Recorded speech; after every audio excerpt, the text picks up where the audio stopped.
a dream in my heart, a brand new beginning, a world to depart. With every step, I'll rise and stand tall. Through mountains and rivers, I'll answer the call. With friends beside, our hearts as one, no turning back, I will be strong. Through every battle, every fight, I'll stand my ground with all my might. Gotta go, gotta run, chase the light of the sun.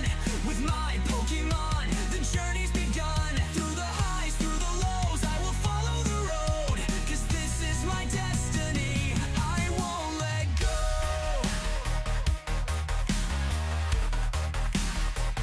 I won't let go.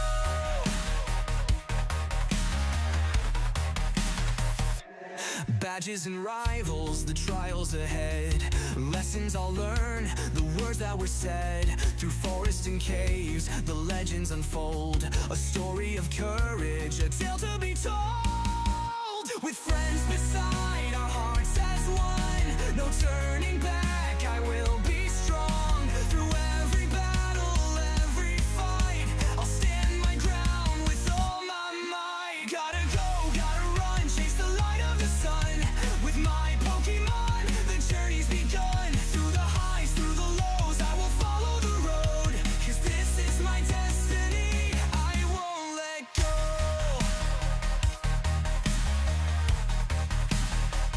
I won't let go.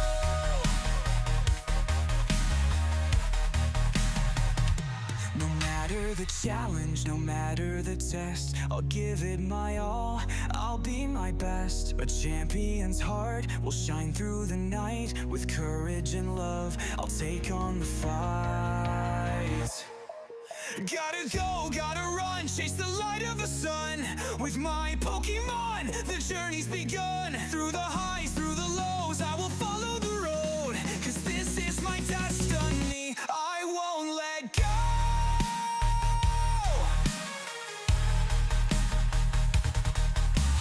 One step closer, my story unfolds. With Pokemon by me, my dream takes hold.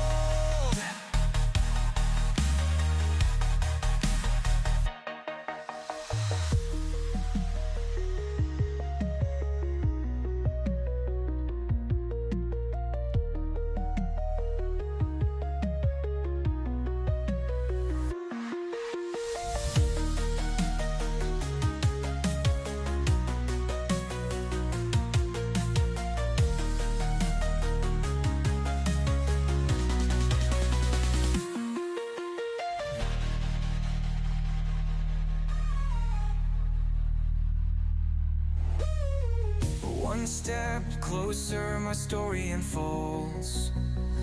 With Pokemon by me, my dream takes hold.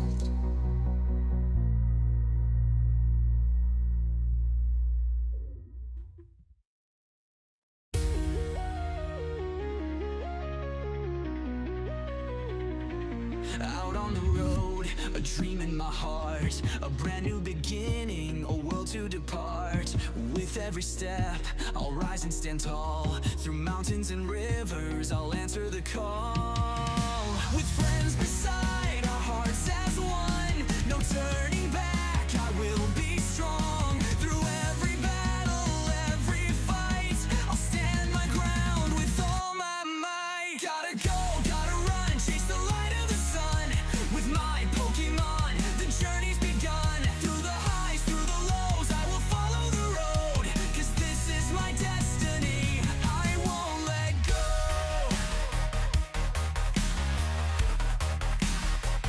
I won't let go.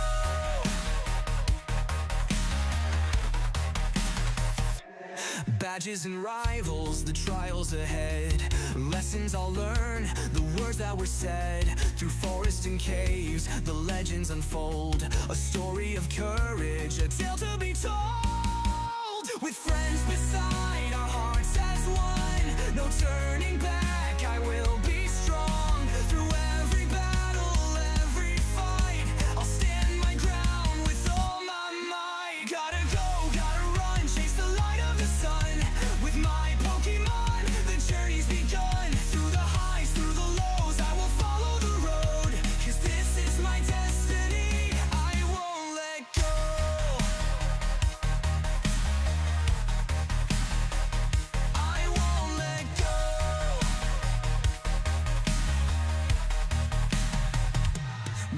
matter the challenge, no matter the test, I'll give it my all, I'll be my best. A champion's heart will shine through the night. With courage and love, I'll take on the fight. Gotta go, gotta run, chase the light of the sun.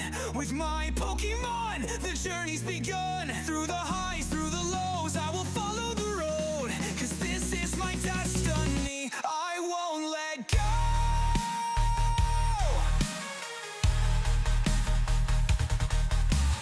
One step closer, my story unfolds. With Pokemon by me, my dream takes hold.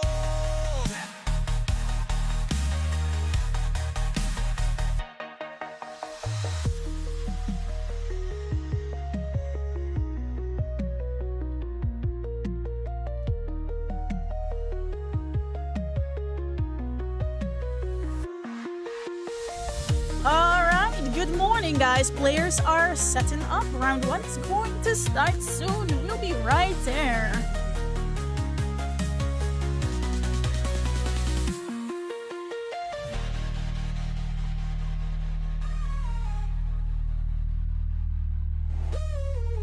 One step closer, my story unfolds. With Pokemon by me, my dream takes hold.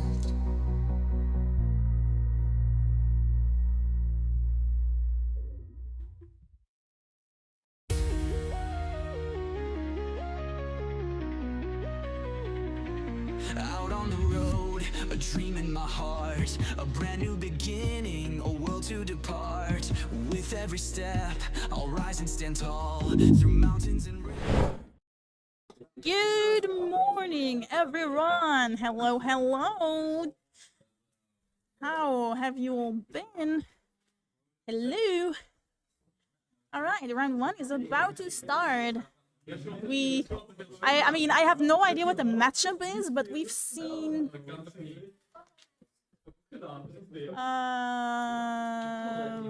Wait.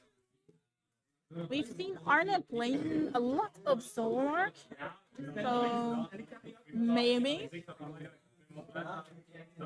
I think the players are positioned right.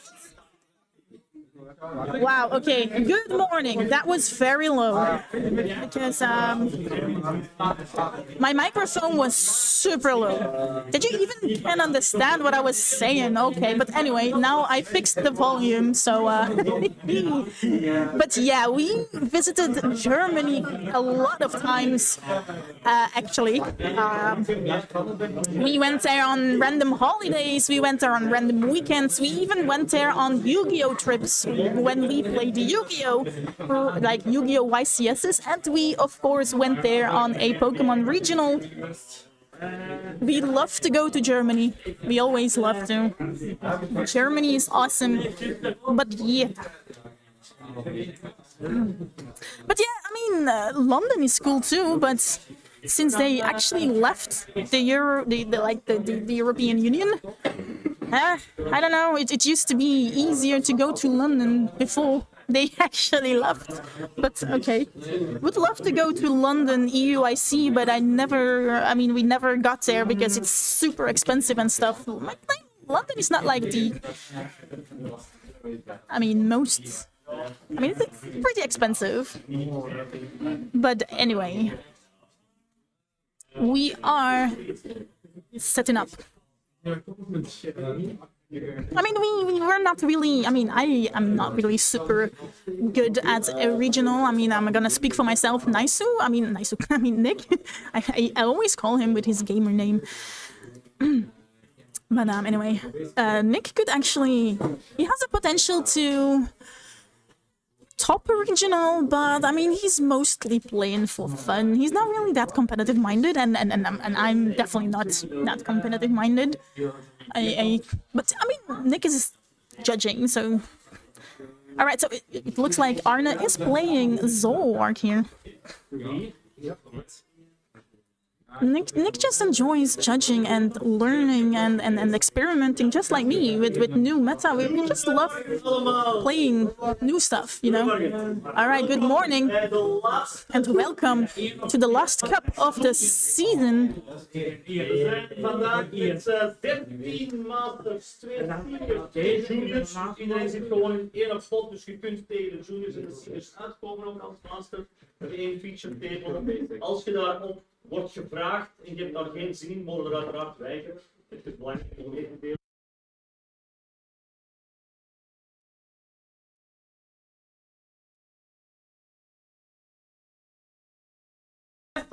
Alright, 5 rounds. So, 5 rounds, best of 1, Swiss, and then top 4 will be best out of 3. We are starting to use the new rules. I mean, newish rules, the rules that are actually happening in Japan, that we only play best out of 1 in Swiss, and top will be best out of 3. Thank you, Emil. Thank you so much. Appreciate it.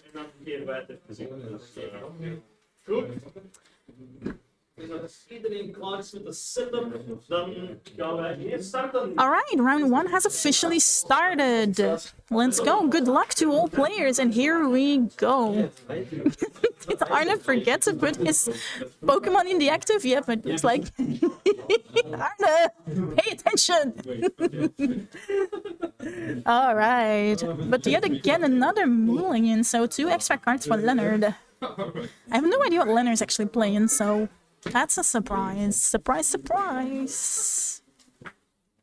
It's always nice to see that our videos actually help you guys learn, because that's our goal. We love to. We have 2 kids, and one of our oldest kids is starting to play the TCG, and we are learning. I mean, we are teaching the TCG, so it's yeah, it's one of our goals to teach new people the TCG and to bring it over and to expand the TCG and the love for the TCG, you know.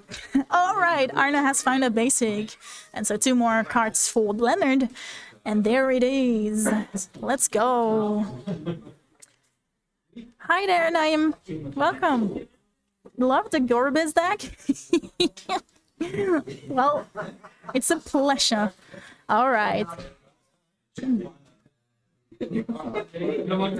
Alright, looks like Arne starts with a Buddy Puffin. Lets him search his deck for 2 basic Pokemon with 70 HP or less. Probably just checking real quick what's in the prize cards. Thank you, Charlie. Appreciate it. Alright, the choice here is 2 Zoroarks, of course. I mean, what else? I think those are the actually only targets that Zoroark deck actually plays. But it is most important to get those Zoroarks down, because it's your main engine and attacker. Yeah, we try to focus super much on fun, because that's... I mean, don't forget, this is just a hobby for us.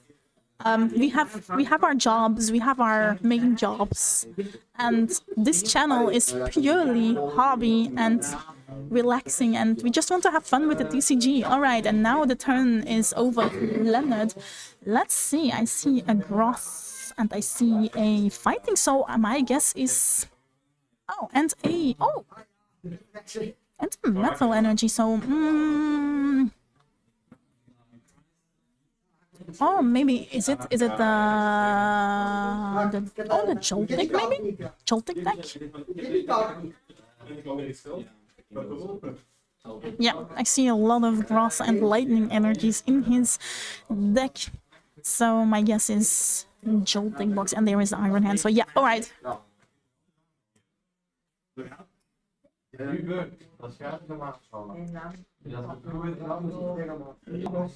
It feels true. I mean, everyone has their personal preferences for decks, of course, and one deck you like and the other one you won't. So it's perfectly fine. But I do like Ant's Zoroark a lot because it reminds me of the Zoroark GX when I played the TCG quite a lot. I even played competitively in the GX era. I mean, not like regional competitively, but like cups and stuff. Really thought it was Bolt? Yeah, first I thought it was Bolt as well. Wait, looks like the Nest Ball is just getting the Iron Bundle and utilize its ability to gust out a Zoroark. And there it is. There is the Miraidon EX utilizing the Tandem unit here to place down 2 basic lightning Pokemon on the bench, which will be the Joltik and the Iron Hands EX. But wait, that's not all, folks. Right? We do see the future booster capsule attached to that Iron Hands. Attachment from turn goes to the Joltik, utilizing Skyliner ability to retrieve that Latios out of the active into the Joltik. And okay, now we're going to see a Jolting charge. You can attach 2 Grass and 2 Lightning energies to your benched Pokemon in any way you like. So, and the attachments are going to that Iron Hands. All right. Passing turn over. I mean, not really passing, but leaving the turn over to Arna, of course, because, yeah, attack, you attack, turn ends.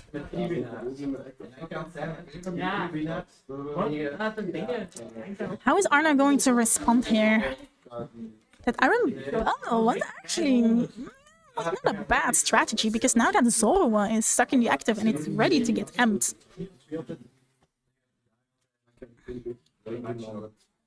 Alright, Ultra Ball. And there is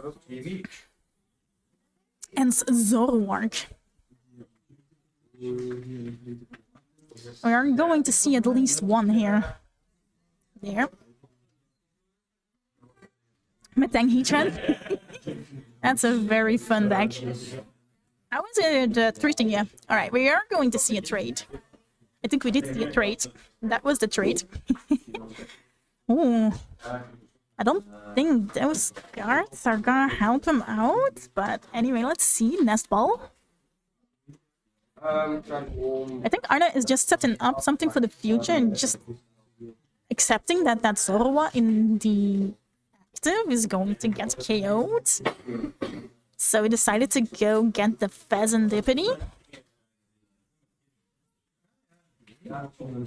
Oh yeah, Energy Recycler is getting back. Yep. Alright, and it is Leonard's turn. Let's see. There are some interesting cards in Leonard's hand, but alright, but Tandem Unit first. Tandem Unit is also a very good way to actually thin the deck a bit more. Get some stuff out there you don't want to see. I mean, getting a Pikachu in play is also pretty good.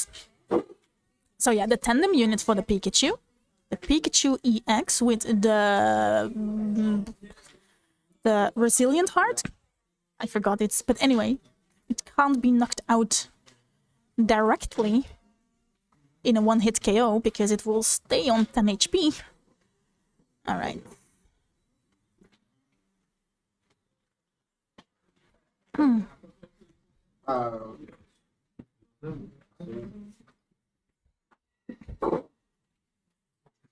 Attachment? Yes, I have actually made a short about... Oh, and we're going to see the Prime Catcher. Prime Catcher on... Oh! The only... I'm taking 2 prize cards here. The only... Man, I forgot its name. Darmanitan.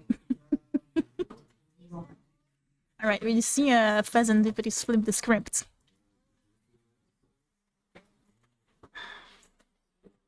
Gardevoir? Gardevoir is actually pretty strong. Alright, Arna found a castle, but it's a little bit too late, maybe? I mean, it's always a good card. Oh, Arna is finding his Zoroarks. Now decides to play a Nest Ball. for another Ens Darmaka.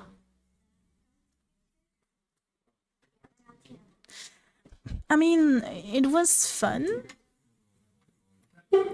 Okay, utilizing the Super Rod to put the Darmanitan back in. It was fun. I mean, the Zoroark in Guardy was fun, but I mean, it is fun and it sounds on paper pretty good. Now playing the research, discarding a Darmanitan though, but he... Oh my god, what the hell is that? What? Oh my god, Arna's hand is... It's like, what the hell is that? Oh my god, I need to make sure that I'm not like too high. I mean, it's... Okay, but anyway, you can at least trade one of these energies away. And another one. Okay, okay. Okay, but anyway... Hey Nick, welcome to the stream. Back to TM Evo. Yeah, could definitely work. A lot of decks are relying on technical machine evolution right now. But yeah. Alright, alright. At least that Zoroark is ready, but what is it gonna copy? The bench is full, so no. Wait, what the hell is that attack even doing? Only 50. There were many energies, yeah. Alright. But I guess promoting to the Zoroark is probably the best to protect himself from another MP very much.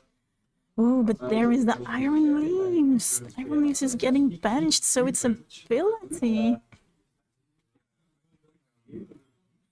No, it doesn't need to become active. Or is it when it gets benched? No, when it gets benched. I forgot it's its ability. I think its ability is when it gets benched, it goes to the active, right? I haven't played that card for such a long time. And you play this Pokemon from your hand into your bench. You may switch. Okay, you may switch it into your active spot. Okay, and then the energies go. Yep.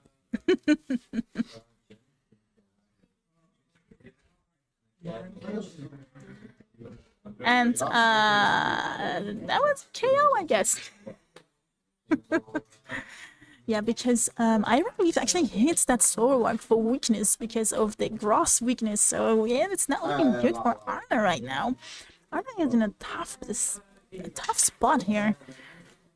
But playing the Iono, just hoping to disrupt his opponent because that Joltik bug doesn't really play much of a draw power, so just trying to hope that that Iono can stick. Now just utilizing the Faz.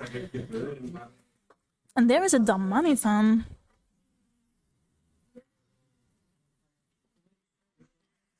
In my opinion, I think the baby one is better, maybe, because it's a grass Pokemon, and a lot of grass Pokemon hit for weakness in this current meta. There is a trait. And it's also an out against Pokemon that cannot be hit by EXs and stuff. So maybe the baby Galvantula?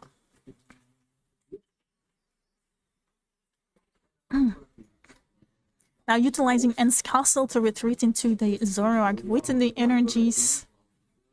I think those are 2 energies under needed.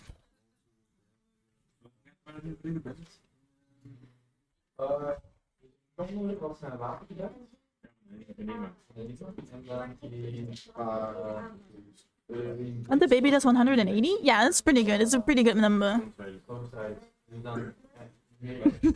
You need friends to play casual.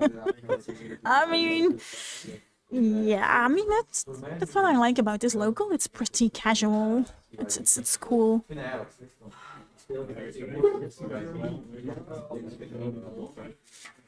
Yeah. And there it is. Zoroark taking out that Joltik.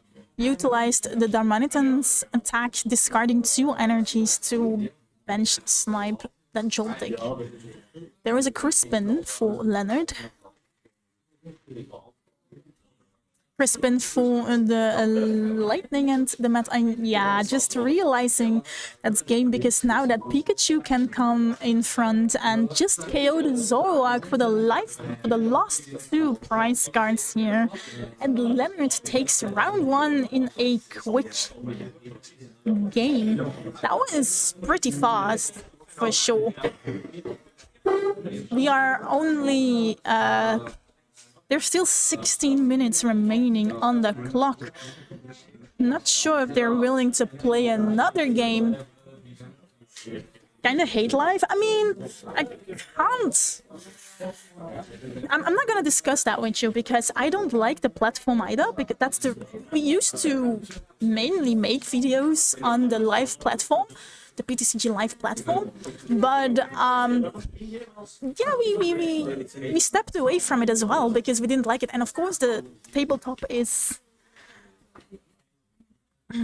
You play with a daughter, but feels like yeah, same. I have a son. I have a 5-year-old son, which is also starting to get interest in the Pokemon game, and he wants to play with us as well. But it's indeed more like a mentoring than a casual play, and you have to tell him like 1,000 times the same things over and over. But I mean, it's fine. He's learning, but. And you can't really go all out with those guys, right? Because you don't want to make them cry. But anyway, it's the best out of 1.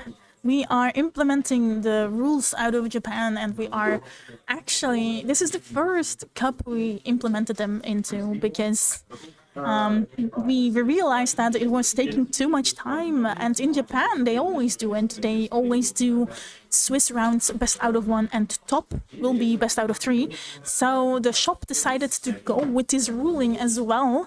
So Swiss rounds, 5 Swiss rounds will be best out of 1 and the top 4 will be best out of 3.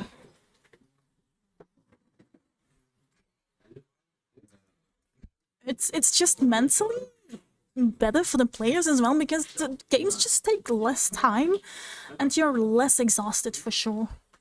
30 minutes best out of 1. So there's still 14 minutes left. So yeah, just talk to me, guys. This is the moment where you can just talk to me. If you want to ask me questions, shoot. Now it's your moment because I'm sorry if I am missing your chat in the chat when I am focusing when the games are actually being played, because I'm actually also focusing on the game. I'm trying to focus. I'm trying to focus on the game a bit more when the players are playing, because I tend to miss a lot then if I'm always talking to you guys in between games. But now we can talk. I mean, I understand your concern that if you get unlucky, yes, but basically the Pokemon TCG is meant to be played a best out of 1, because it just takes too long. I know it is way harder, but you have to build your deck around the best out of 1. And you have to strategically think about it. Yeah, it's actually a different way of playing, because you need to strategically think and make your deck for a best out of 1. And take a deck for a best out of 1. Which decks are best in the best out of 1? The Joltik deck that we just saw is pretty powerful in the best out of 1. Other stuff like, I think Raging Bolt could also be very good, but basically any deck can brick and any deck can pop off. That's just the game.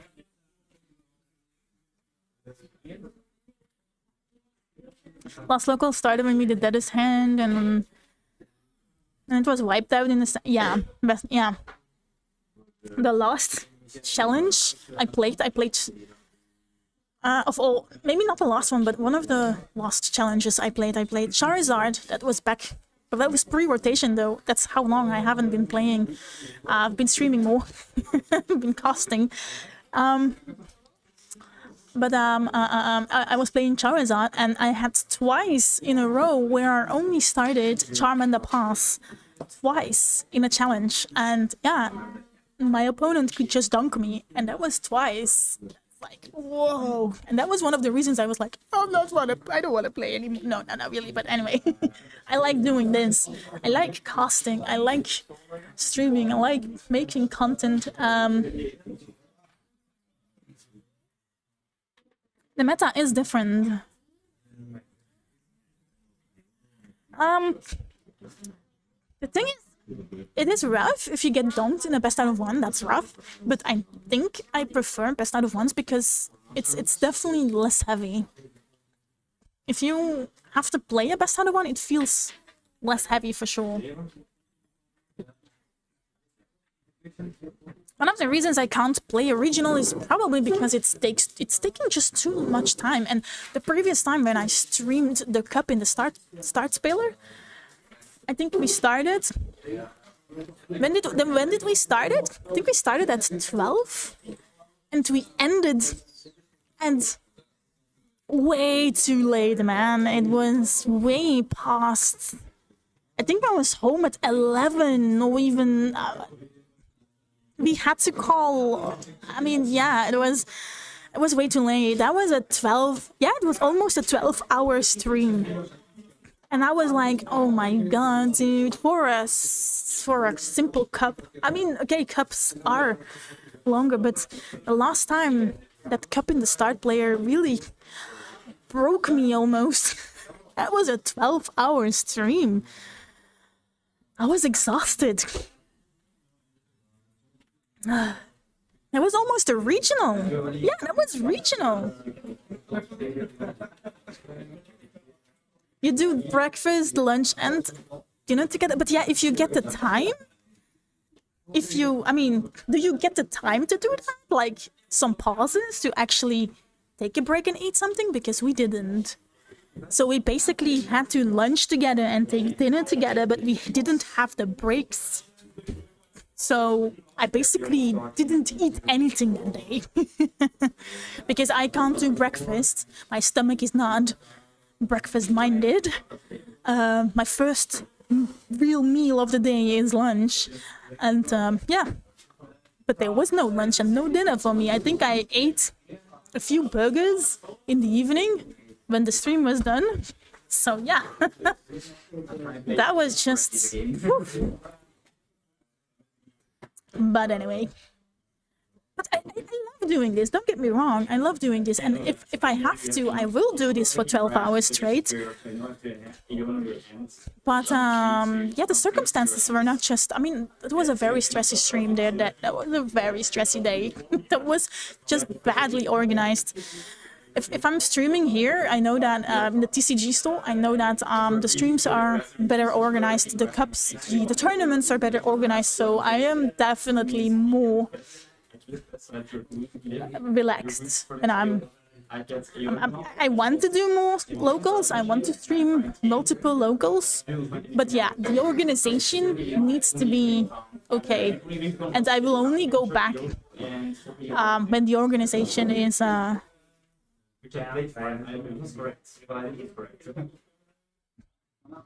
Oh, good luck, Nick. Good luck. I tried that too. I wanted to be a judge, a professor. But yeah, they were at some point they were just asking so many things. I hooked off. I went through the judge test. I succeeded the test itself. But it was just too many questions, and I just hooked off. But good luck to you. I am not an official judge, sadly. But I mean, Nick is.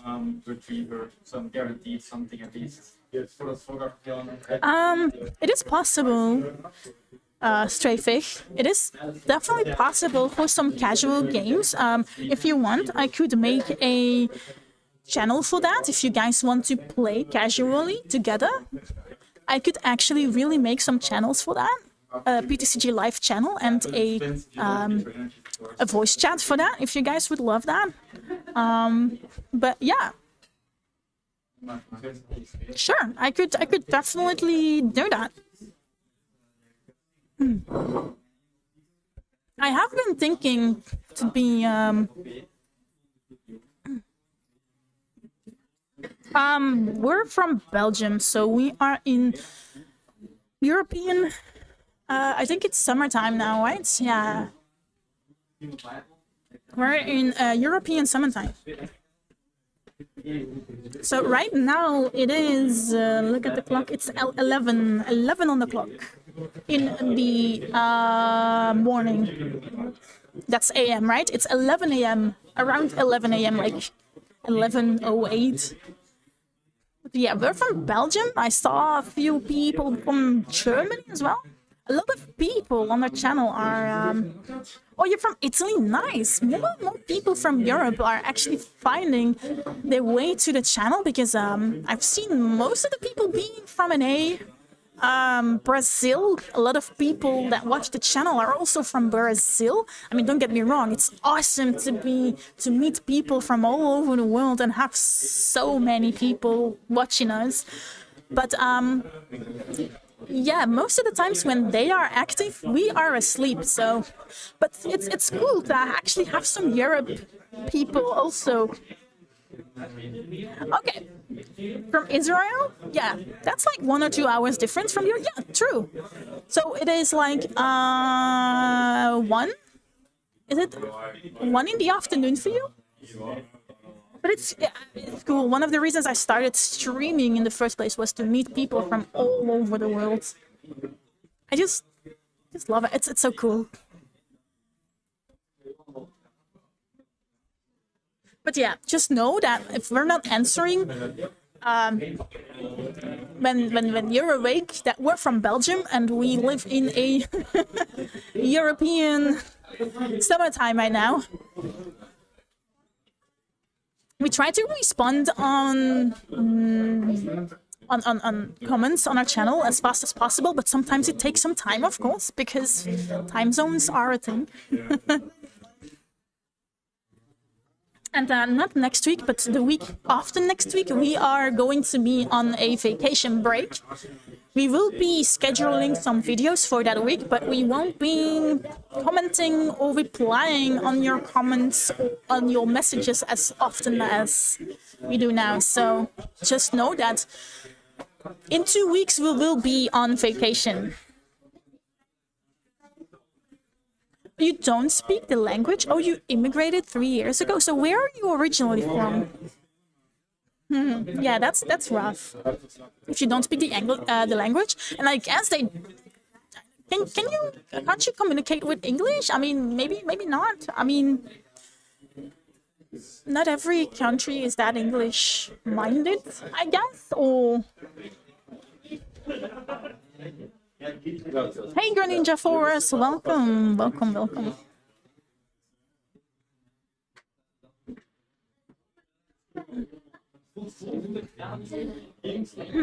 Alright guys, if you don't mind, there's 3 minutes left on the clock. I am going to grab myself a drink. And I will be right back, and I will play an ad in the meantime. And I will be right back.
Alright guys, round 2 is about to start.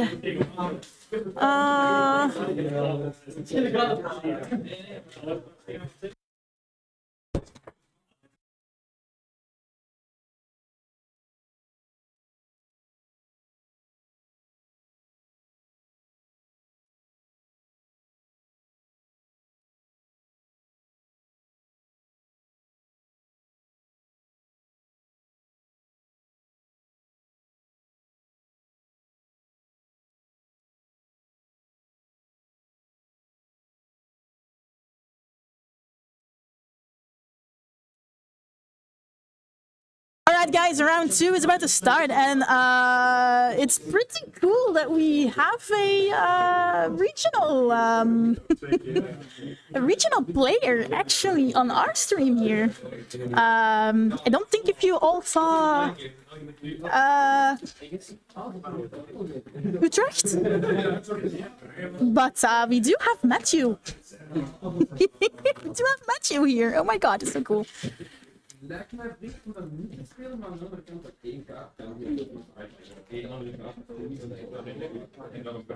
pretty cool. Where is my round? Here it is. Round 2. There we go.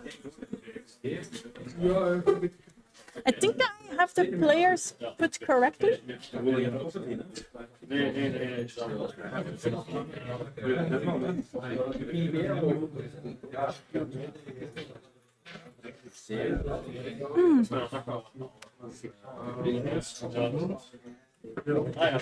No, I don't have the players put correctly. Nope, I need to switch them around. So this is Matthew. And the other one is Brent. I messed them up. I missed the sides up. There we go. Which Brent? Hermans. Yeah, we have some Brents here in the locals. Yeah, the Hermans. What decks are they playing? Matthew is playing his Okidogi deck from the stream. And Brent is playing... Can I see it? Yeah, I don't have the deck lists here with me. I need to check with the judge.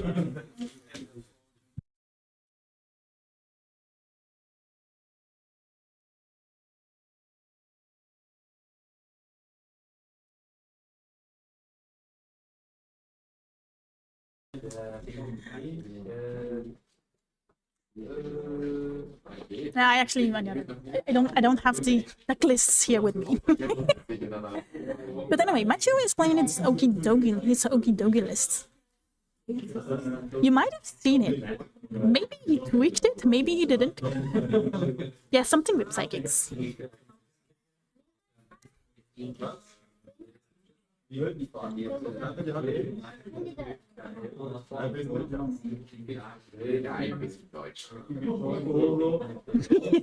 Doesn't really narrow. Yeah, I know. But there is also a Crispin. Guardy doesn't play Crispin. Aha, I know it. No, it's Tera box. Tera. Alright, round 2 has officially started. There they go.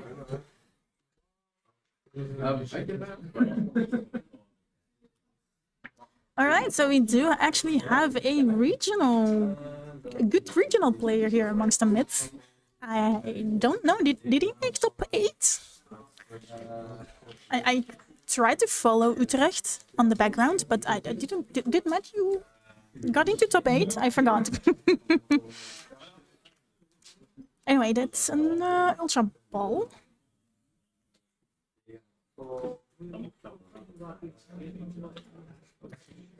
Just debating on what cards to discard here. Guardy is Crispin? Nah, you don't play Crispin in Guardy. Oh, you hate Pikachu? Oh my, I like it.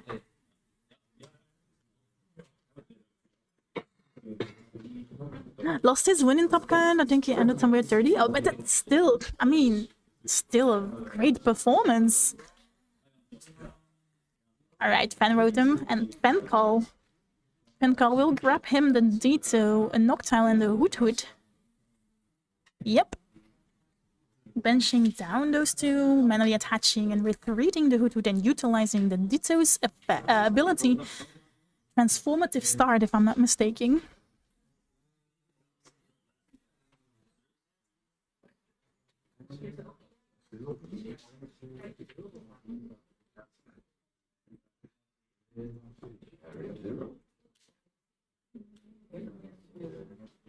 Oh yeah, she is Christmas. Okay. Sorry.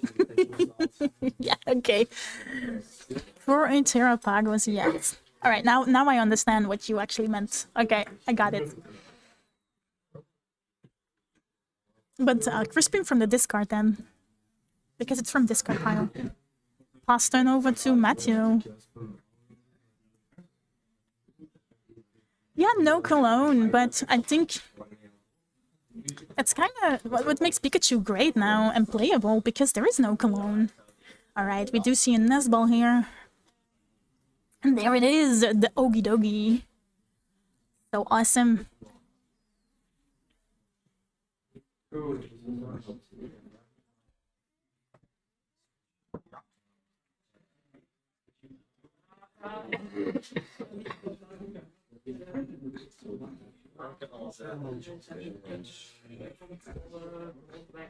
Now, you do see an attachment. And the professor's research. Was thinking about it, but just decided to go with it anyway, so...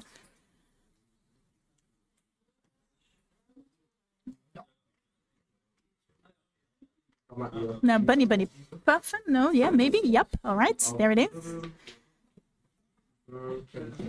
Yeah, she's toxic. God of War is a bit toxic. But then there is Dr. Dory to heal off those friends.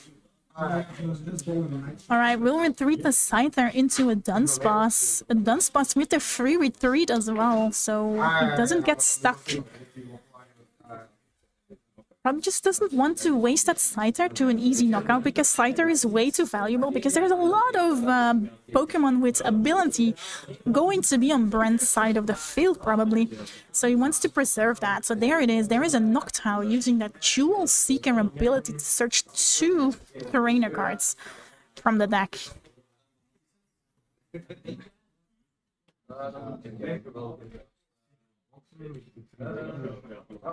Which one will it be?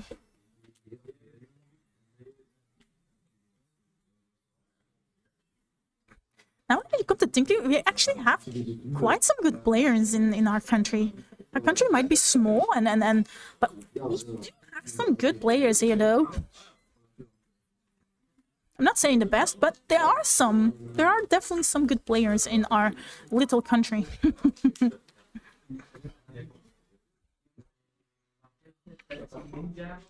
Alright, one thing is for sure that Brent wants to take the crystal. What's the second? What's the second card?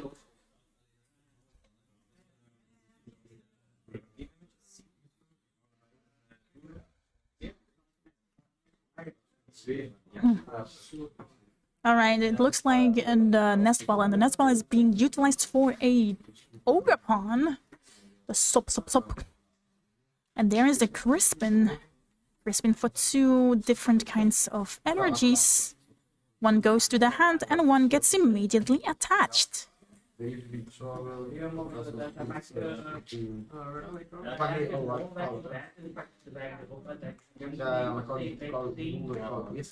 true. Totally true. And there it is. Yep, Crown Opal against the basics, of course. Indeed. And there is a nest ball. And 1 prize card taken by Brent, of course. I need to fade that out.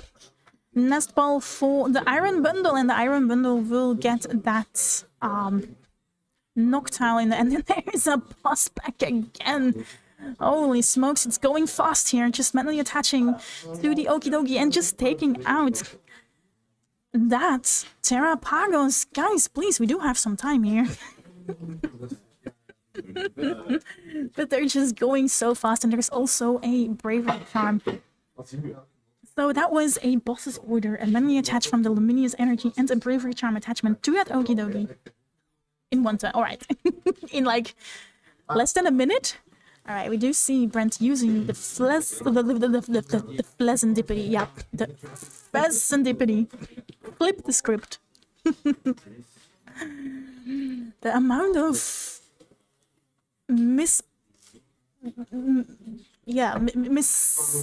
don't even know how to explain it. But anyway, the amount of times we misspell that Flezzendipity is like, not really misspell it, but we switching the word like flip the flash or flip. Anyway, you know what I mean. What Flezzendipity is. Yeah, something like that, yeah. Right, Ultra Ball.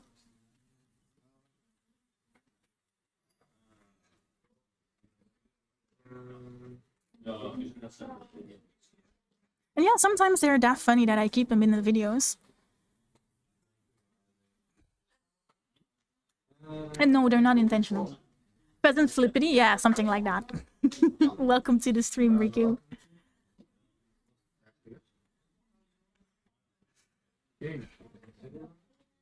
Or just call him Flipper or whatever. Or Fez, or Fez for the friends. And Flipper for his best friends.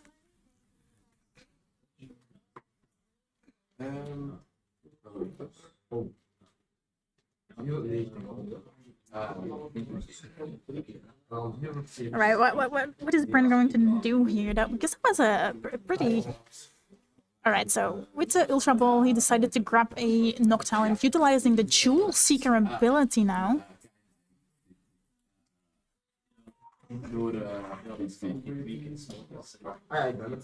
Taking a Nest Ball and the Rescue Ball to hand. Nest Ball for the Lillie's Cleffairy, now another Crispin. Pheasant Flippity, you love it? Well... Awesome that you love it. Misspells, yeah, something like that. Alright, just decides to go in with a Lillie's Cleffairy taking down that Okidogi. It's Full Moon Rondo, right? Yeah, Full Moon Rondo, like the Rondos from the Entei Raikou and Suicune. Oh my goodness. It's also a Rondo, but this time it's a Full Moon Rondo. Of course, Matthew promotes that Scissor, Scyther, it's not a Scissor yet. Scyther, because of its free retreat, benches down a Okidogi in place. Crispin.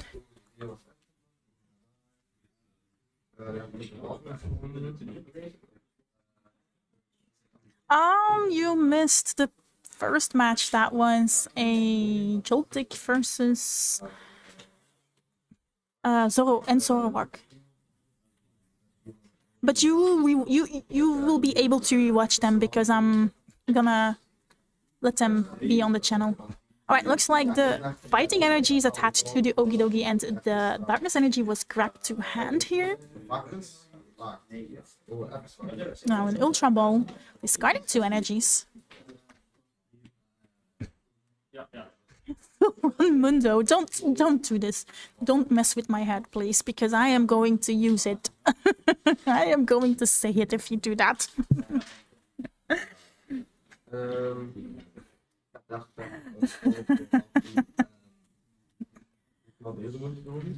Yeah, the streams will stay on the channel, guys. I'm not gonna put them behind membership anymore. We're not doing that anymore.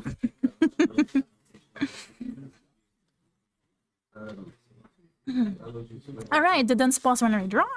Draw 3 cards, and then the Dunsparce goes back into the deck.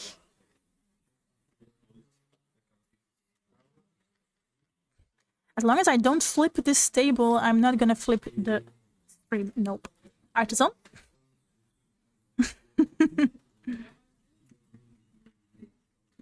Thank you so much, Riku. Appreciate the support and the love, and yeah, it really keeps us going because it's hard being a small channel and stuff. And then, I mean, content creating is a hard life, but you guys really keep us going. And sometimes it's hard to combine. All right, just attaching to the Dunsparce. What attack does that Dunsparce have? I actually never looked into it. Super what? But I mean, yeah, content creating is hard. It's not easy, but you guys really keep us going. And sometimes it's hard to combine with real life. We do have our jobs, we do have our family, we do our kids and stuff. But it's really for you guys that we keep going and we put everything together just to try make that content every week. Thank you so much, random person. Really appreciate it. All right, I think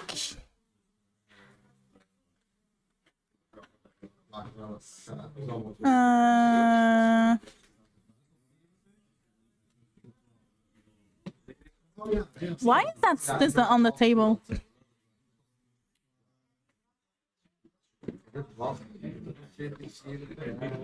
I think he searched it. We probably searched it. I should pay more attention, actually. That's what I was saying, guys. I should pay more attention to the games. Less chatting with you guys. I mean, I love chatting with you guys, don't get me wrong. That's why I'm not paying attention to the games, because I'm just a chatter. I love talking. Talk, blah, blah, blah. That's me. But yeah, I probably need to pay more attention to the games as well. So, how about talk later?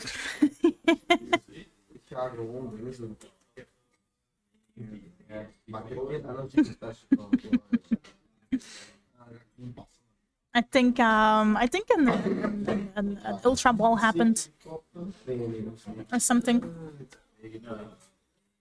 I missed it. Cynthia's is sick, yeah, it is. Well, I'm glad you liked it.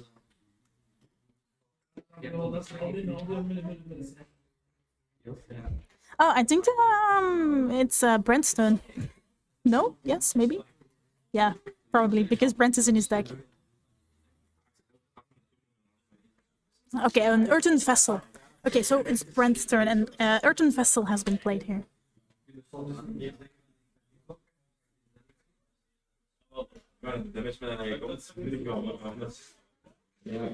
Matthew, search for a scissor.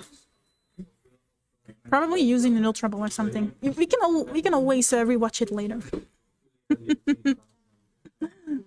All right, manually attachment to the fan rotom and playing the professor's research here, discarding the boss, but gets 7 new cards. Yeah, 7 new hands. Yep, awesome. Gets 7 new cards to hand, and there is the Gravity Mountain just bunking the Artisan, because obviously it's no use against Okidogi. But you take away the Artisan from Matthew, for sure. Oh, the Dunsparce used an attack which is search for a Pokemon. Thank you, Big Steve. Thank you so much for clearing that out. I have no idea what that Pokemon does. I never looked at it. All right, we do see a Heartwood Reed from the Cleffairy into the Fan Rotom, and now a Super Rod. Super Rod, putting some energies.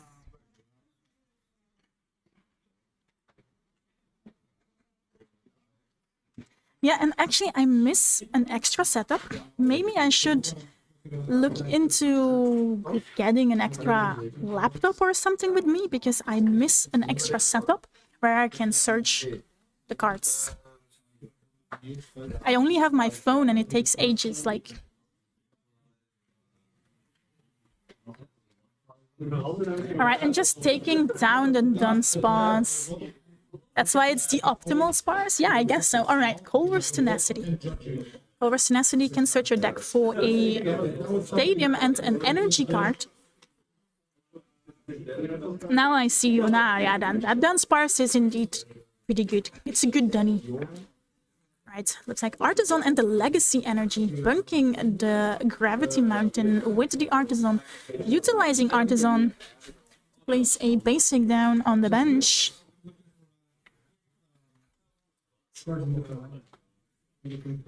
And it's going to be another dunny.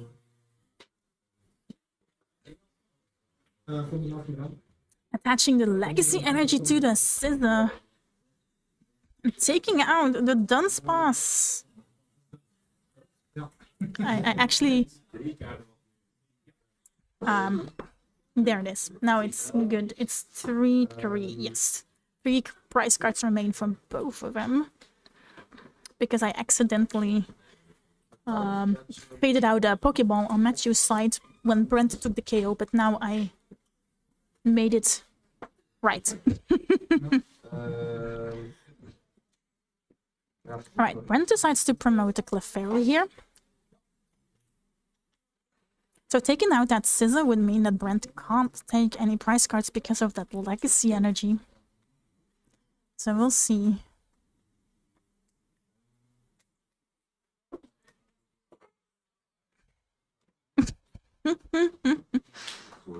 The judge tried to take away that ability marker, but... Oh no, he placed the ability marker on the Artisan because Brent is utilizing the Artisan. Never mind.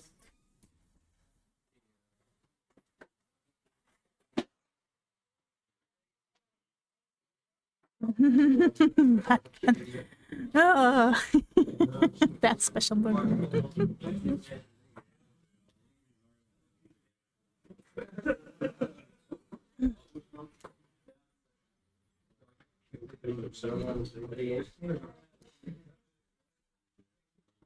Alright, and there's Crispin. It's so funny that Crispin actually became one of the main supporters amongst the meta because both decks hardly rely on Crispin. I mean, a lot of decks. I mean, Crispin is a great supporter for sure. Right, going for the attachment to the Wellspring Ogapon here.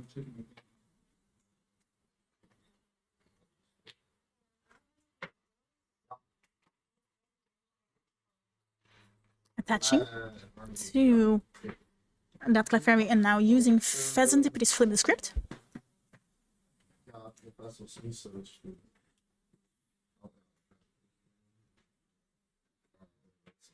And KOing the Scissor, but not taking any prize cards because of the Legacy Energy.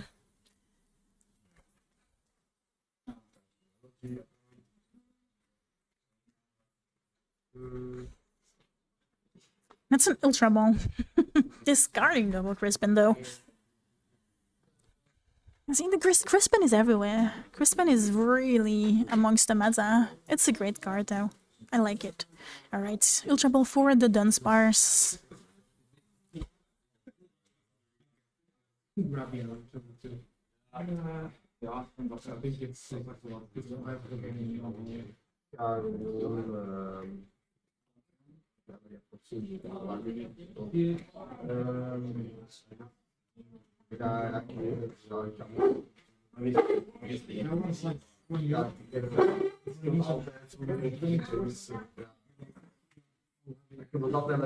Using its runaway draw, drawing 3 cards, and then put the Dunsparce back into the deck. I know, right? Thank you. I nailed that with the script. Another Ultra Ball.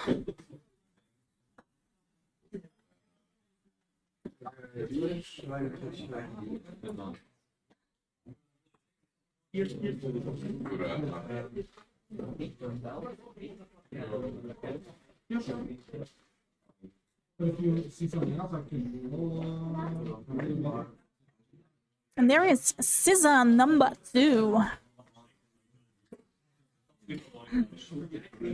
Which is a great attacker.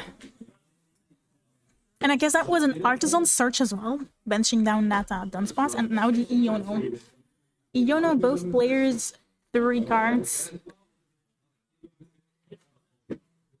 They shuffle their hand and put them on the bottom, and then They both draw cards equal to their prize cards remaining, so which is 3 cards for both of them.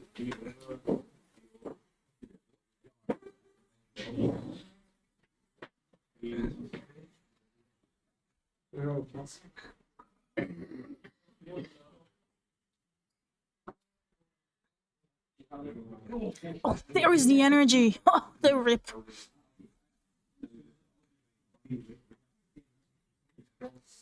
And taking out hand, Cleffairy. Putting him on 1 prize card remaining. That scissor is a mean one. A lot of Pokemon do have abilities in the meta. It's really it's a mean Pokemon for sure.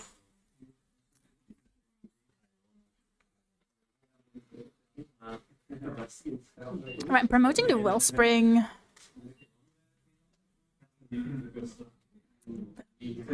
Okay, Blood Moon or Saloon's bench down, which will be attacking for free.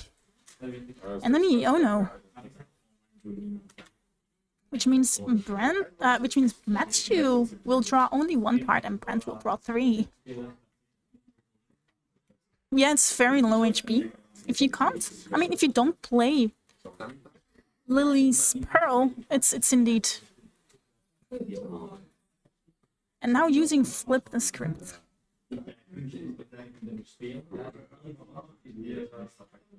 Oh, a Jewel Seeker.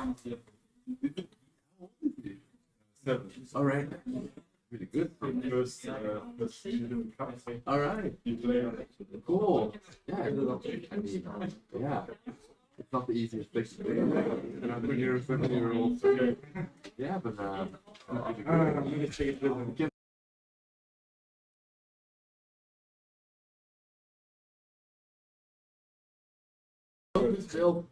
Alright, the Area 0 Underdepths. Expanding the bench.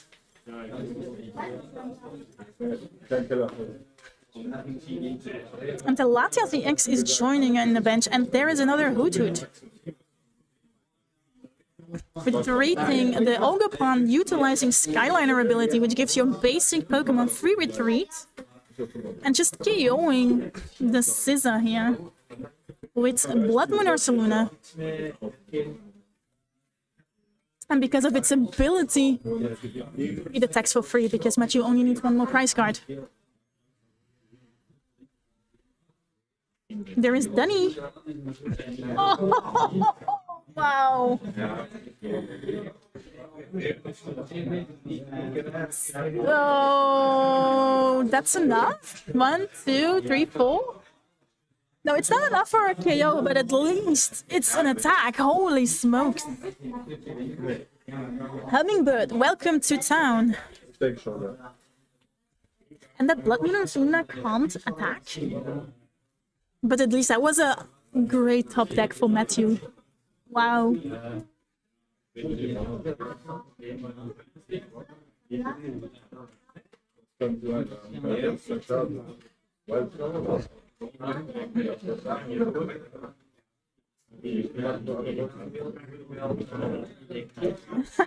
Area 0 in the pants. Awesome.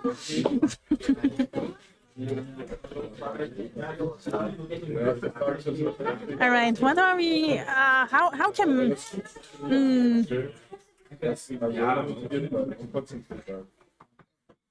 All right, to roll. Oh. Right, getting the Blood Moon back to hand, retreating with the Skyliner and attacking into the Dunsparce EX. Oof, this is still going to be... Ooh. Wow. I'm not sure. Ooh. Yeah, just attacking back into that Blood Moon or Saluna, retreating and sobbing.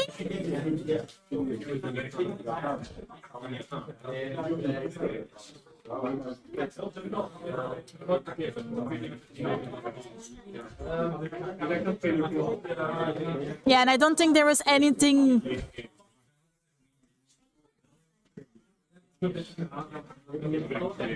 Yeah, I think Matthew won, right? Because the Blood Moon Ursaluna couldn't attack, Brent switched into the Wellspring Ogerpon and Sobbing, but then the Dunsparce could actually just take out the Ogerpon, right? So I think the win goes to Matthew here. GG's. That was actually pretty great. That was super intense in the end there.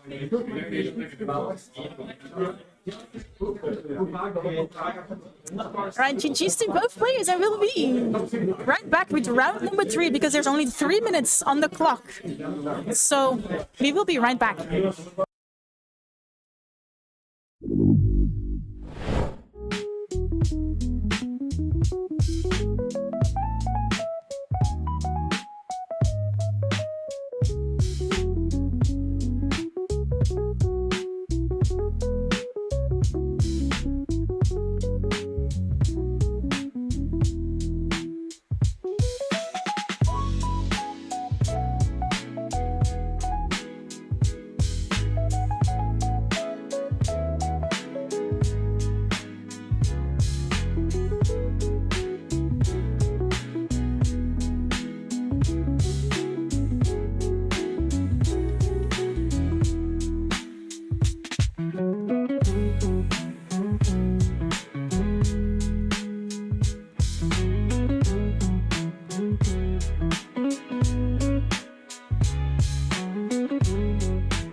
Alright, round 3 is about to start.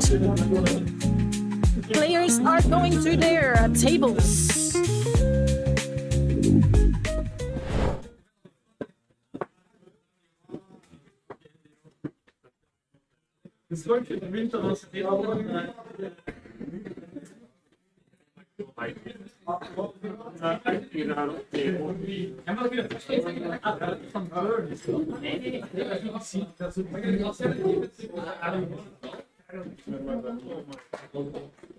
Ik heb dit al 2 keer gedaan, ik heb 1 keer. Ik ben aan het niet zien. Dat is heel met je.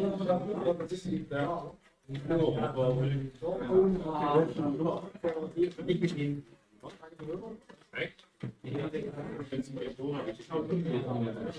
Alright, we do have Bo versus Nick. I know that Bo plays Raging Bolt, but I have no idea what Nick plays. Ah,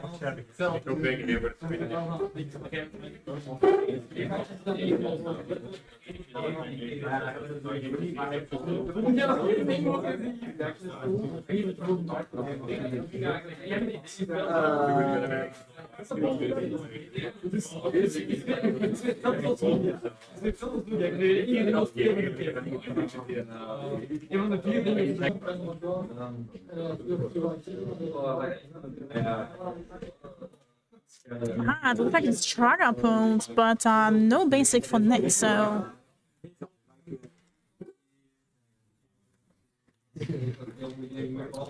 But we'll get some, I mean, at least one extra card.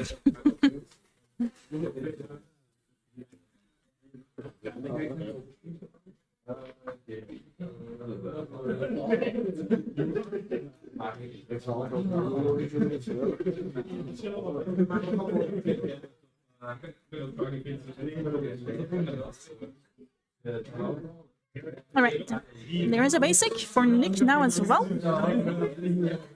Even more than once. I mean, more than one.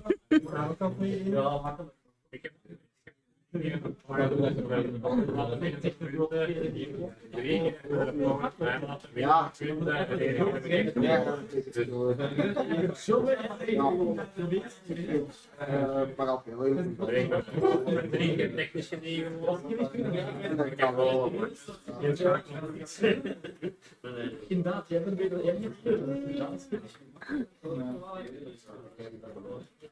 Oké, spelers, welkom in ronde 3. Jullie mogen starten. Alright, round 3 has officially started. Let's go! Dus a fan Rotom for Bo and a dripping epic spot for Nick. Now the question is this pure Dragapult or is this matched up with the Zard? Yes, we're back. We're back.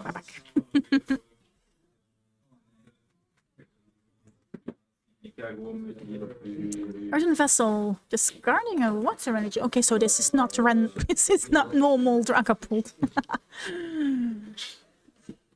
Because we don't see a water energy in Dragapult. I mean, I see more and more decks play the Dracloak engine, so maybe this isn't Dragapult at all. Two psychic energies are added to the hand.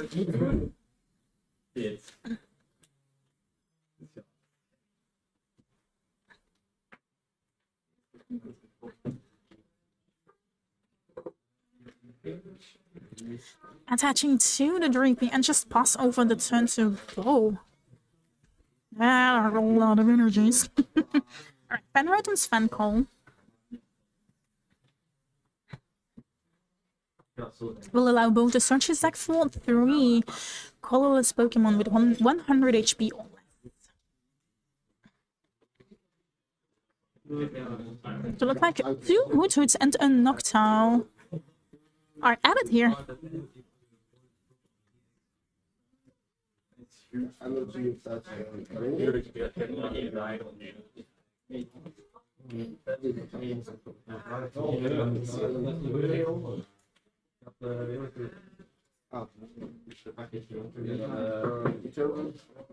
Nespel.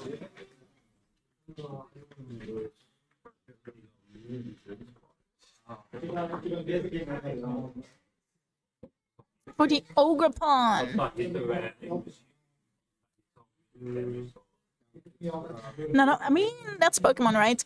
You win some, you lose some. Backlook is a very powerful, awesome engine. Yeah, I agree. Okay, Teal Dance. And then Ultra Ball. Discarding an energy and a Briar. Bo decides, I don't need it. I mean, Raging Bolt does play on the ball pad, so it's not like it's gone forever. And there is the Raging Bolt EX.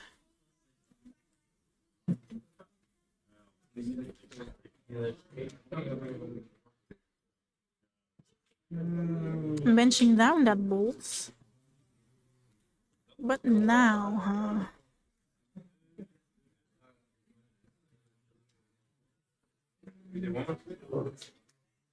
Just passing turn, alright, so no stadium, so the Fenrotom can't attack.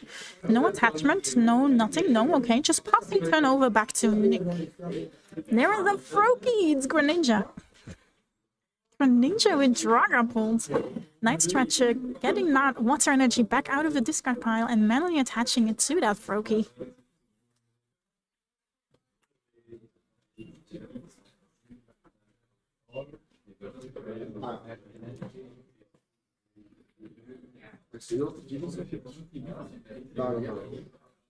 And just attacking with the with the Droop. It's not even a Dragapult yet. For 10 damage.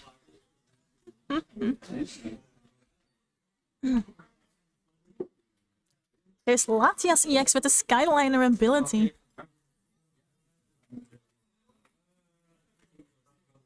And the Jewel Seeker. Bo will search his deck for 2 trainer cards. 2 trainer cards of his likings. And there it is. It's a Professor Sada. And the Area Zero.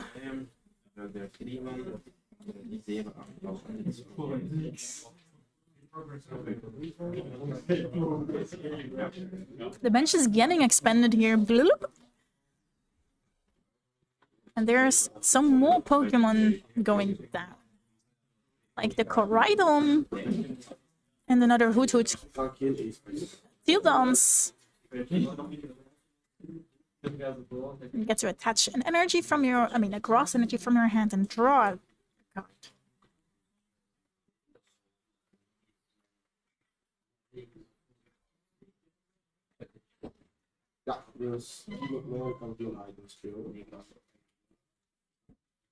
And there is a Professor Sana's Vitality. Discard, attaching that fighting energy from the discard pile to the Raging Bolt on the discard and drawn 3 cards. And now just going in with a... I forgot the attack. Anyway, Fenrotom's attack to KO the Dreepy in the active spot from Nick.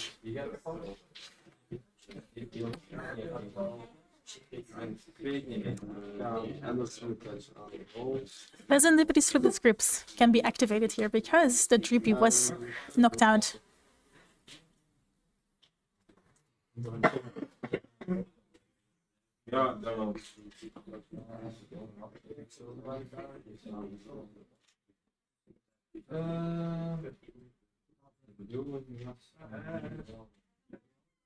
Manning attaching to another Dreepy. Looks like Nick is struggling. And that's an Iono. Yeah. It's a little bit glary, but both players are shuffling their hands, so it's an Iono for sure.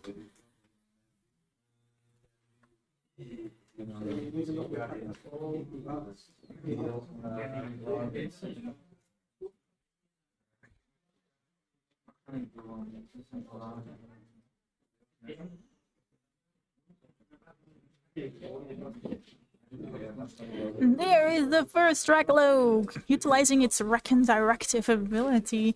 Check the top 2 cards of your deck, add one to the hand, and the other one goes to the bottom.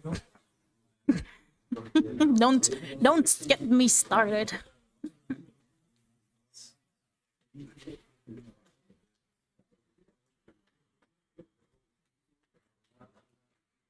Because my mind likes to play tricks on me. There's an Earthen Vessel discarding an Ultra Ball. Will allow Nick to search his deck for 2 energies. Basic energies, that is. Imagine if Vessel didn't say basic. Whew.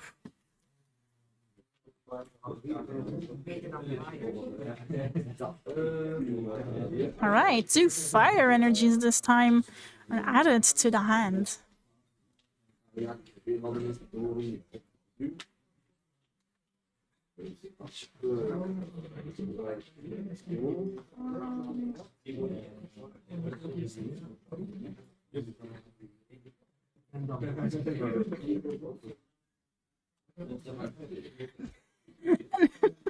Attacks with the Froakie, I think it's a PP attack. I have no idea what it does. But anyway, it does 20 damage. I have no idea how it's called or something. It's not something you look into every day, right? Alright, Bo plays a Nest Ball for the Pheasantipede. Even though there wasn't a KO though, because that damage wasn't even close KOing that. Snack, thank you. Welcome to town.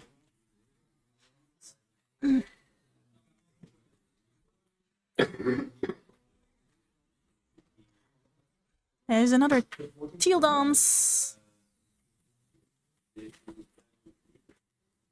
And there is the Noctowl with a Jewel Seeker ability.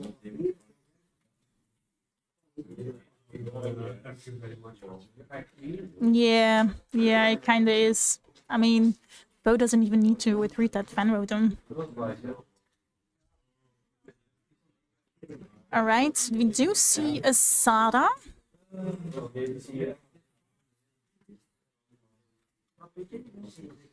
Sada and the Crispin being added to hand with a Jewel Seeker, but only one of them will be played this turn.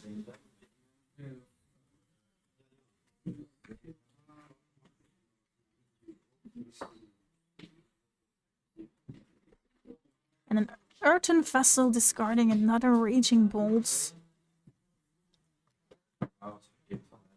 It is dangerous, yes.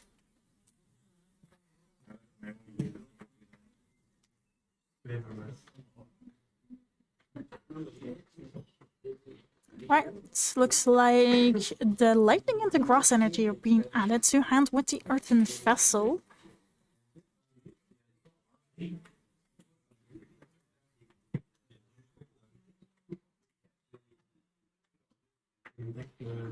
It's definitely not a joke. I'm not joking about Greninja. Alright, Manly Attachment. It's a great card. And oh, it is the Crispin. Alright, so probably Crispin now, Sada later. I mean, it is still a great card for if you don't have energies in your discard pile. It's definitely a good card here. It's basically an extra Sada from your deck, but a little bit less good, because Crispin doesn't let you draw cards and Sada does. Alright, the Teal Dance.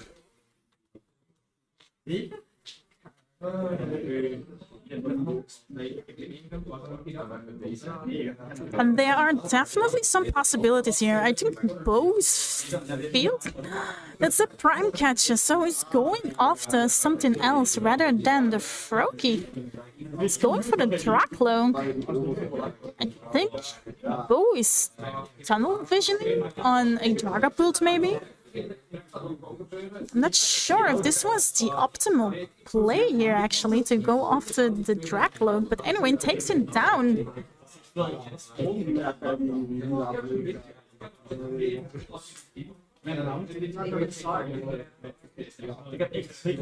I mean, it is an engine that you're taking away, but Pheasant Dippity also allows Nick to draw cards. So I'm not sure if I do agree with this play, but who am I? Alright, Pheasant Dippity's script is being utilized by Nick here.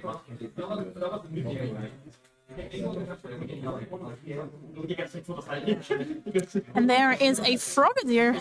Oof, no Greninja yet though. An attachment to the Dreepy. Rare candy. There it is. There is the Dragapult.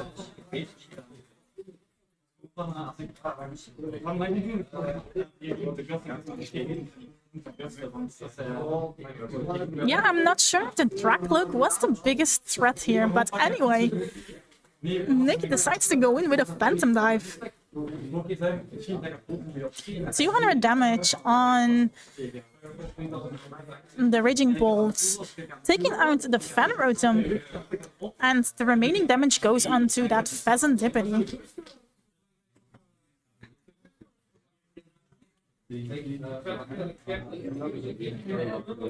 I guess they were pretty good, yes. Alright, Bo plays the Professor Sala's Vitality here. But it's for gross energy because he didn't detach other energy from his Raging Bolt previous turn, but gets to draw 3 cards. There is another Raging Bolt.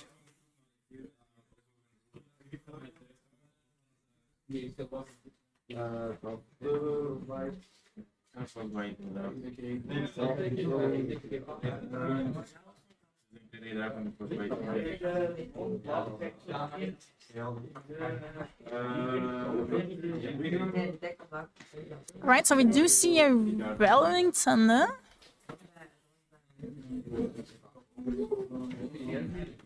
For a clean KO on that Dragapult.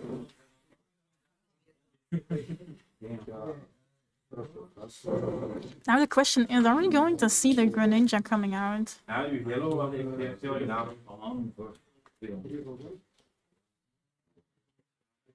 Pheasant Dippity flip the script.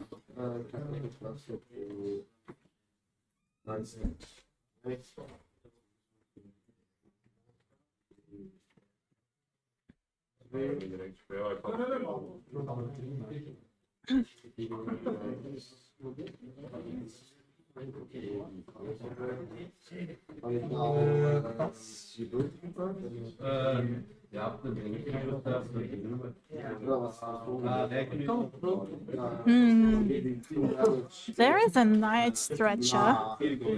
Night Stretcher back for a Dreepy and put it on the bench. But yeah, an attachment to the Dreepy. Not sure if we're going to see the Greninja coming out this turn.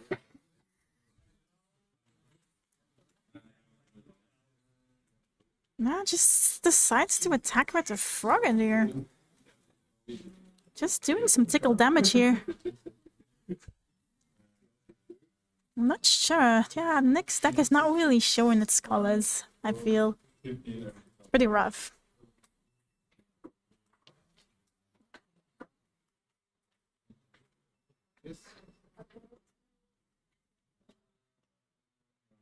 Boom, manually attached to the Raging Bolt here.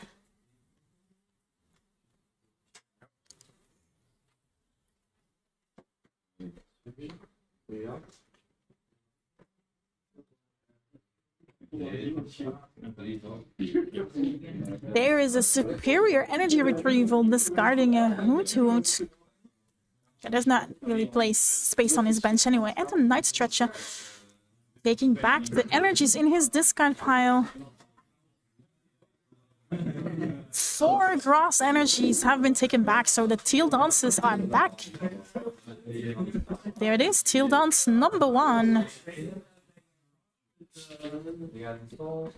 Teal Dance number 2.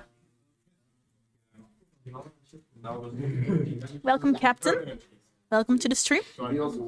Yeah, deck is not decking. Yeah, that happens. That happens with Pokemon. Especially when you make something like creations like that. I mean, don't get me wrong, you love to see them work. It's awesome if those decks go, you know, but yeah, but I'm not sure if he has it. Nope, because there is a Sada attaching to his ancient Pokemon, to a Raging Bolt and a Koraidon. And draw 3.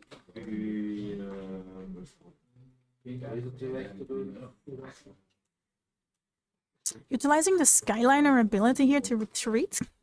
And using the Unrelenting Onslaught is from the Tera Pokemon. It's from Tera Poggles. But anyway, the first attack from the Koraidon, because his Raging Bolt attacked previous turn, he can attack for 180 onto that Frogadier.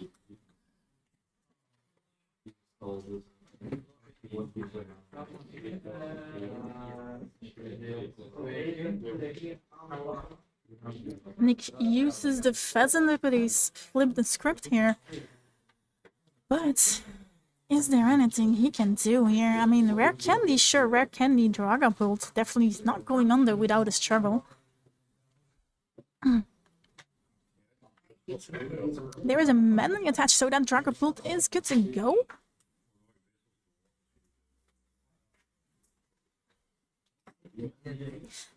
Ooh, interesting. Unrelenting Froslass. No, just no. Alright, Phantom Dive KOing the Koraidon. That's one, and yeah, that Raging Bolt is within. Phantom Vein taking 3 prizes here. Hey, it ain't over until it's over, guys.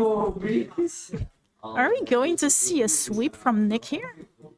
Or is Bo going to end the game here? I mean, this is the turn where it has to happen. I mean, yeah, Bo needs to do something here, I think. Because otherwise, he might still lose, though. Alright, Palpat for 2 Sadas.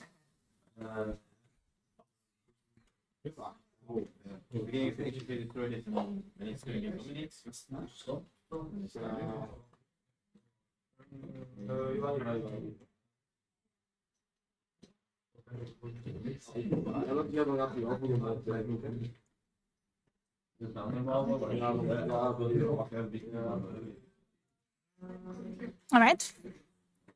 Hasn't dipped its flip the script. Hey, Bo can use it.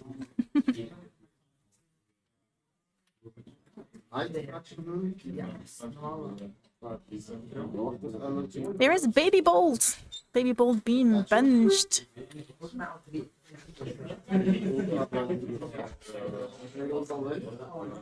Fine. But big but. Is it going to be enough? Does Bo have the cards he needed? I mean, it's a big Dragapult that's in front there. Oh, it got the Sada of the Pheasant Dippity? Oh my god. What a ripper. Bo the Ripper. Alright, yeah. 1, 2, 3, 4, 5. Yeah. For a KO on the Dragapult, GG's. Bo takes this win. Round 3. Wow, Nick had the boss! So this was Bo's last turn. So if Bo couldn't take the Dragapult out here, Nick would have actually won next turn. Bossing up the Pheasant Divinity. Wow, that was actually still a pretty interesting game here. GG's to both players. Definitely big GG's.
so there's 7 minutes left on the clock. So if you want to ask me something, shoot. We can talk. I'm gonna put everything ready for next round.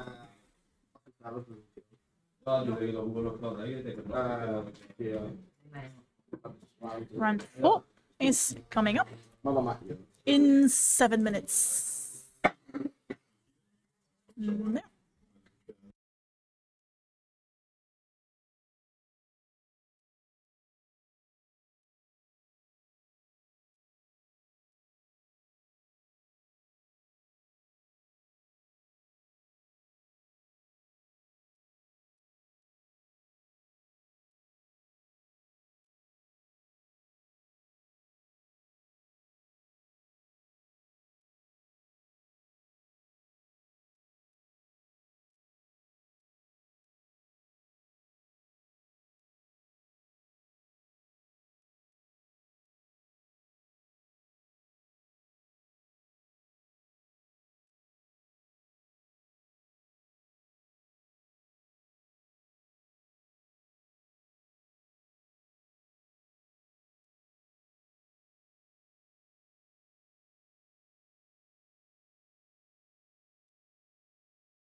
Alright guys, I think a few people need to finish up their round. We'll be right back. Yeah, I think two tables are still playing, but I will see you right back in a few minutes.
players are returning to the tables and round 4 will be starting any minute now, like soon.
Alright, we are back with round 4, and this is a battle of brothers. Caden and Owen. Senior and junior, actually, on stream. Because, yeah, they do play amongst our masters, because this, I mean, it's not, our cup is not big enough, so our seniors and juniors do play amongst the master. They do have a different ranking system though, but they just play amongst the masters. So this means that Owen is on stream, means that he actually beat it 3 or some masters. So alright, round 4 has started. Good luck to both players, let's go.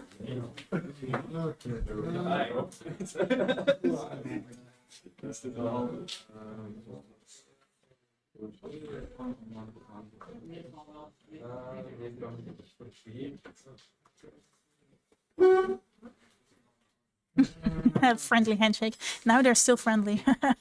Maybe at home they're gonna fight. Alright, buddy puffin. It's so awkward when it's so silent in here. Sometimes this room gets really silent and it's so awkward.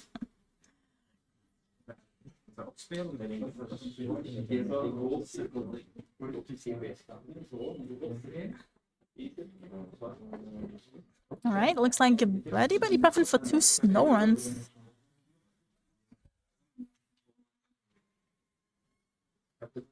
And then an ultra, a nest ball, sorry. Nest ball. For the monkey, it's Dr. Dory.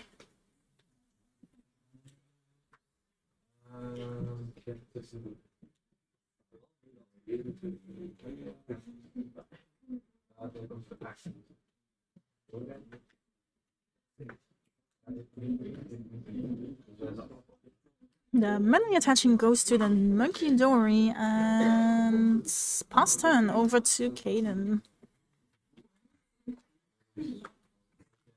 Pidgey and a Buddy Puffin. Marnie? No Marnie. Marnie's not allowed. I think, right? Marnie has been released to 20... No, Is it? I don't think it is Marnie, to be honest, because Marnie is nowhere to be found. Alright, looks like the Buddy Puffin gets a Fan Rotom and a Charmander. I think it's just pure Froslass control. Another Buddy Puffin.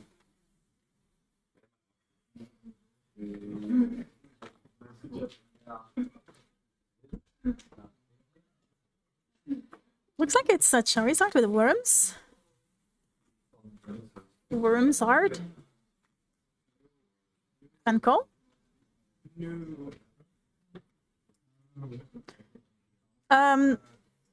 Actually, the decks are released, but they're nowhere to be found. They can't be, because they're also officially they have been released. They have been out, but the shops don't get them.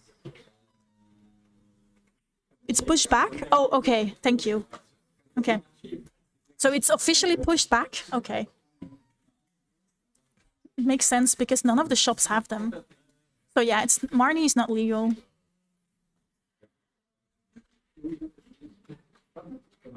Alright, I think the ban call was for a bunch of the Dunsparces, and now passing over turn to Owen.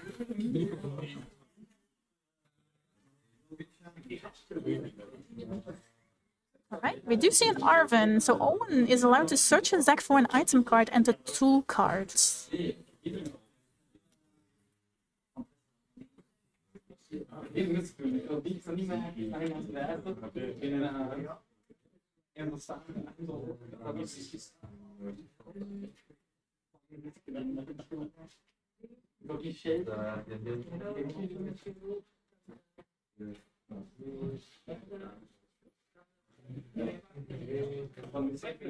Okay, so Bravery Charm and an Ultra Ball.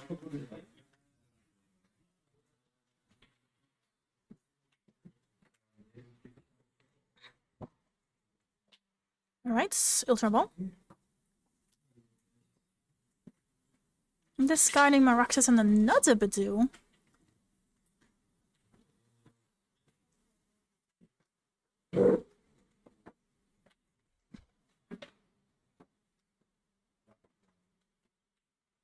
And there is a Froslass. Alright, so now the damage counters can start building up in between turns, in between Pokemon checkup. But only on Pokemon with abilities, except the Froslasses. Okay, so the Bravery Charm goes to the Badoo. Now just Itchy Pollen. Achoo! Itchy Pollen. I hope we have enough damage counters. We have enough dices.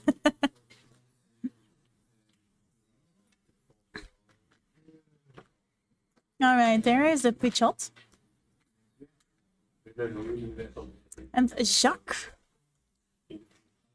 Jacques will allow Caden to search his deck for 2 evolution Pokemon.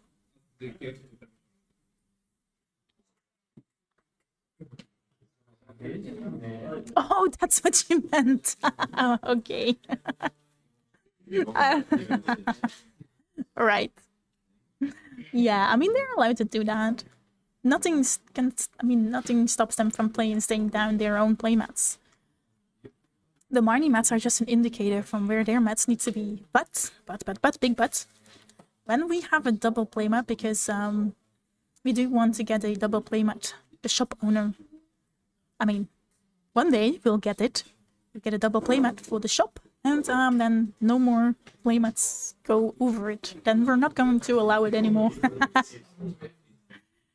Alright, Charmeleon and another the Dunsparce are added to the hand with Shaq here.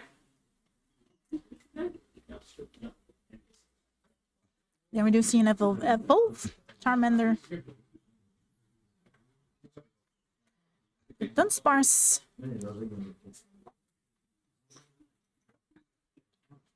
Runaway draw ability, draw 3. And shuffle this Pokemon back into the deck.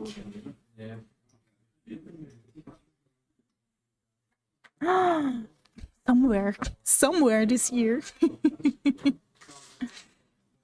Alright, promoting another Dunny. Yeah, I have no idea when we get them. I have no idea. I mean, I am like, as long as we don't get the physical cards, I'm okay with using our proxies. I mostly never play in a tournament, so... Alright, another runaway draw. And goes back into the deck. Promoting that Fenrotom.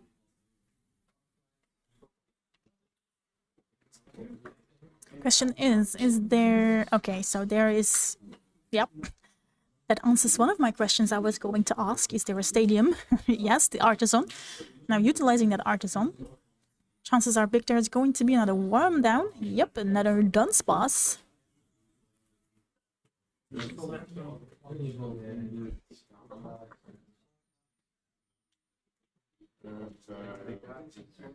And there is a manually attachment.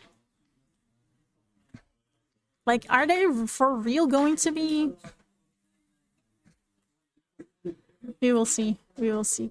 Alright, decides to go with the attack on the Bidoof, but it's not a KO thanks to the Bravery Charm. And the Freezing Shout ability from Froslass builds up some more damage. Yes, it is the drop power from the Dunsparces and the Pidgeotto in the Charizard. Yes, very interesting indeed. It should be a coin flip. Yeah, I mean, it's a very good attack. Yeah. Right, I think that was Artisan. Getting a Monkey Door with an Artisan. Now using Vessel, discarding the stamp. Woo. That's a high cost though. For a Vessel.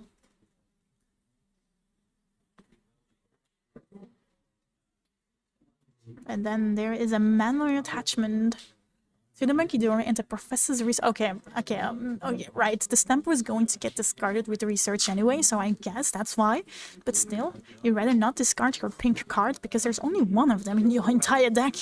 But I guess if it must, right?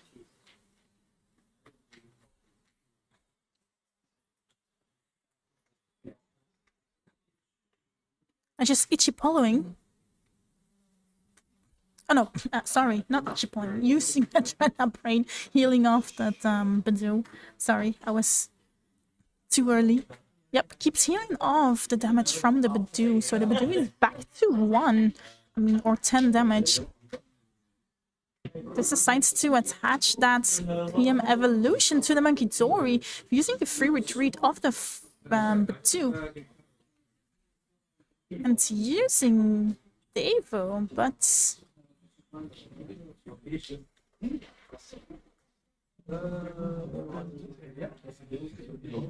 No, it's not a KO. It's not enough. Oh no, did he?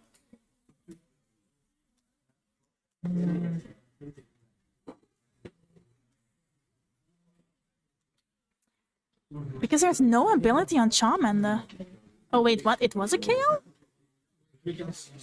Okay, now I'm confused. But anyway, I think they should have figured out something because there's a judge on the table. So maybe they miscounted.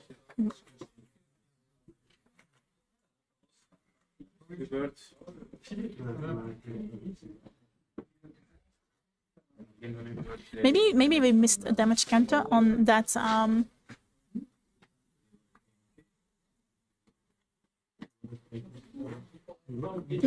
Yeah, it should be, but maybe we missed some damage in between turns from other turns. I don't know. Anyway, there's a judge on the table, so the judge should have probably. I mean, there's no way that the judge is going to let that through the Evo, and so maybe we missed something.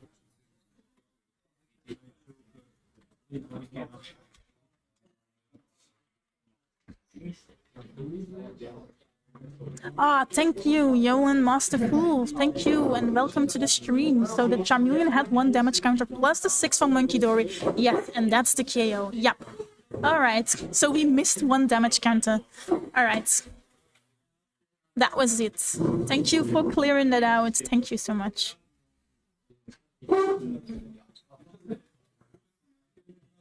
I figured that would be something like that, because otherwise the judge would have never let that Charmander get KO'd. So, because we do have our table judge today watching the game. So yeah. All right, Marnie. So this is like a mini regional, you know, with a table judge and all.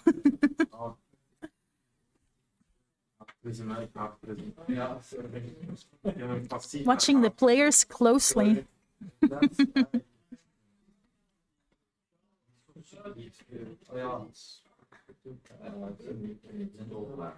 right. Okay, it was supposed to be a Buddy Puffin, not a Dunsparce EX. Well, that was a nice flash, but yeah. All right, so Buddy Puffin for another Dunsparce and another Charmeleon. Wait, that means that actually Owen took a prize card. It is mainly just the Monkidori and the Badoo. Early game, you do want to Badoo. All right, so it looks like the Monkidori is taken out by a fan Rotom here. So early game, this deck wants to be attacking with Badoo to slow your opponent down, and I think. And yeah, and just spread damage with Froslass and Monkidori.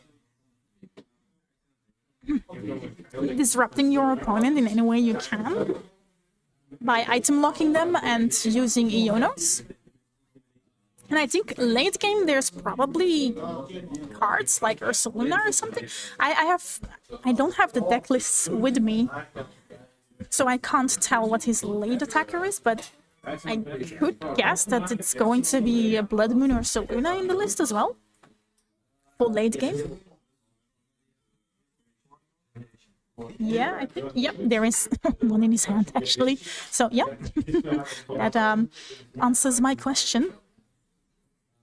Alright, we do see a Mary attaching to the new fresh Monkidori and a Bravery Charm going under a new Monkidori, utilizing the Adrenaline brain, moving over damage from the Badoo to the Fan Rotom, now utilizing its second Monkidori and placing it down on the Pidgeotto.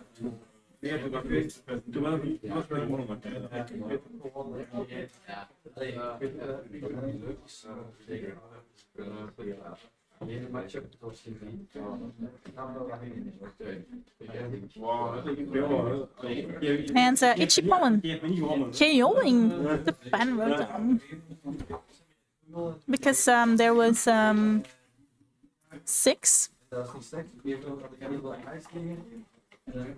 And Badoo actually takes a KO here.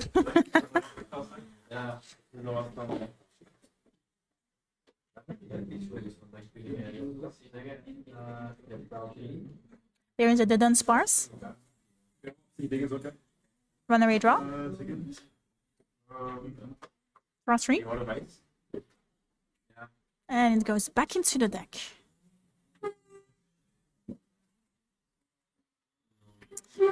Promoting the Pidgeot here is a great choice because if Pidgeot has free retreat. Welcome to the stream, Kimby. Is there a rotation coming soon? No. Next year. There is only one rotation being held every year, and the next rotation is around the same time as this year, but next year. So no rotation. No rotation happening soon. Right? There's still only one rotation per year, right? Did I miss something?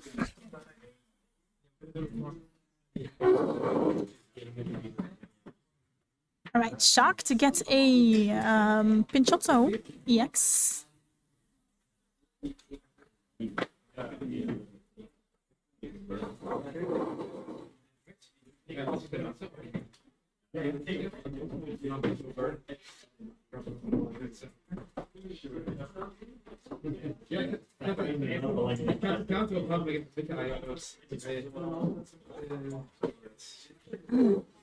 Now utilizing Pichot's Quick Search. Let me think. I think Raging Bolt is not rotating, so the next rotation is probably going to be a... Wait, we are May.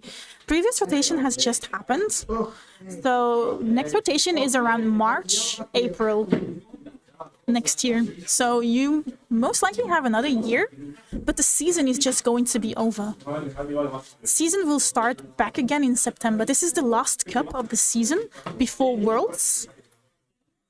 And in September, the season is going to start up again. And then late March, early April, there's going to be another rotation.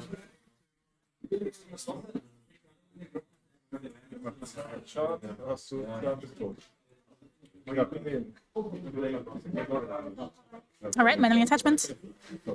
Retreats into that Dunsparce. But now we know what it does. It searches for an Pokemon. Not necessarily. You can already pick up a deck and start playing, because here, for example, here at our locals, season is over, but our shop owner will still host some fun challenges. So that's actually a great opportunity to test, to start playing, to test not in a very competitive way, but just for fun. Alright, looks like Caden searched out a Charizard with the Dunsparce attack. Because that's what we learned today, that the Dunsparce, the 70 HP Dunsparce actually searches a Pokemon from your deck when it's attacking. Alright. Learned something new today.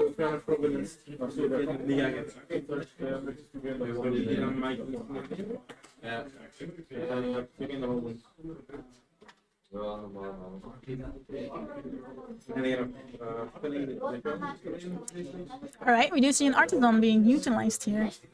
So I really think it's a good way to start, get to know the TCG, start to search a deck and what you want to play in these less competitive area, I mean, or period, maybe.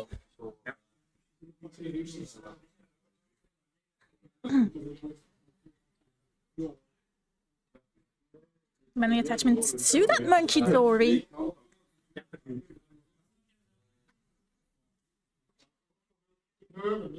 Rescue more to the Froslass.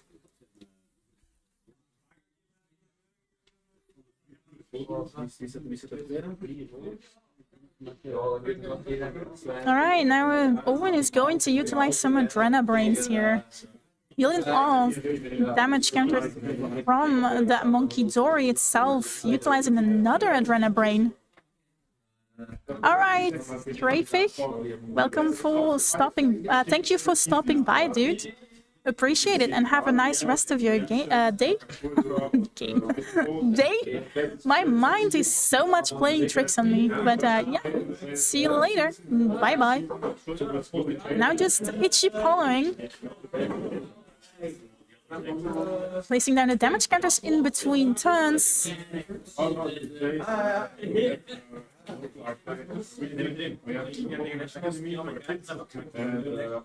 And we do know that Caden has that Charizard EX in the hand. And there it is. With its burning dark Infernal Rain ability and Burning Darkness attack. I have to think back to my son. He's 5 years old and he picked up the Charizard deck. And he's like, whenever he attacks with the Charizard, it's like Burning Darkness. That's so cute. He's 5 years old and he's starting to learn the deck, and I mean, he can't read. He can't even No, you can't even read, so he's memorizing all these things, and it's so cute. Looks like a boss's order on that Froslass. Now we do see a quick search.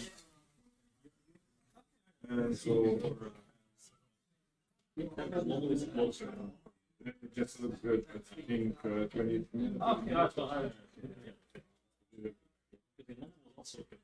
Yes.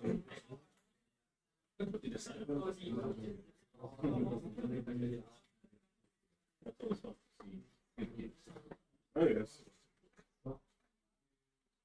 All right. And we do see a hard read into the Charizard. And that Charizard is big. I mean, it's going to take some damage counters to take that Charizard out. Now just Burning Darkness, KOing the Froslass in the active spot. Of course, Badooz goes back into the active spot because of its free retreat. It's a no-brainer to promote it. Play against them. But we know Froslass, there is no damage building up here, so going to be hard to KO that big Pokemon.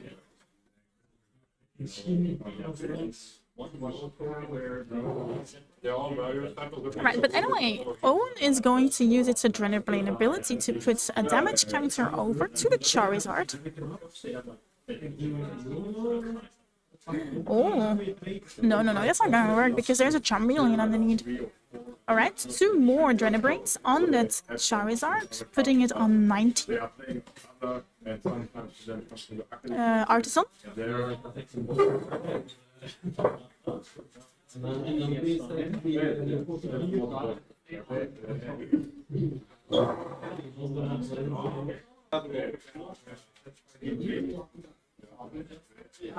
No target. I don't think. Just checking again. Yeah, no target. Or okay, still target. Alright, Froslass. I thought he was shuffling his deck. Maybe he was just thinking. But anyway, the Froslass is Snowrunt. It's not a Froslass yet. Snowrunt is being benched down here with the Artisan.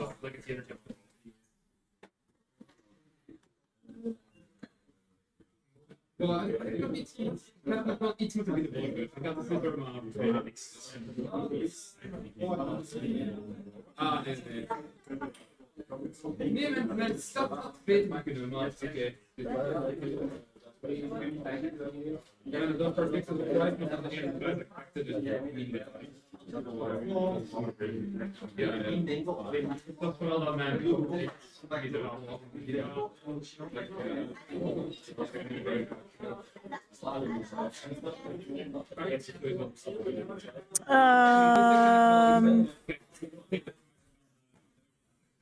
Is the stream still rolling? Because I'm getting an error here.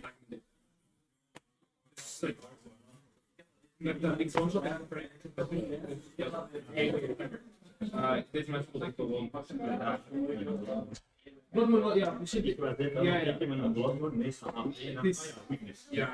Dat is. Not gonna lie, if the bundle go out, but it's not displaying and one. Alright, okay. The stream is back. We had some. There were small issues with the thingy, but stream is fine. Was it been fine this entire time? Because I had an error. Very pleased because that's 3 prize cards remaining. So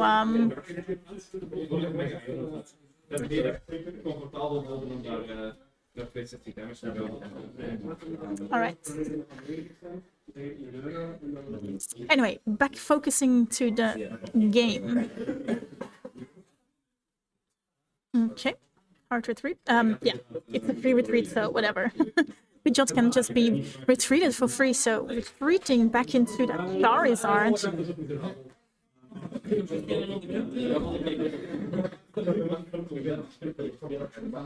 Dit zou extreem zijn. Ultra Ball. Met Okidogi doet shift niks, maar al de rest is.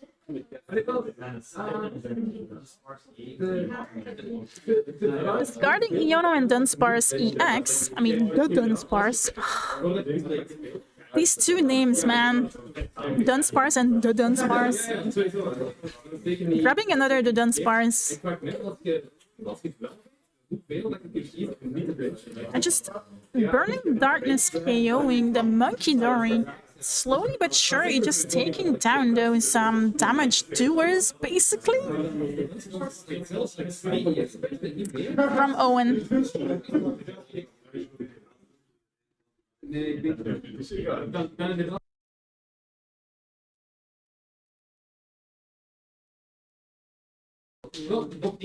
Night Stretcher taking back the Froslass and of course evolving that Snorunt into the Froslass.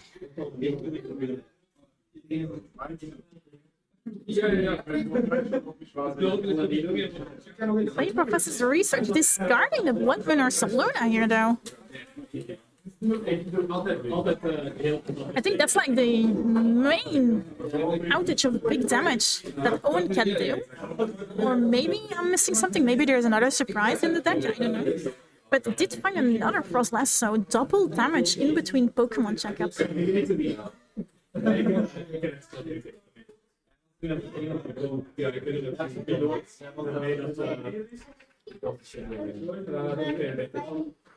Hearthstone?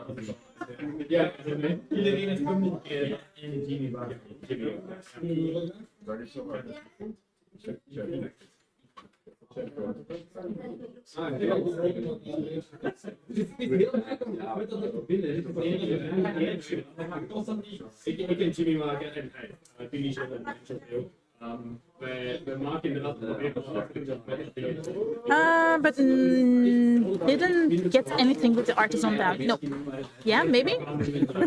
I mean, he's shuffling his deck, so I'm assuming that he's not grabbing anything with the Artisan.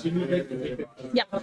Nothing. I mean, it's a great way to check your deck for remaining resources, of course. Just activate an Artisan and to see what's left in your deck.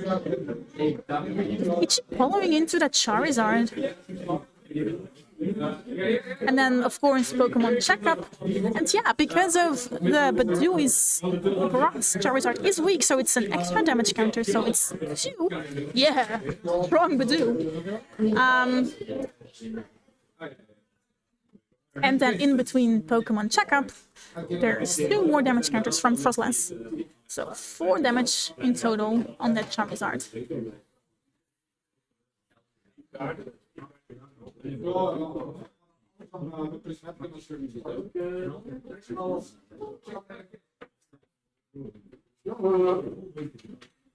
Quick search.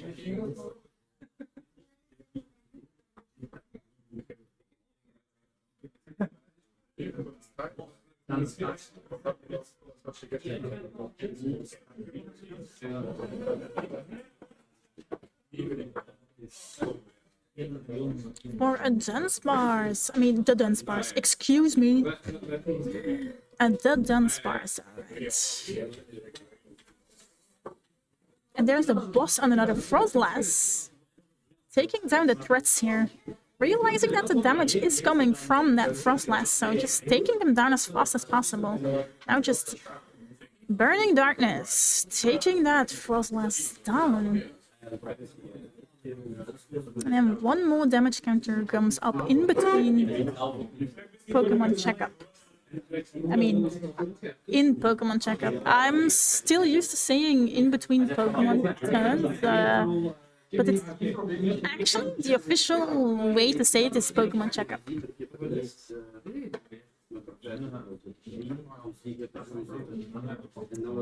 So yeah, I just say a combination of both of them. So in between Pokemon Checkup it is.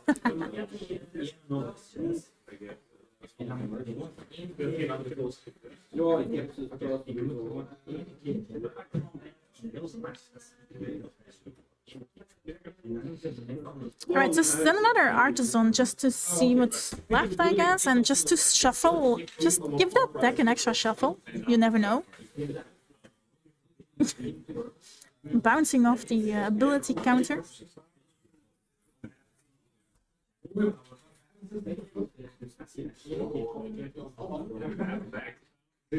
A Banana Brain. Moving over damage to that Charizard. Another Adrenabrain. Starting to build up on that Charmeleon on the bench. And I guess your main attack is Devolution as well, I guess. Against those setup decks, you use your Devolution. Now utilizing Itchy Pollen yet again for weakness on the Charizard. And Pokemon Checkup, one more damage counter.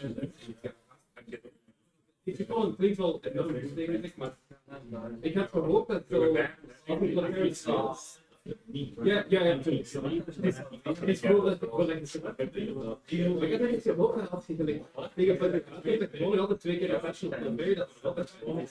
Maar dat is natuurlijk niet. Ja, dat is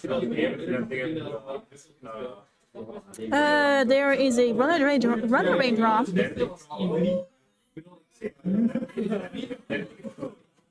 That Dunsparce goes back into the deck, which also removes the damage on the field, of course, which is great for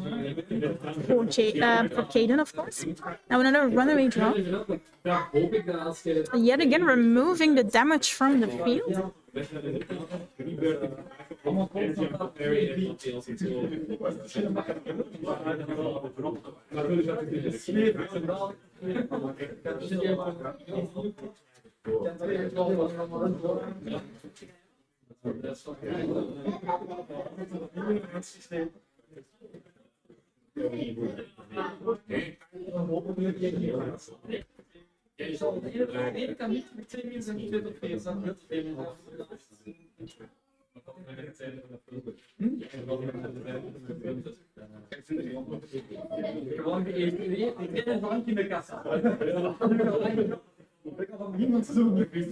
I think the quick search is grabbing the Brontos border yet again on that Froslass.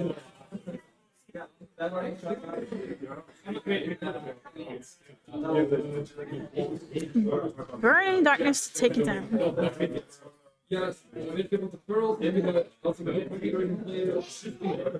Nice stretch up. And there is Blood Moon Ursaluna.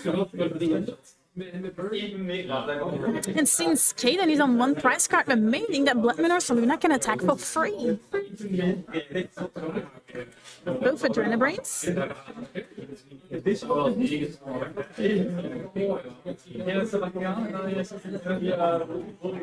Artisan.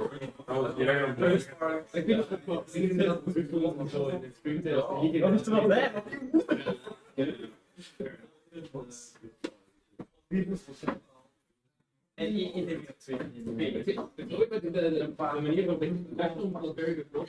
I think they're in time though. Yeah, it should be time. Maar dat is niet snel genoeg.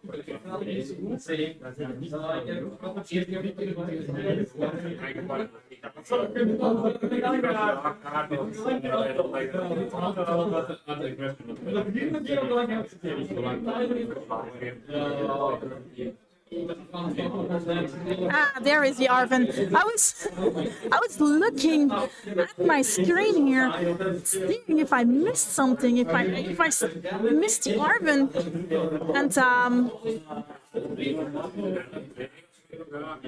and I think it's a tie because they were in time, and I think this is or Caden. I don't know, I'm not sure. Anyway, it's a tie or Caden won because Owen couldn't get 3 prize cards anymore. So I think because Charizard has how much damage? Charizard had 120, but Charizard has like 120 plus. That's only 200. 120 plus. So I mean, it was enough to take down the Charizard, but we have. Yeah, it was a tie. So all right, it was a tie. None of them. Looks like the judges came in and told me that the devolution from Owen was priced, so there was no way he could actually get it and end the game. So yeah, it is a tie. We have a tie here. All right, we will be right back for our 5th round. So don't go anywhere because we are starting very soon now. Be right back.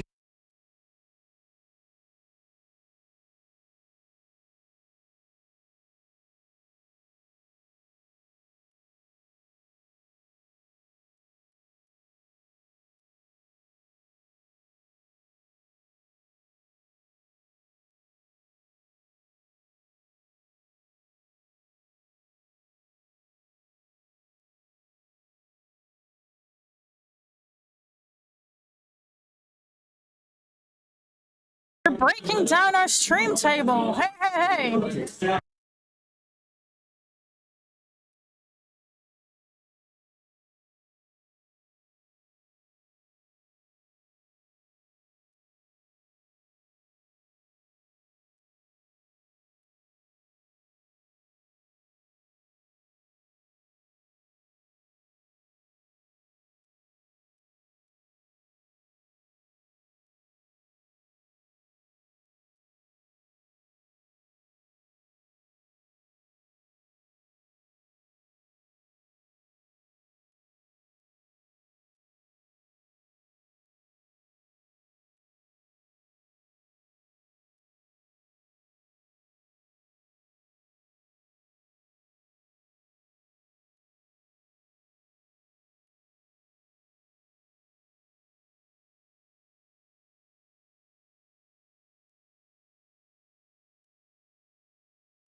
Round 5 is starting, but we don't have...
Alright, we found our guinea pigs. Guinea pigs? We found some bubble boys, so this is a win and you're in top 4. So, or at least those players still have a chance to get in top 4.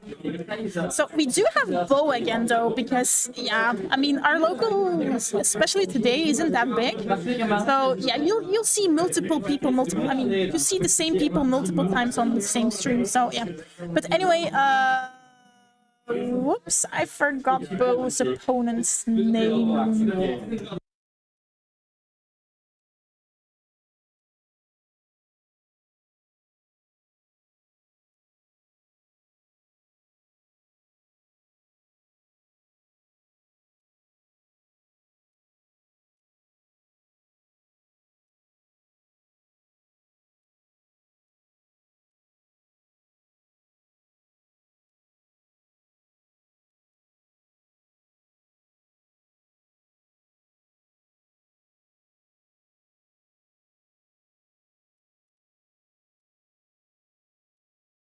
Right. We got the name. Woohoo! We have Water versus Bo.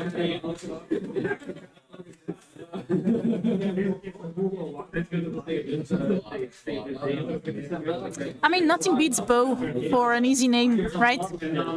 Maybe Kim, but although you could actually debate that Bo could be B-E-A-U, but anyway, B-O is a very easy, right? So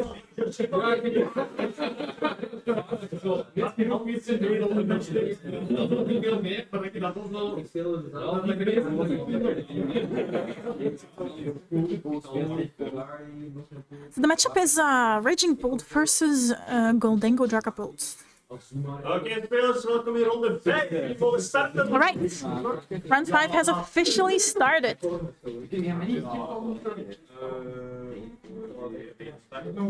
Ja, dat wel.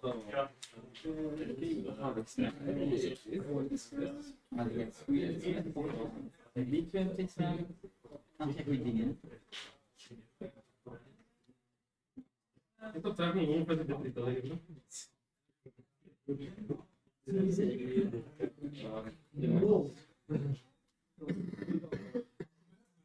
Alright, looks like we're going to see a buddy pattern for Wouter here. Gimme go.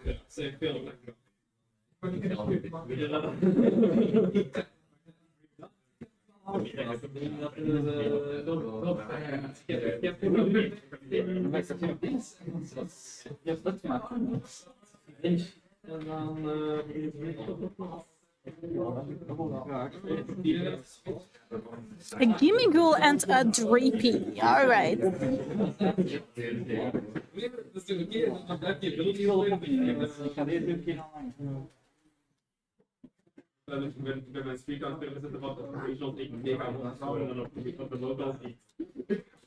Mainly attaching to the Monkey Dory.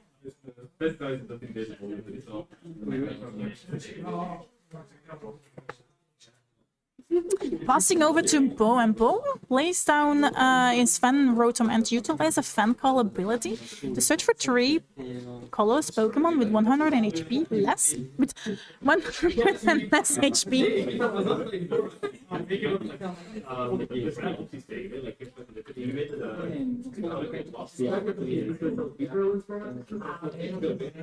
Two Hoot Hoots and a Noctowl.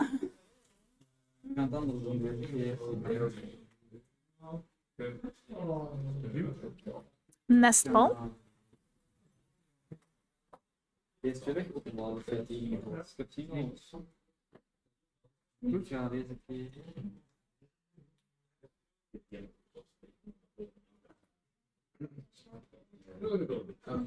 For the Fez, all right.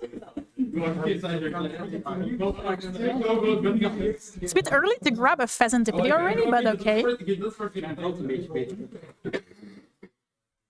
I don't know the thinking process of the players, so. Deal dance.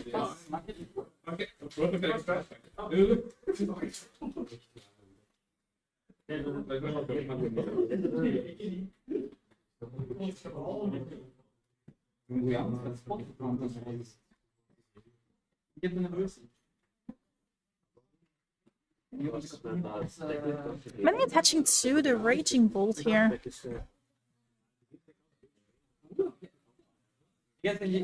Just passing turn. Ooh, no attack or something. There is a Dracloak. Do you see the Drippy being evolved into the Dracloak?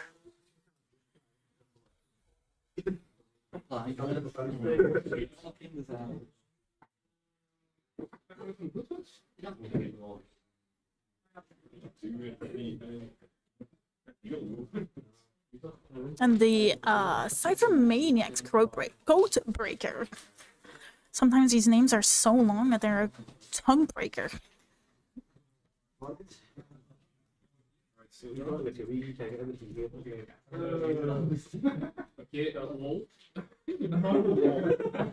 Make sure dat lijkt me dat ik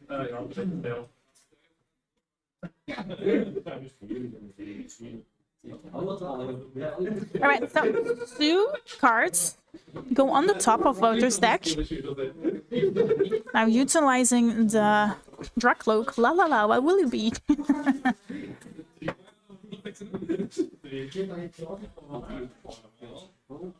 There is a Gholdengo EX. Now utilizing its coin bonus. Oh, only one. Only one. Uh-oh. Judge.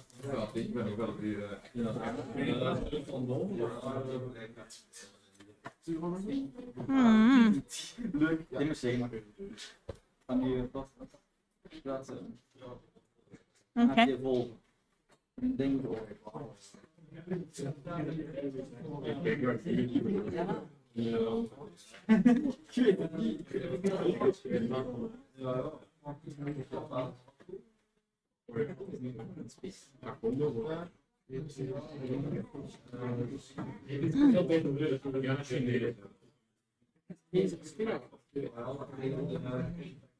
Alright.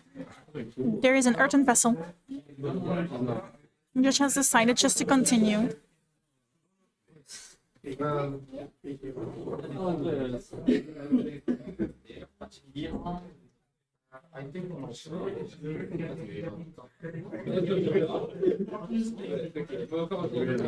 Two metal energies.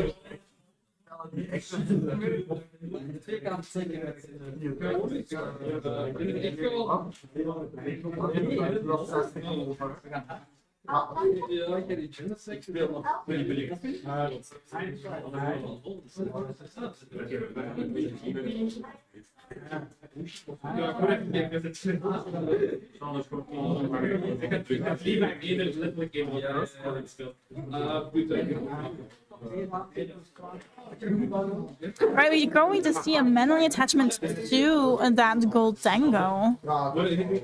And What if he hit 280 damage? What if he do it again?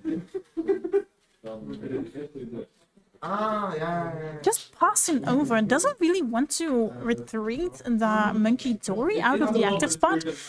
Might not have the energy count on in his hands to go for the KO here. But we're going to see a Jewel Seeker from Bo. En hoeveel doet de max? 6? Oké, dan doe ik het bij. En dan 9 gewoon. Oké.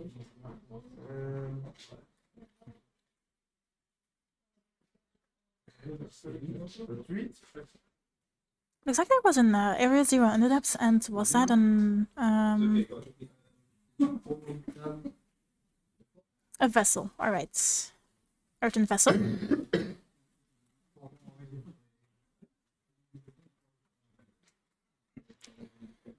For a grass energy and a fighting energy.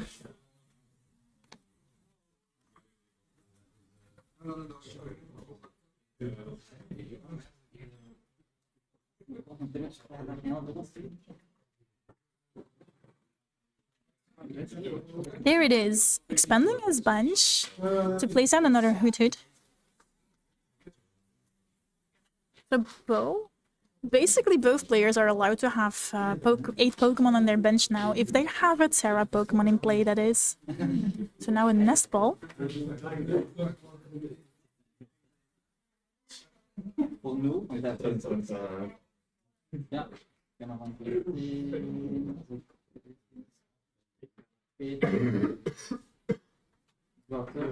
And there is another Teal Mask. Teal Mask Ogapon. Een dancer. 30 van hier mag naar daar gaan. Knockout.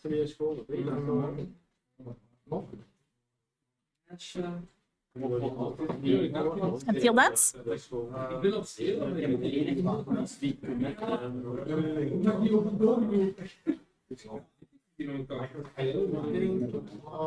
And there is a manually attaching to the Raging Bolt. So we might see a KO.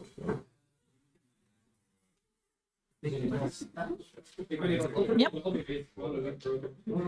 Detaching 2 energies here to take the KO on the Monkey Dory.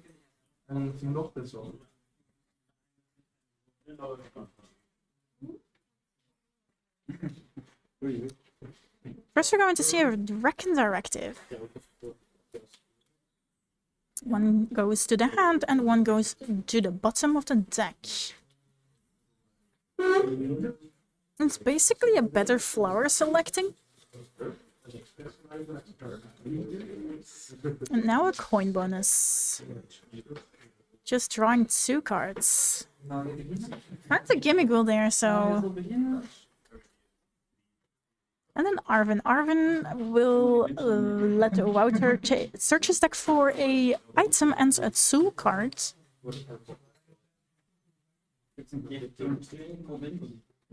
Oh, looks like the Energy Search Pro.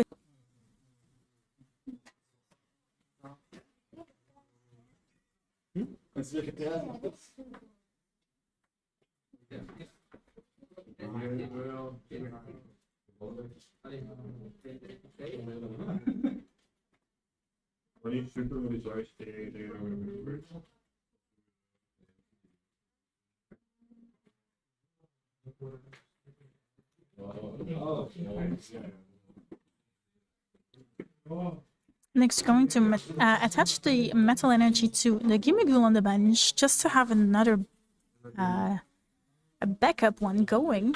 Because, yeah, Raging Bolt can take out easy. Can take out a Gholdengo easy, but we're going to see a KO on that Raging Bolt in the active spot here. Gholdengo is like, what you can, I can also do, but from the hand. I don't need to need to have those energies attached to a Pokemon on my field.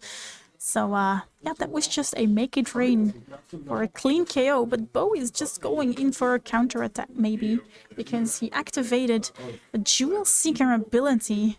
At least one of those cards is a Sada. I have no idea what the other one is because it's 2 downwards.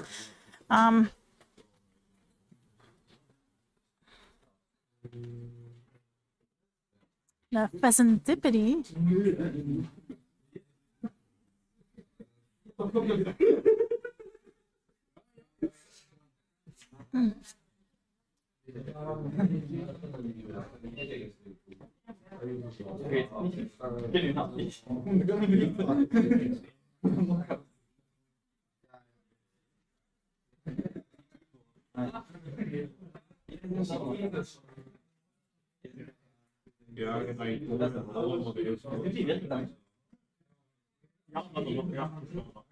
Okay, Bo is going to play Rispin?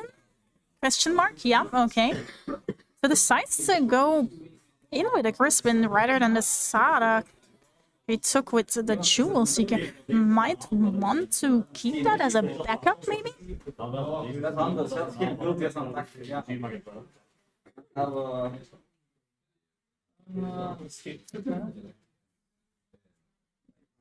So there is one attachment from the Crispin and the other one is a melee attachment to the Raging Bolt. It's basically the same, but it can go... Oh yeah, it can, of course, yeah. I mean, he drew that Crispin with the Pheasantipity, and yeah, he has no other target rather than the Raging Bolt, so I guess better to do a Crispin here instead of a Sada because there's only one target. So now both of the energies go underneath one Raging Bolt, and Sada doesn't let you do that, of course. Now we're going to see a Teal Dance. And another one.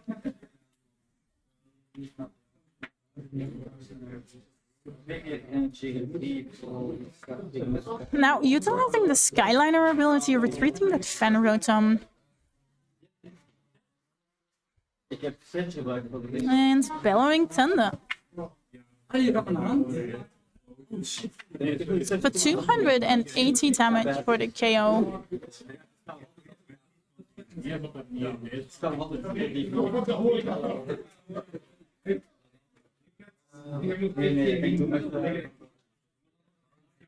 Sure, I'll take it.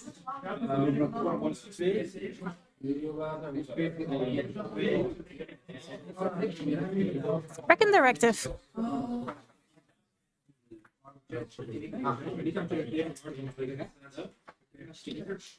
So we do know that these decks are pretty strong in one-hit KOing Pokemon. The question is, do they have the cards in their hand, or do their can they utilize enough cards to actually get those resources back? Because you do waste some resources getting those KOs. So does Wouter have the cards to get that counter KO?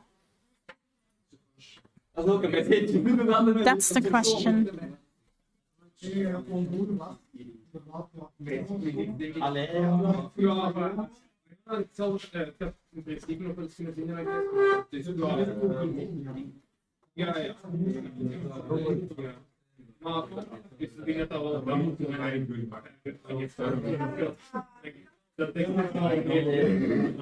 Ultra Ball.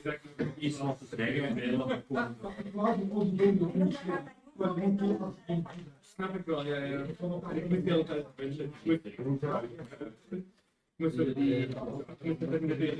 Wat ik niet opzien, maar dat andere dingen. And there is another Gholdengo. So that's one of those pieces that Wouter actually needs. The Gholdengo.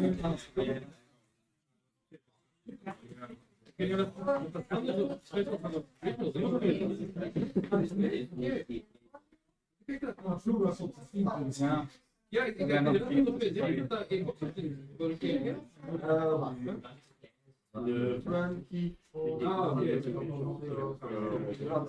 Welcome back, Greninja.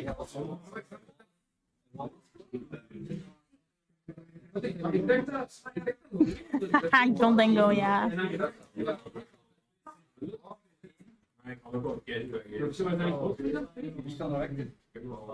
And there is the Cypher Maniac's code breaker, right? Definitely breaker.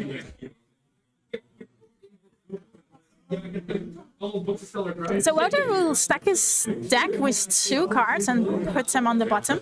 On the top. Bottom. Jesus, that card would be terrible if it was bottom. I mean, on top. So it's any card he wants. Any 2 cards he wants. And then he will probably draw them with the Gholdengo's ability coin bonus. There it is. Yep. Yep. And Buddy Puffin. Martin realizes that he needs to get some more backup Pokemon. He needs to get the next Gholdengo also. And because Gholdengo is a stage 1, Gholdengo needs a setup, needs a turn to set up. So 2 Gimmighoul's hitting the bench here because, yeah, Raging Bolt can easily one-hit KO him back. So these are definitely decks of the same type, basically. They one-hit KO each other consistently. So you just need to make sure that you have your next Pokemon ready. And now we're going to see a superior energy retrieval, discarding 2 cards from your hand to get 4 energies back to your hand from your discard pile. Right.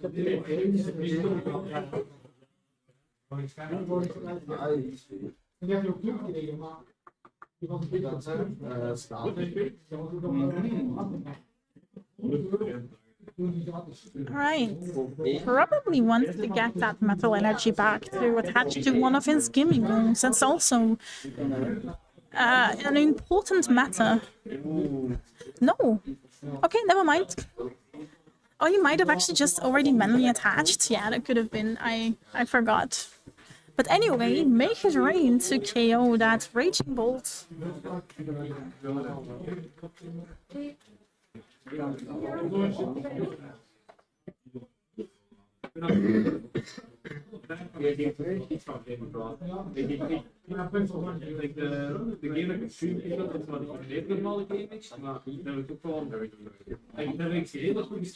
Okay, that's an Ultra Ball. Ultra Ball discarding Briar and the Pulpad for another Raging Bolt.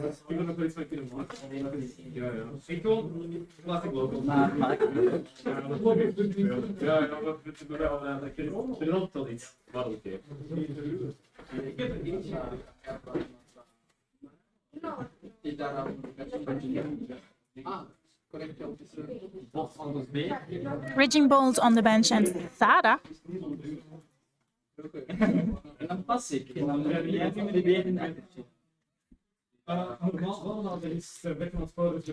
Attaching that energy to the Raging Bolt and draw 3 cards.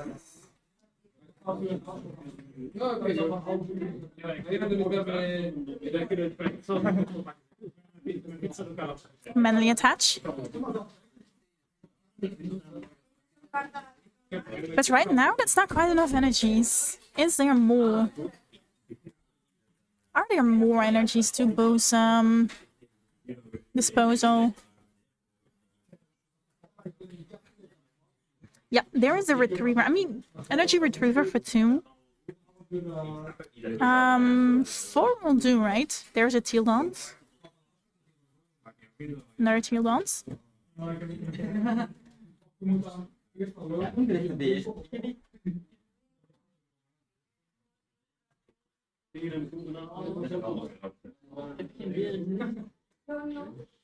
Benching down the Caridon, utilizing Pheasant Dip to flip the script.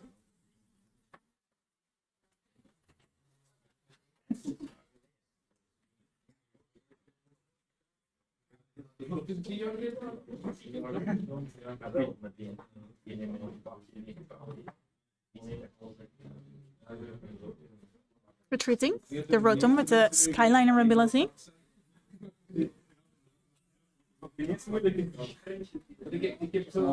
And Bellowing Thunder.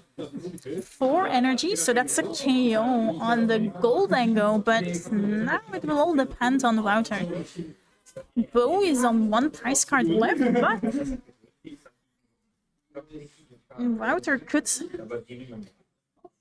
return KO for game here, so what will it be?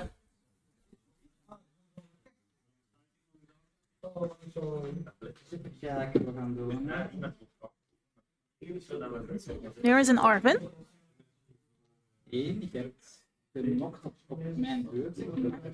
Ultra Ball.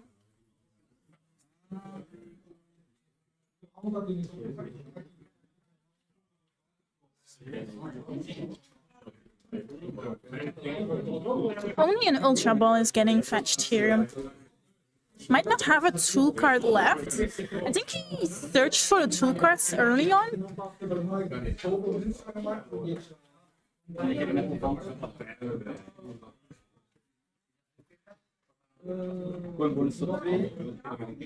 Back in directive. Well, doesn't even need the Ultra Ball.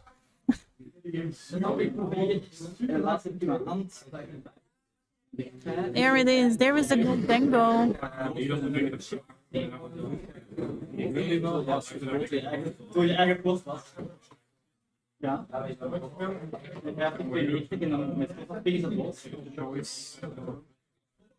Right now, does he have? Yeah, there is the. Oh, he has 2 of them. All right, I think that's it. That's about it. Yeah. 1, 2, 3, 4, 5, 6, 7. Yeah, that's it. Yep. Attachment and make it rain for the last 2 prize cards. Alright, Gholdengo wins here. GG's to both players. We'll be right back with top 4. Keep in mind, guys, top 4 will be best out of 3, so these games will take a bit longer. And we'll be right back.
Alright, guys, our top 4 is about to start very soon. Players are returning to their tables. So our first game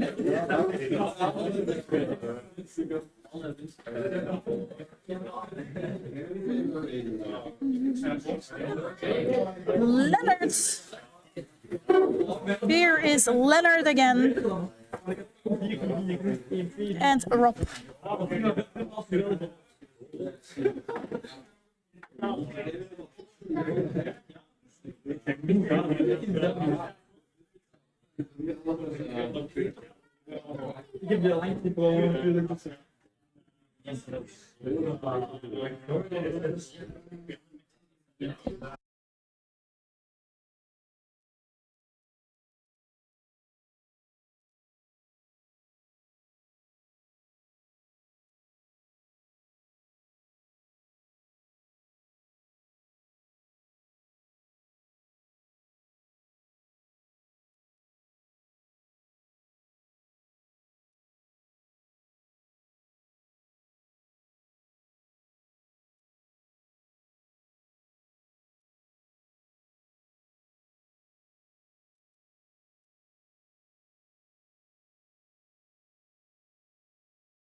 Alright.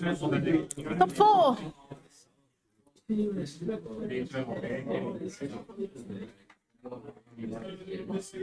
Leonard was Joltik? And Rob, we haven't seen Rob before, so first time we're gonna see Rob on stream today. I see a grass energy. Is that Raging Bolt? Although, no, that's an... I don't know.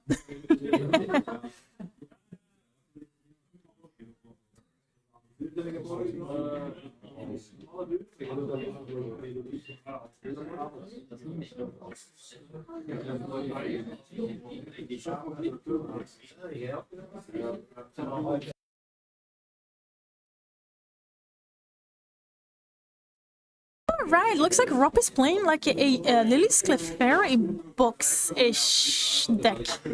Interesting.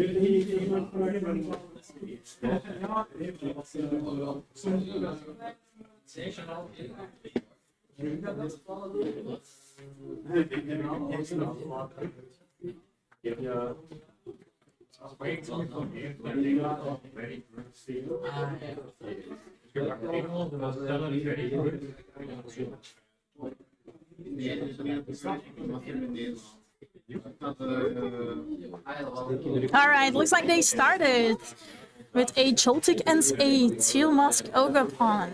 Alright, let's take a look at what this is. This matchup is all about. Looks like Rob is starting off with an Earthen Vessel, discarding a Grass Energy.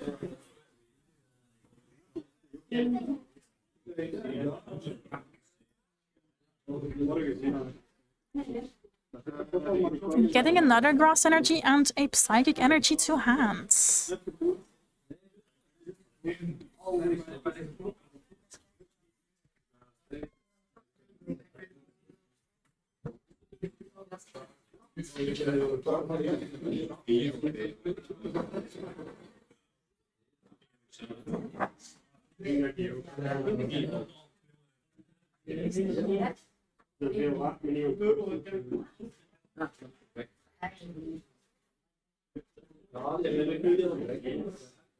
Utilizing the Teal Mask Ogapon's Teal Dance ability.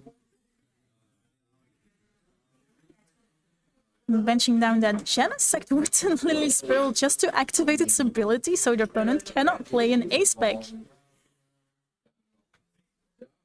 And just passing turn over to Leonard. But I mean, Leonard has the Joltik already in the active spot, but Is there any way he can get get down those other Pokemon? No, I guess the Blood Moon or Saluna is just getting down on the bench. I don't even see a nest ball. Most of the times, only one nest ball is enough to start rolling.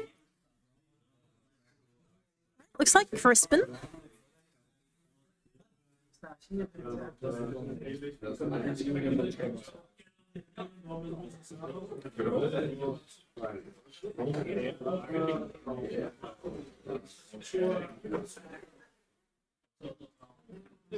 Well, at least there's a bunch of energies in the deck, though. That's no doubt about it.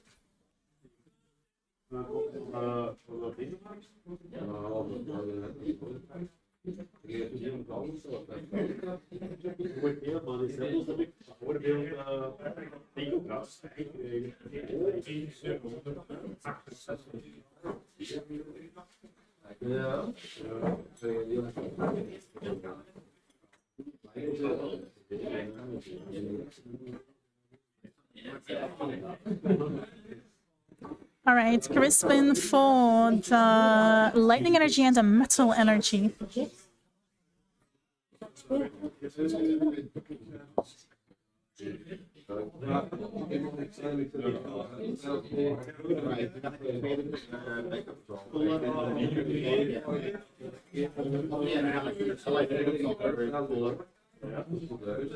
Lightning will be attached and the metal will be added to hands.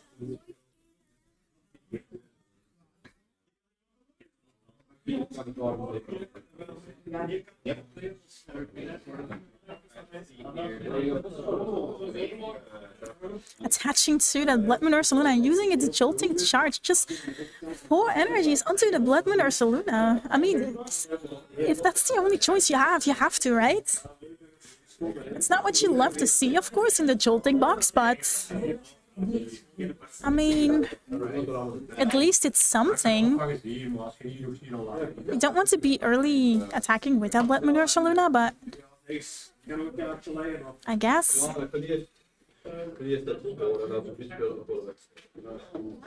Alright, we're gonna see a superior energy retrieval just to retrieve that cross energy out of the discard pile. Opponents, our players' hands are awkward, I guess. Awkward hands just ask for awkward plays, I guess. And not just Iono. I don't think Leonard minds that Iono that much.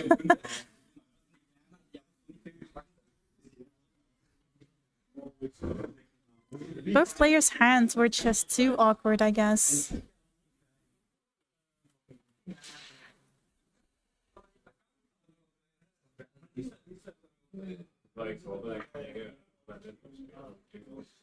Right, hard to read into the Genesect.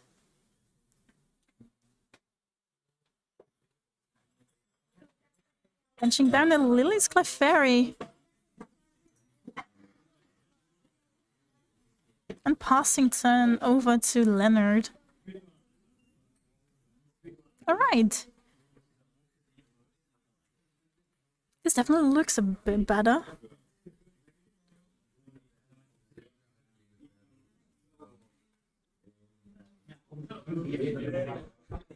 Boss, playing boss's order on that Fazandipity. Retreating the Joltik into the Blood Moon or Saluna and taking a first KO with a Blood Moon or Saluna with actually 5 energies underneath it. Did you ever see that? I didn't. I think this is the first time.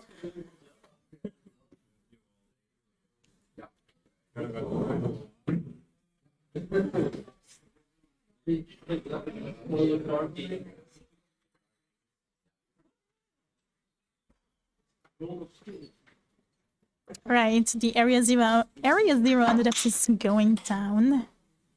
And another Lillie's Cleffairy. Holy smokes, it's hard to talk for some reason. And an Iono.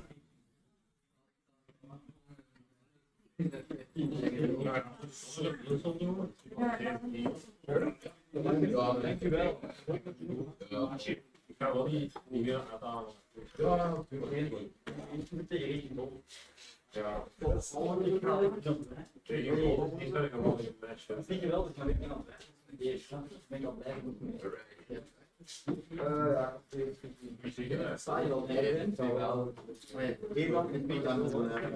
Nestball.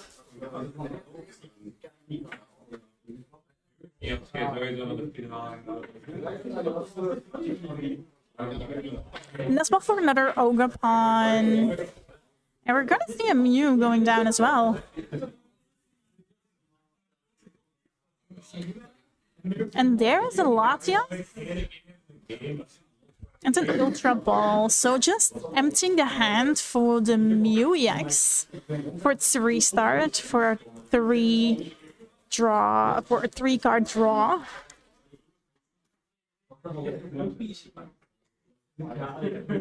Oh, a Volcanion. Interesting. It's actually the first time. I think that's actually the first time I've seen one since the Journey Together set has been released. I don't think we've seen one on stream. Restart.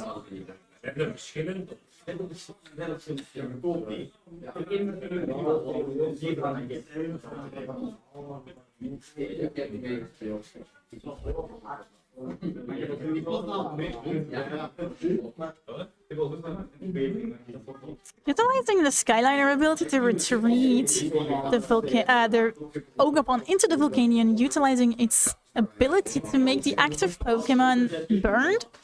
And it's hat, so the burn is gone normally, right? Oh no, it's a Tails. I think that was the one, right? The one from that dice. It's a Tails then. Yeah. So this burns actually, the burn actually stays on.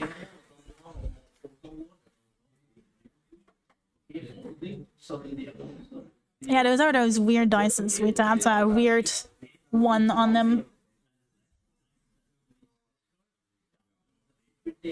Right, Nestball. With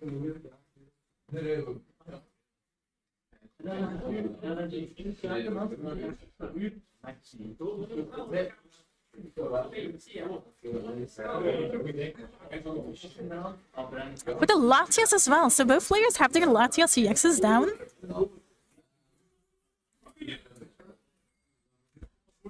Latias EX is also a Pokemon that's very much around in the meta, in the current meta. A lot of decks actually rely on the Skyliner ability to retreat their Pokemon. And Crispin.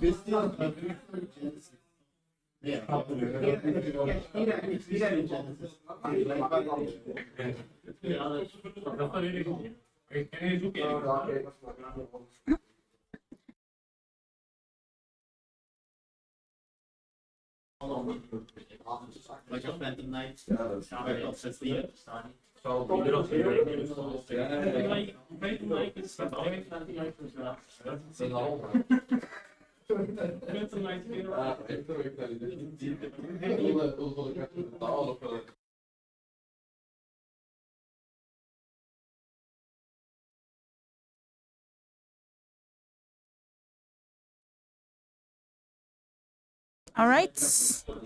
Looks like the Crispin added the Psychic and the Psychic and the Lightning.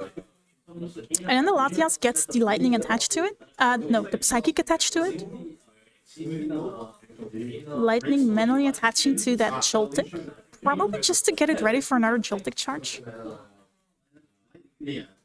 Now, utilizing that Skyliner ability to get that Blood Moon or Saluna out of the act, because it cannot attack again.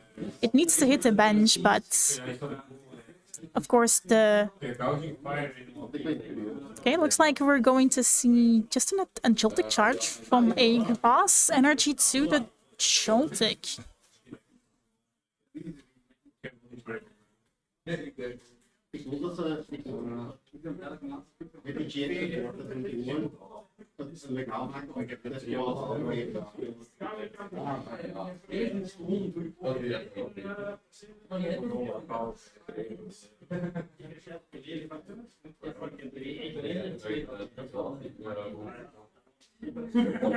Dat was al vergeten.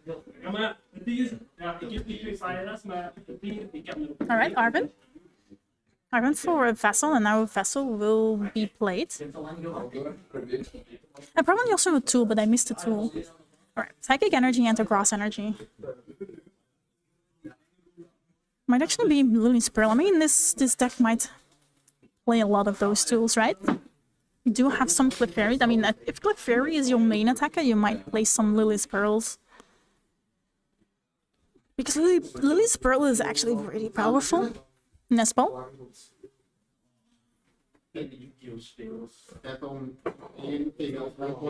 Oh, the Sushi Master. That's Siguri.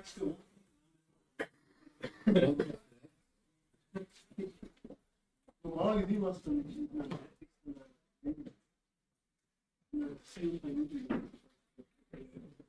Teal Dance.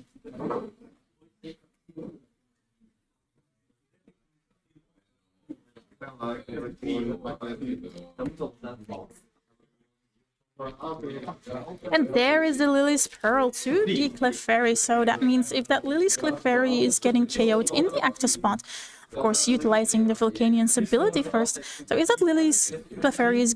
Now we do see an attract customers. Anyway, if that Lillie's Cleffairy is KO'd in the active spot, your opponent can only take one prize card because of Lillie's Pearl. But that Cleffairy really needs to be in the active spot.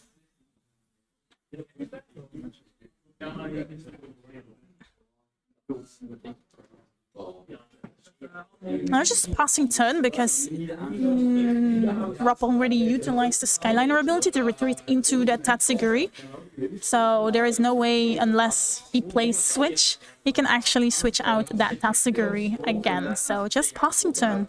So far, these two decks are supposed to be pretty fast decks because they're all basic decks, but they're actually having a pretty slow setup. Pretty slow start, actually.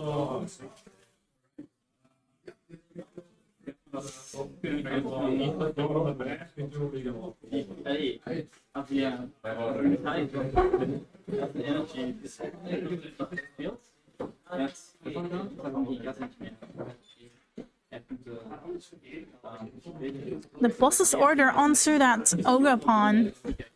Now that Blood Moon or Saluna can actually attack again.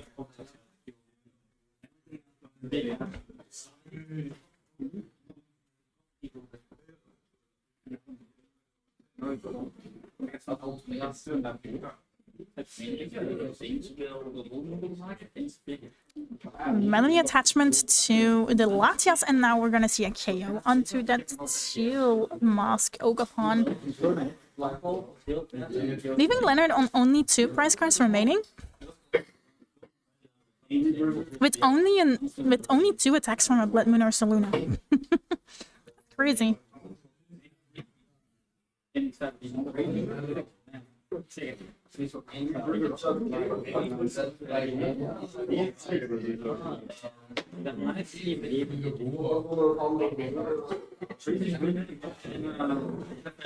Okay, we're gonna see a nest ball.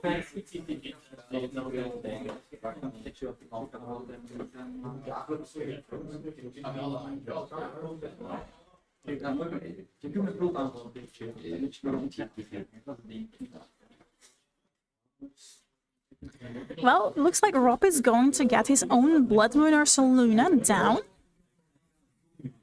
on the bench with that nest ball.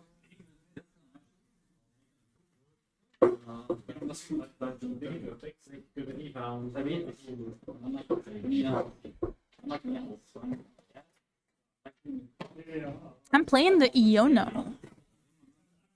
We do know that Joltik box doesn't really play that much of a draw supporter, or draw support, shall I say. So putting Leonard to 2 is probably a good option here.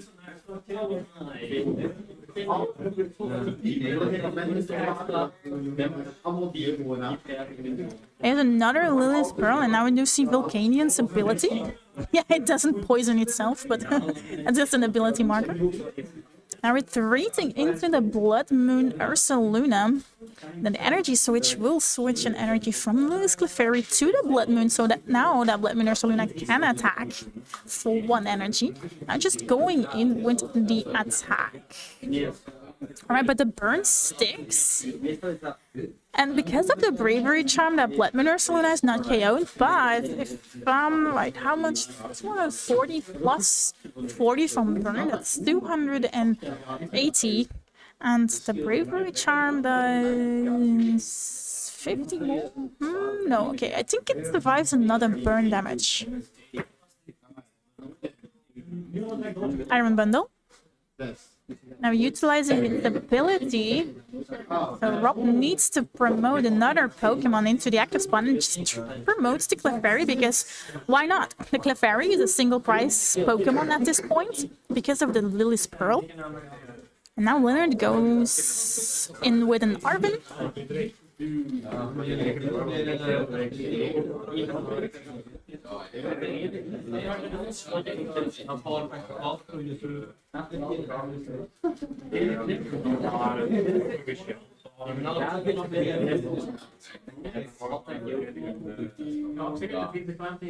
is normaal de hele geweest bij de tweede.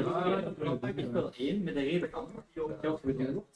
En in het tweede is niet evident. En ik kwam er altijd geen keer niet op. Ja, laat mij meer kan ik ook even aanpakken. It looks like a Nestball and an XP share are grabbed here with the Arven, and now the Nestball is being used.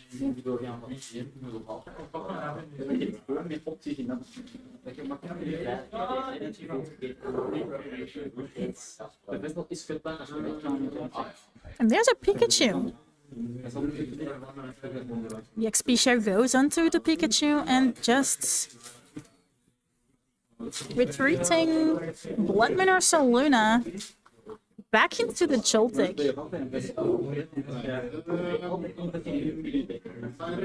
Now using Jolting Charge again. That's like the 3rd times in this game that the Jolting Charge is being utilized here.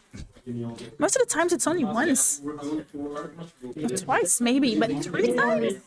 Alright, 2 energies go underneath that Pikachu. And Rob plays the Pokegear.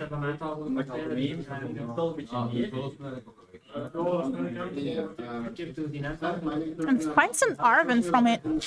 Sigma van Dekbak E.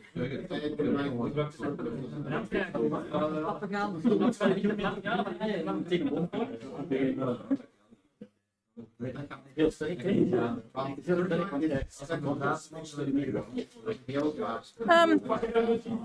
And I think that was a scoop.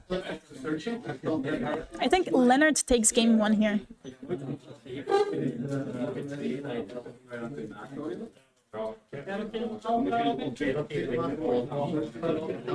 And we're going into game 2.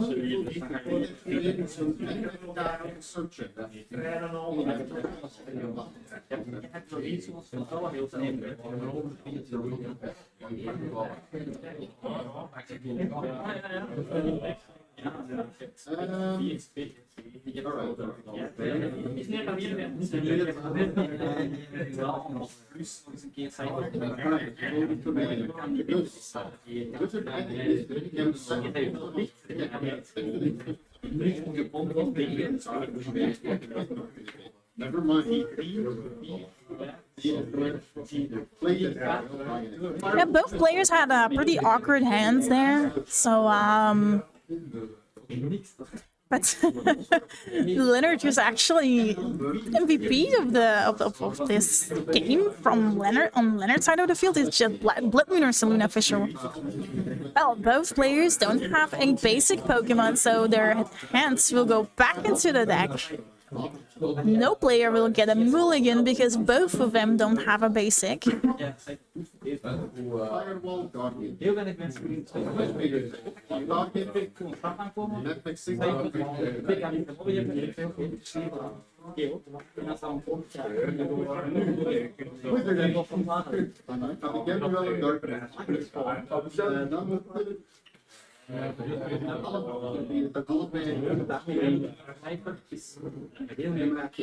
All right. I think that's the that's definitely better. Ramon, welcome to town.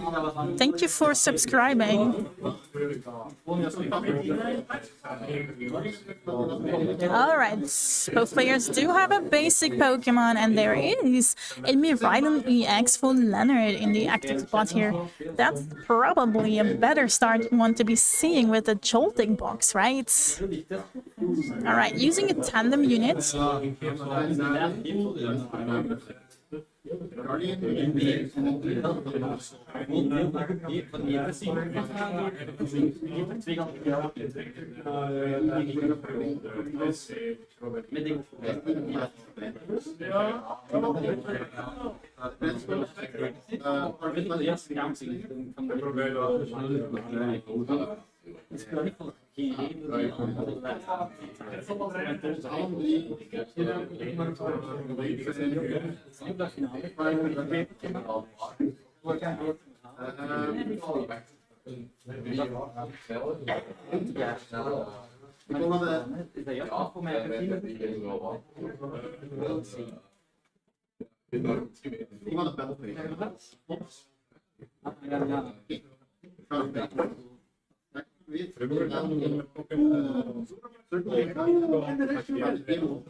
Alright, so we're just going to see a Pikachu being down. Okay.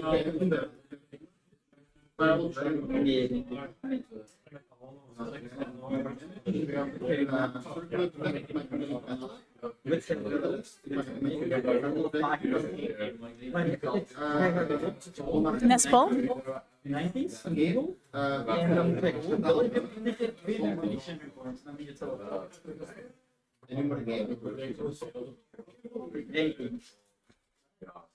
Iron Bundle, okay, so what's Leonard cooking? Vessel?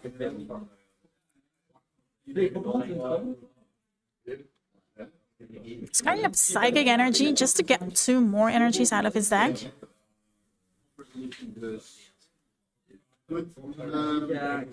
It's the lightning and the metal energy.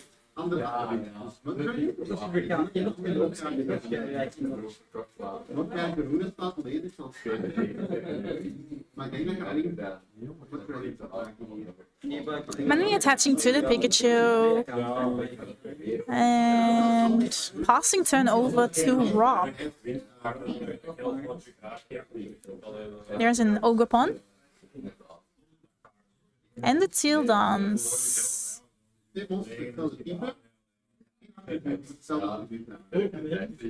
He's 5 years old.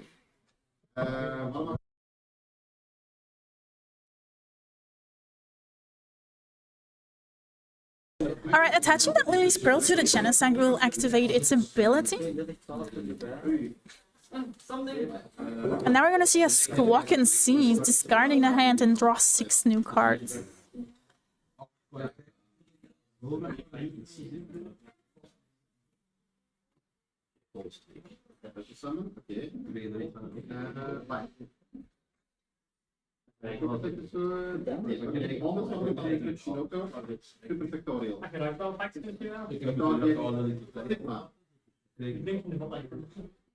Latias EX.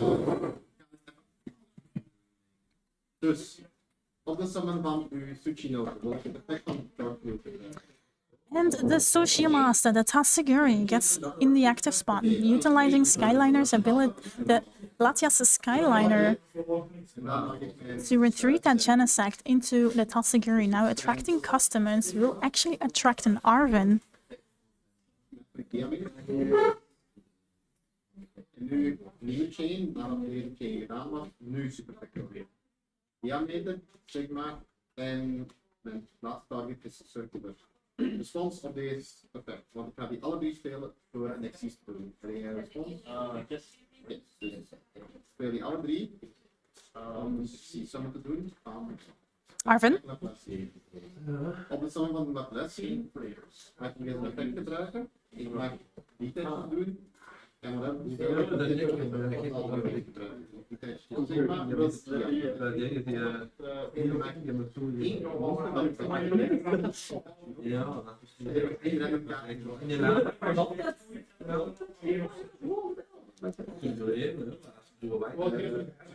Diameter was het materiaal van de stop. Dat is geen voor de rest van de onbedoeld en bekend om en je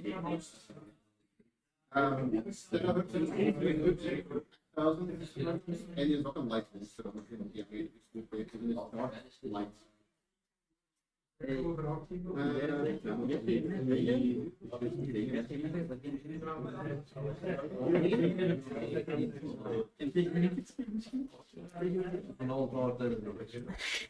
guess this is a tough decision for Rob. What is he going to search? He's still searching with the Arvin. An item full card. Alright, looks like the item is a trolley. Wordt er gespeeld, dan gaan die direct in een exis, dan komt daar heel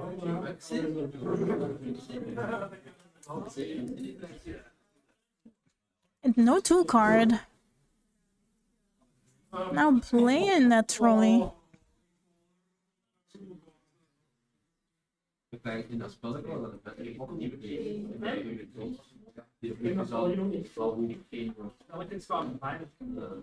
Ik heb al even gespeeld en dan ja, zijn taakjes gingen naar vullen.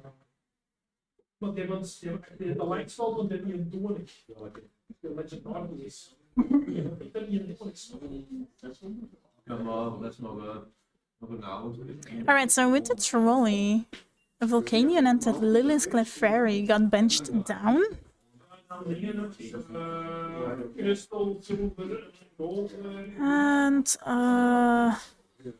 And a Mew. Alright, a Mew, a Lillie's Cleffairy, and a Volcanion EX. Okay. And there we go. We got that done, and that was an Arvin.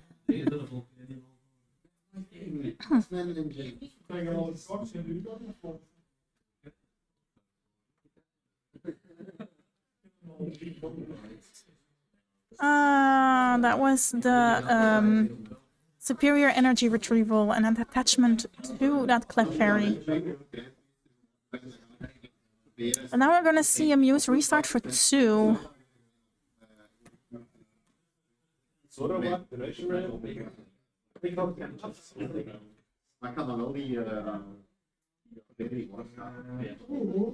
Yeah, the retreat already happened with that Genesect, so just passing turnover.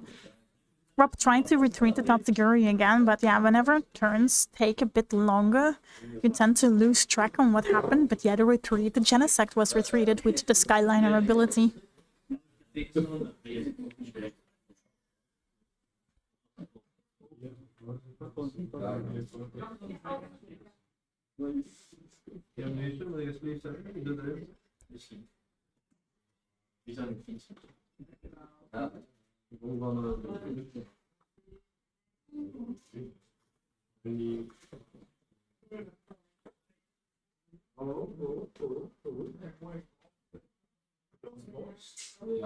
Ten immunity, yes or no? Ja, ik heb 74 of 60.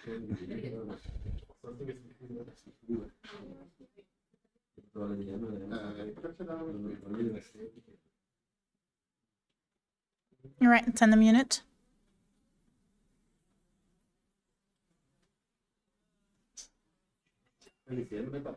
Deze monster die snelle monsters naar terugbrengen die eens.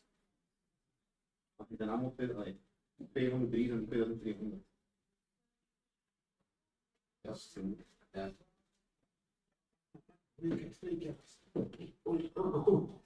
Ik heb een wat Yu-Gi-Oh!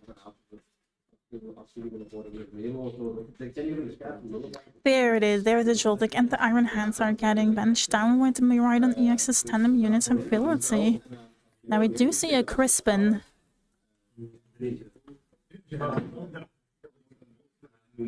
En als dat monster gewoon in zijn bek zit, dan mag je dat op je veld stelen en gelijk op in je hoofd. En mag je dat doen.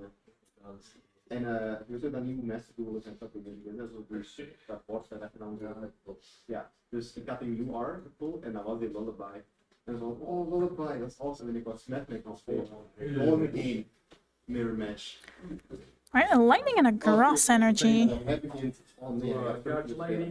Alright, lullaby of obedience. Circular. Stay time aan hand. Favoriet nog het krijgen als zo in Wat? nieuws, beetje Aqua News. Aqua News? Ja, dat is Alright, the lightning energy goes underneath the Miraidon with Crispin and manually attaching to the Joltik on the bench. Now there comes Latiel CX. No, okay, maybe not. Okay, yeah, it does come down. Alright, retreating, utilizing the Skyliner ability.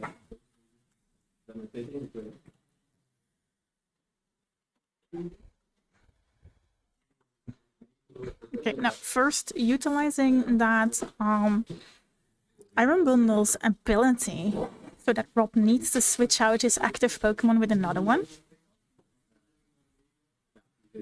Switching into the Volcanion EX, and now the Skyliner ability will be utilized to switch into the Joltik and Joltik Charge.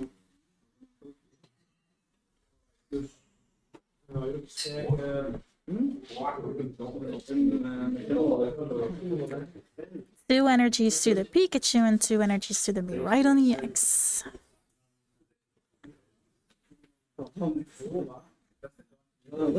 Tail dance.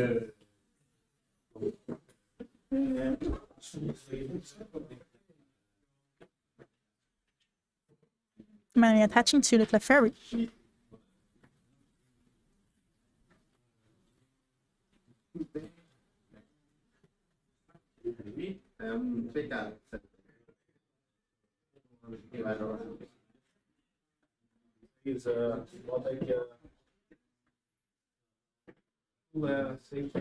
Boss's order onto that Pikachu EX. Mew for one. Now just utilizing that Volcanion's ability to make that active Pikachu burned. Now just Full Moon Rondo. Normally it's not a KO. Normally that Resolute Heart Pikachu's ability will protect the Pikachu from being KO'd, but because of the burn, that Pikachu gets KO'd in the Pokemon checkup. So yeah, it's a clean KO.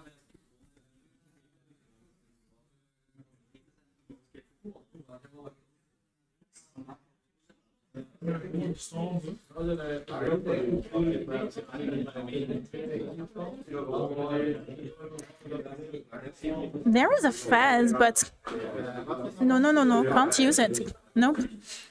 Can't use Fezandipity's ability because that Pikachu was being KO'd in Pokemon Checkup because of the burn. So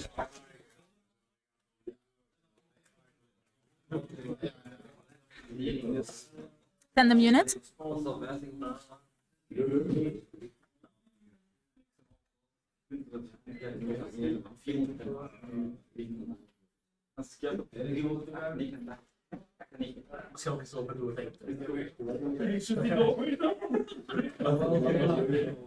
For another Pikachu.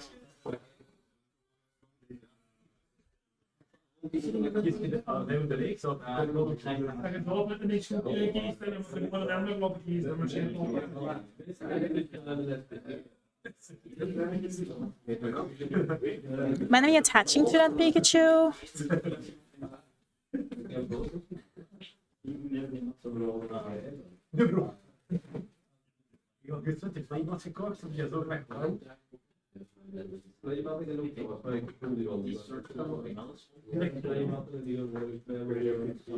And retreating into them right in EX and KOing the Cleffairy.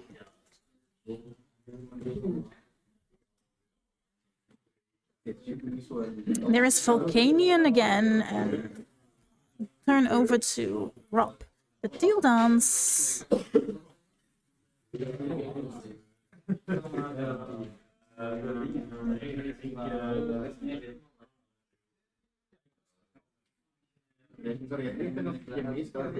Serendipitous flip the script to draw 3.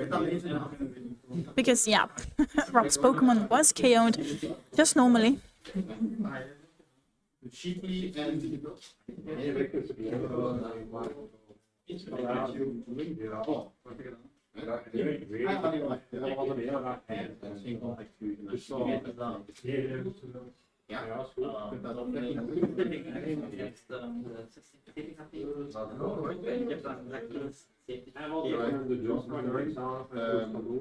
En je zegt zo, oké, wat is 2 zullen we nog tijd beginnen denken? €20 in de verloren en ik switch voor dat bloemkaart. Ik ben net hier spelen, maar ik weet niet van tijd. Ja, op 2 kaarten gespeeld en allemaal wat. Bij mij was dat best erg. There is a Blood Moon Ursaluna. Dit is 70, dus dat was eigenlijk achter. En dan ik dacht al dat het And an Arven.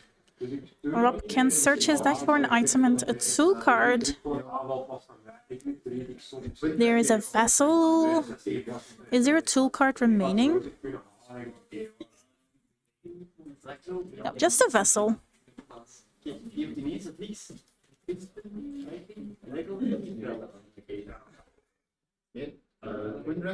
I'm playing that earthen vessel.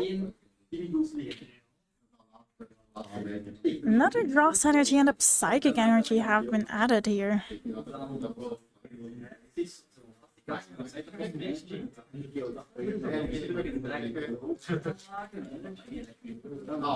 Attaching to that Blood Moon Ursaluna, but it's not really ready yet.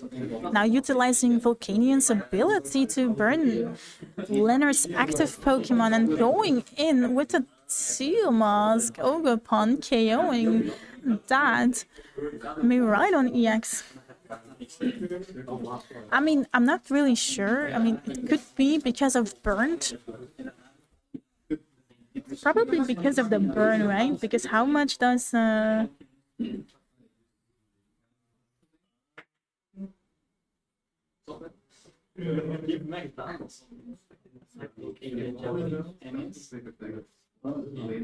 it does 30 times. There were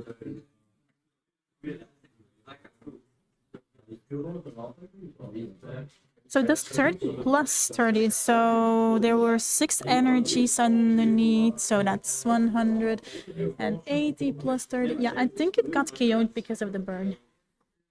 So no Serendipity. So it was 220 plus the burn damage. There is another Blood Moon Ursaluna going down. Oh, and I need to change those price cards. Oh no, I did it, but I just faded out the wrong ones. I was thinking like I did fade it out those price cards, but I just faded them out on the wrong side of the screen. Sorry, my excuses. Alright, there we're gonna see the Galvantula and an Ultra Ball to get the Mew EX out of the deck.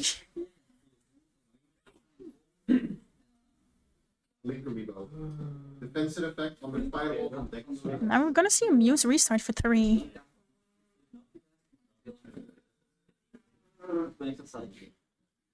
Fireball drop. Is there anything? I'm not sure. I don't see an energy to start swinging with the Blood Moon Ursaluna. Ik heb de cijfers los dat het extra deck special summon is. Special summon. Arven? Oh, but there is an Arven. Alright. With the dark side,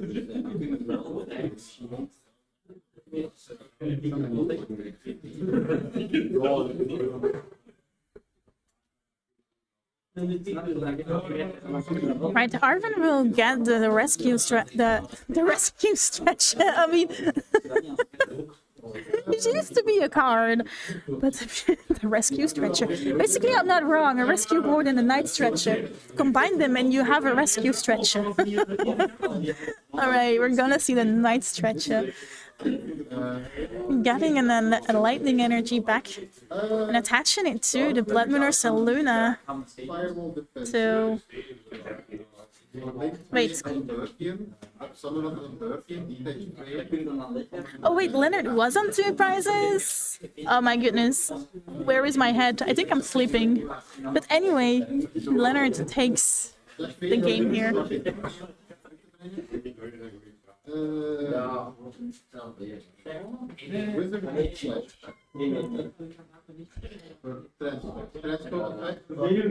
Wait. I'm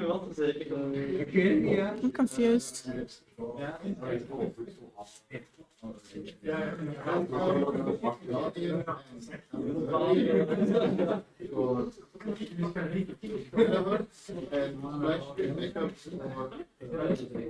No, Leonard still had to take 4 prizes. I'm pretty sure of that. I think it's 1-1.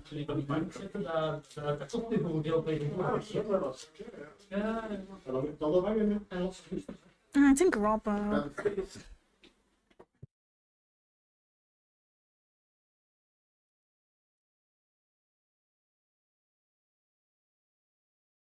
I think Rob. Yeah, Rob won.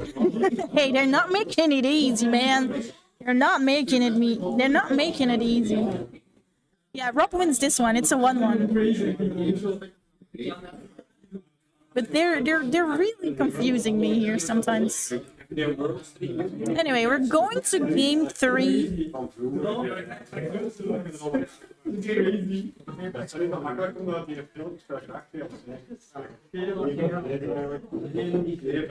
is makkelijk van dat 1 kaart aangekomen, 1 kaart aangekomen. Je hebt dan 20 keer Alright, game 3. Als je het kind opmaakt, en dan had ik zelf al los gezien, stream, en dan word je dat spelen. Dat is niet gegaan. Maar ik wil lekker ook hebben. Hier bij de als Dat was niet zo vriendelijk, dat doen. maar zo ik dacht, alle vragen.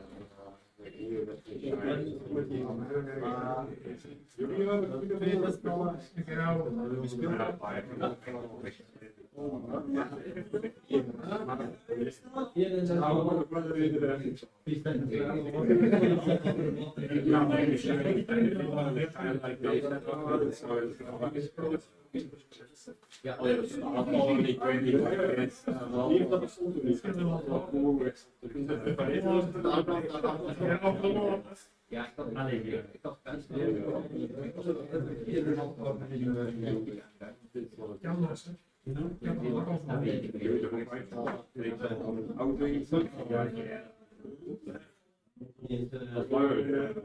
hier. Ik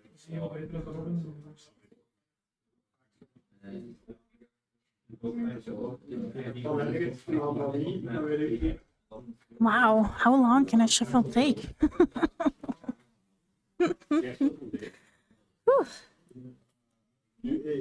All right.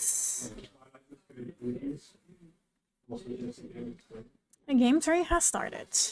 Let's go.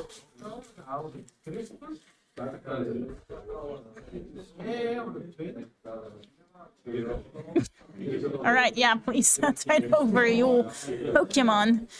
Okay, Lilith starting with a Joltik in the active, but Rob only starting with a Blood Moon or Saluna, which is not really that much of a biggie because you do play a Latias EX to get it out of that active spot pretty easy.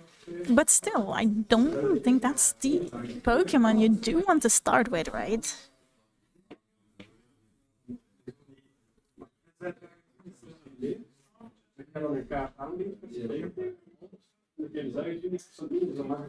Nespel.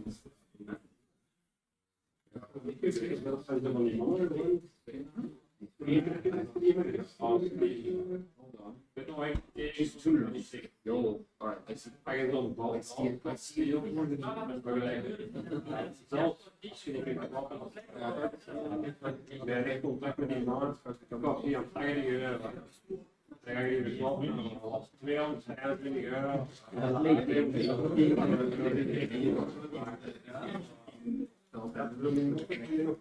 Ja, gewoon Lightning Storm en mystery. Goed 2, 3. Oh ja, hier 72 voor een box. Ja.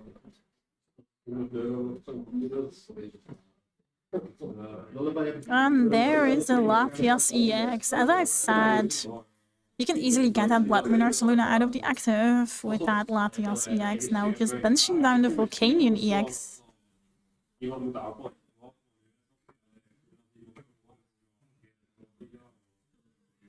Ik zie ook dat die kaarten iemand dat kwam van ja, ik heb geprobeerd om het te spelen. Omdat er van, ja, oké, heeft mijn cijferdekkers gekozen. Als er van, oké, heeft iemand geweest met netwerkdekking van. Alright, Urgent Vessel getting a Grass Energy and a Psychic Energy out of the deck.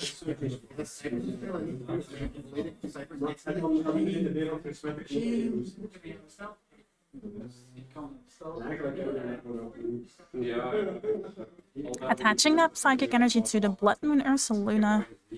Switching into the Volcanion EX, utilizing its ability to burn Leonard's active Pokemon. And to burn sticks. That's a good Volcanion if you ask me. So now the question is if Leonard keeps that Joltik in the active spot, because Joltik only has 40 HP. If that Joltik stays in the active spot and utilizes its Jolting charge, it will get KO'd in Pokemon Checkup. So we will see what's going to happen here. But anyway, Leonard is going to play Nestball.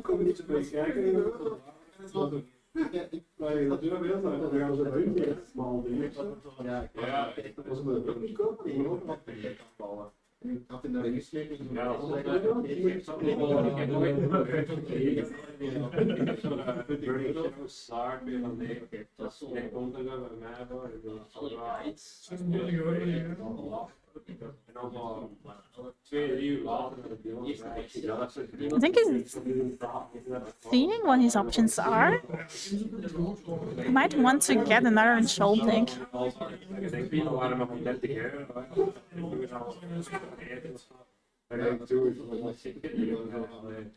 Alright, so the Latias EX is getting down on the bench with that Nestball, and there he already has the Miraidon EX now, utilizing the Tandem unit ability to search for your deck for 2 lightning basic Pokemon and put them onto your bench.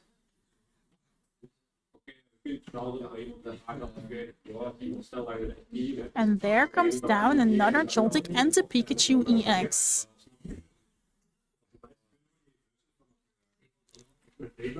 Retreating into the fresh, new, undamaged Joltik with the Skyliner ability.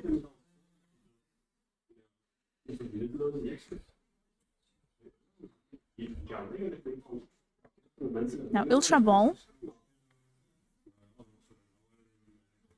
for a Mew EX.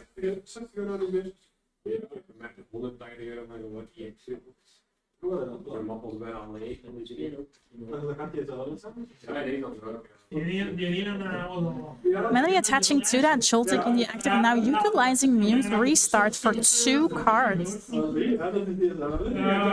Crispin, wow, nice.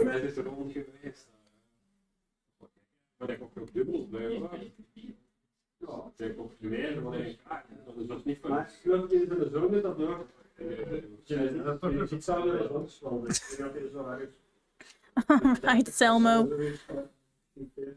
Welcome to the stream.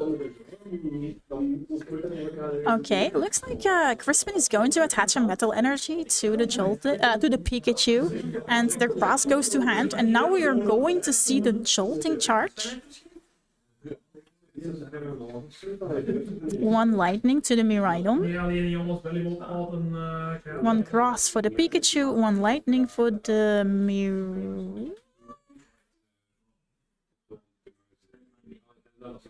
Pikachu? No? Miraidon? Alright. Okay, so, okay.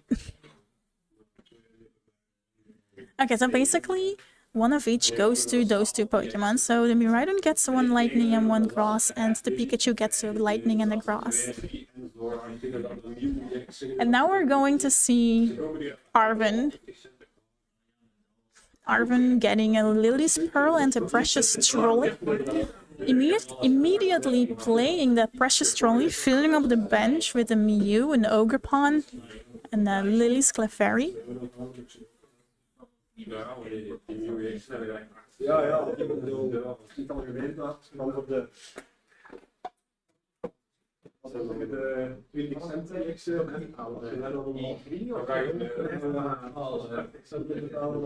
That Lily's Pearl gets attached to the Lily's Cleffairy, so now, if that Lily's Cleffairy gets KO'd in the active spot, it will only take away one prize card. And that was a Teal Dance. Now we're gonna see a energy switch, two energy switches, excuse me, not one, but two. Switching over the energies on the board over to that Lily's Cleffairy. Now it's a restart. I mean, that was a restart. I mean, it was a restart.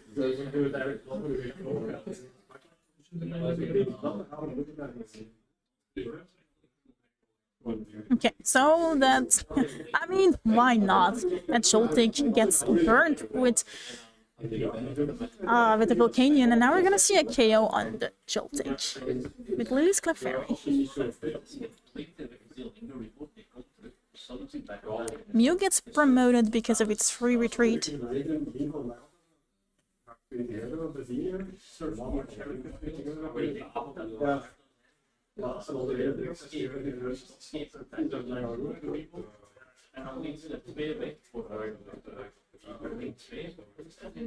Ultra Ball.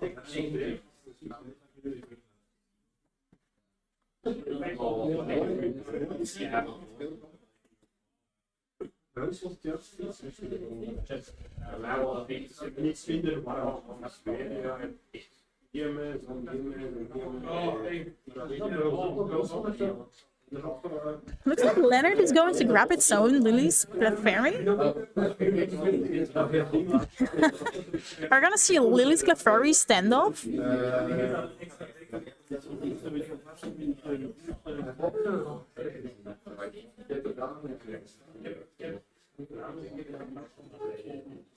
Yeah, there it is. And now a Night Stretcher.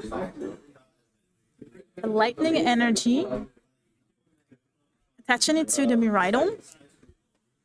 And Muse restarts for 3 new cards. And there is a Pokegear. Ooh, some good supporters were revealed there.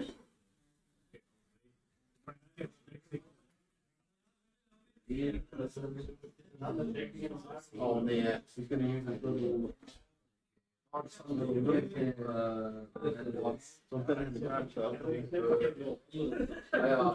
And it's the boss. The boss won this competition and is getting added to hand with that Pokegear.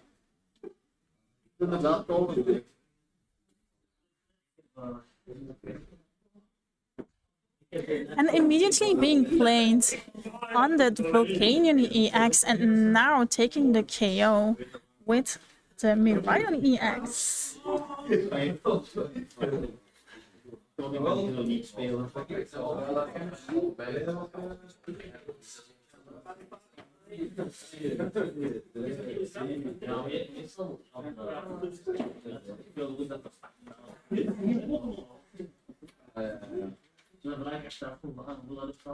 There it is. There is a nest ball.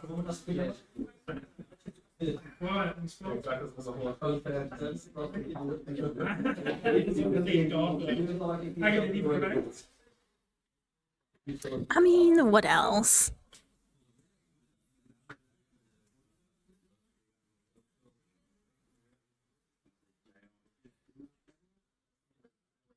There is a Pheasantipity going down. Because that Volcanion was knocked out during Leonard's turn. Now utilizing Pheasantipity's flip the script to draw 3.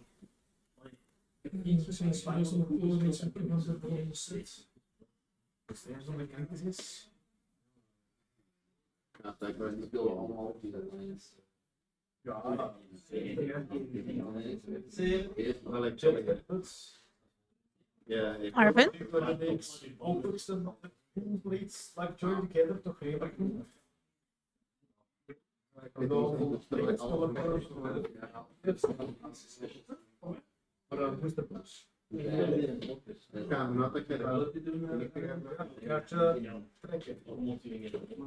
For Night Stretcher. Might get that Volcanion back with that Night Stretcher.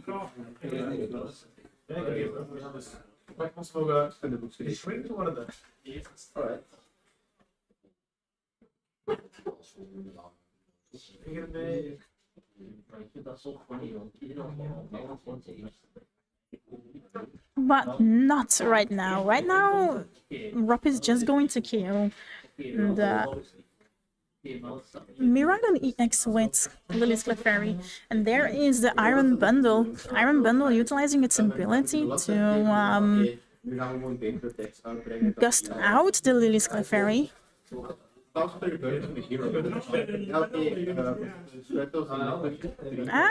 a rather tough decision, isn't it? You know that Pikachu EX can KO anything on your bench, so I just decided to give the Latias EX here. Nespal?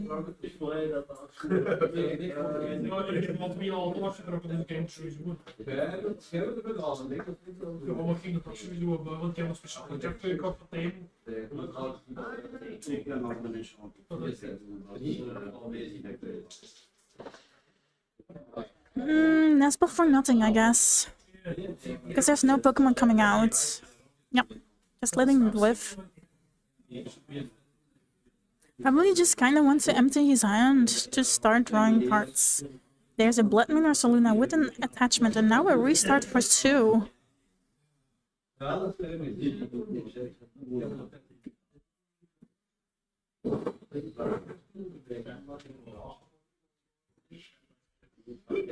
A future booster goes on to the Latias. Well, I guess that Latias is a future Pokemon now, but no, not really, because it doesn't do anything. But anyway, just want to get it out of the hand. If it doesn't go underneath an Iron Hands, you just don't want to get it. You just don't want to have it in your hand. It's a dead card. You don't want to have it. Now just retreat a Mew into the Pikachu EX.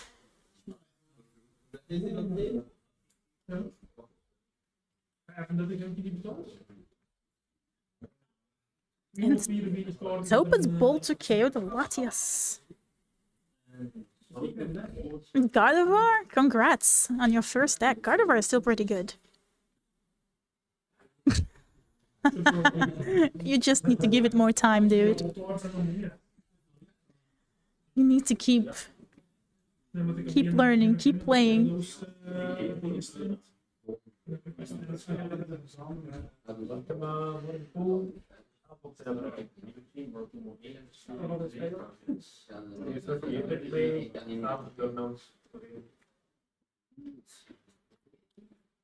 Alright, so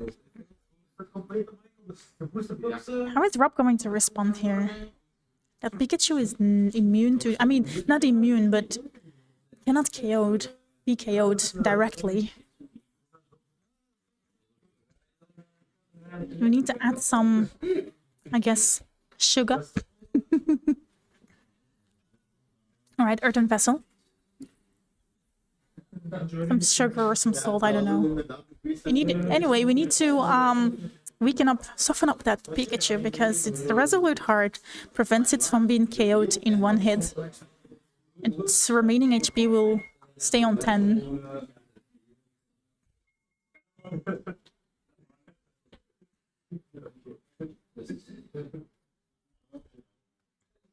Okay, Teal Dance.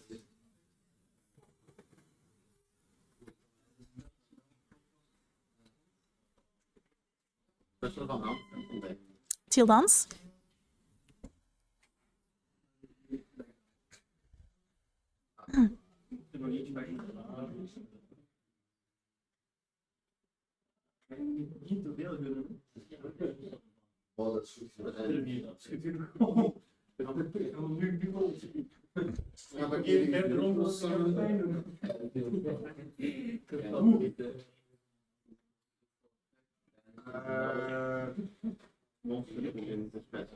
Are we gonna see a Pheasant Deputies flip the script for 3?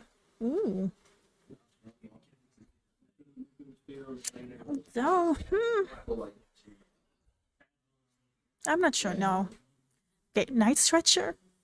Night Stretcher will retrieve that Volcanion back and now it will be placed onto the bench again. And there is a Latias CX. Again? Or display 2 of them. Okay, cool. Just checking. Now switching into that Volcanion, utilizing its ability to burn the Pikachu. And now Skyliner's ability will retreat the Volcanion out of the active spot again. And now that Lillie's Cleffairy can actually... But there is the boss. Boss's order. And Leonard wins. And goes to the finals. Alright, the finals will be up very soon now, guys. So don't go anywhere. We'll be right back.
We'll be right back with our final game, right? Guys, we'll be right back.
Right. Sorry, I had to finish a trade real quick. All right, final round is going to start here. Of course, with Leonard.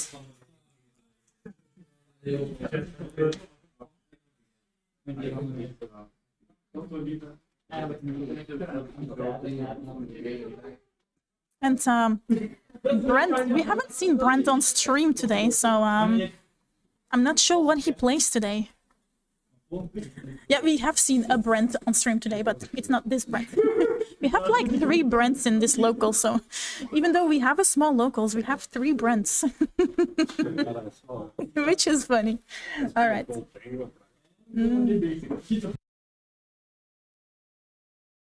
All right. Oh, Gholdengo, Dragapult. All right, but no basics. So Leonard will start off with a mulligan, an extra card.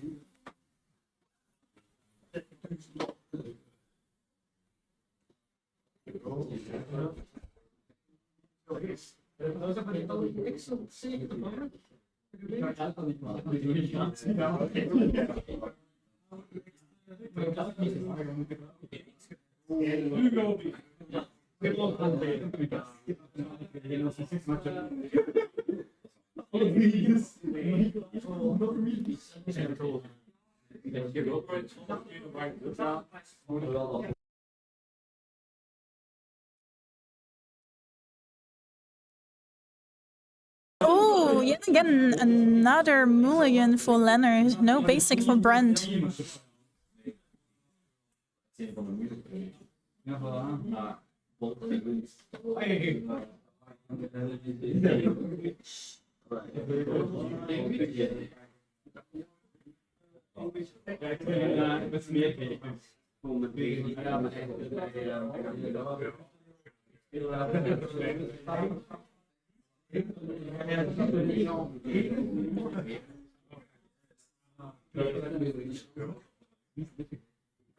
Alright.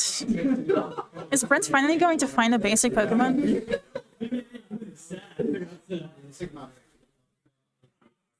Yep. Yeah. There you are. Yay, basic. Alright. Finals can start. Okay, good luck to both players.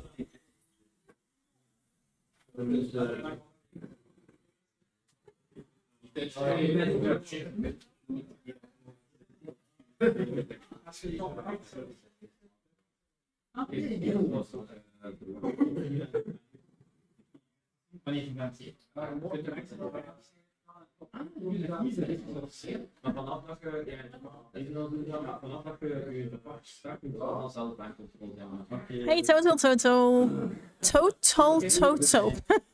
If you say that too fast, then it's funny, but hey. Alright. Players are starting. Looks like Brent is going first. Starting with a Gimmighoul in the active spot into Dreepy, and now a Buddy Puffin. Okay, he gave away a few cards. I mean, he gave Leonard a few extra cards, but looks like his start is pretty decent for now. Getting out his small baby Pokemon. Slash target Sigma.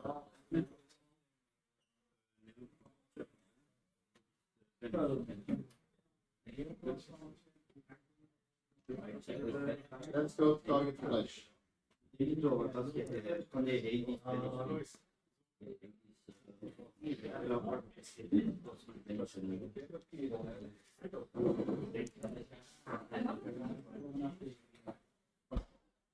Alright, so it looks like 2 Gimmighouls.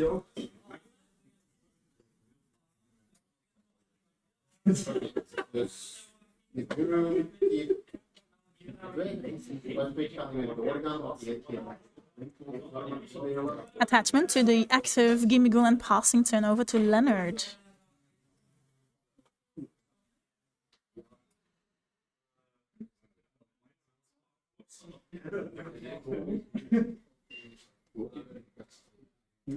Arvin. Leonard can search his deck for an item and a tool card, but just quick checking the energy count in his deck, because it's a very important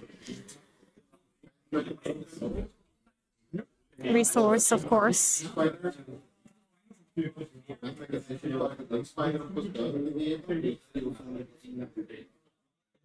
Addition and Link Spider or G-Golem and Crystal Heart. G-Golem attack target Brimstone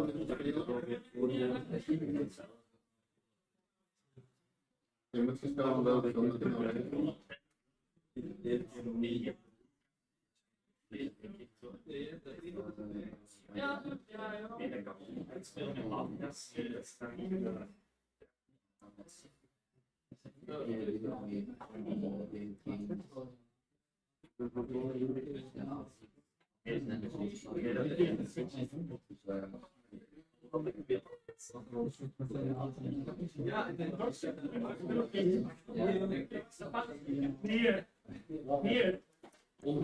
Alright, looks like Arven is grabbing a Nest Ball and the Bravery Charm. Of course, that Bravery Charm goes to hand, and now the Nest Ball will take a Miraidon EX out of the deck. Now the Miraidon will utilize its tandem unit, benching down a Joltik and the Iron Hands. That Iron Hands get a future booster capsule. And the Iron Leaf gets a rescue board attached to it. And now another Nest Ball is being played. Sometimes they play so fast that I can't even follow with my own words. Okay, Nest Ball will grab the Mew EX here.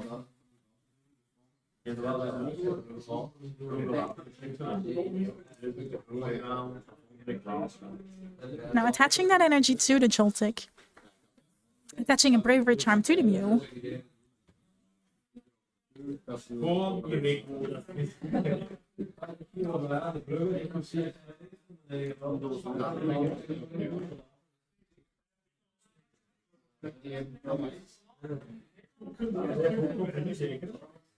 It's rating the Iron Leaves probably into the Joltik because you want to be charging.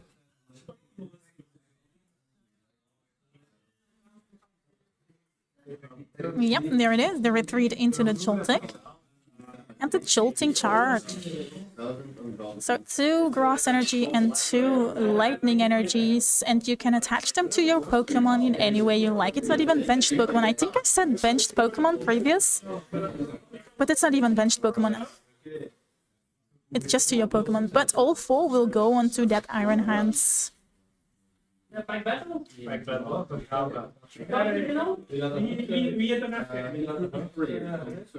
Arven. Brent will start off with an Arven.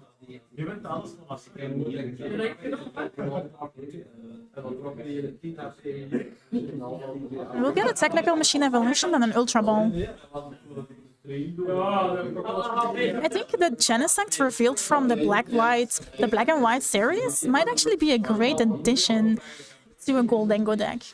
We're going to see a Technical Machine Evolution to that Gimmighoul in the active, and because now if you would have an Arven with the Black and White series legal, you can actually just grab a Nest Ball and get 2 Gholdengos with 1 Nest Ball, because you can grab the Genesect. Alright, we're gonna see an Ultra Ball getting that Gholdengo out of the deck and evolving that Gimmighoul into the Gholdengo. And now we're going to see the Technical Machine Evolution. Yeah, probably to protect that Gimmighoul from an Iron Hands attack. So,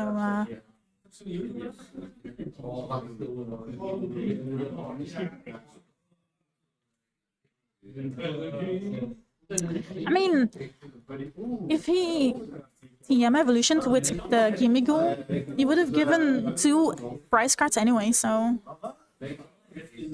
Now we're gonna see Tandem Unit.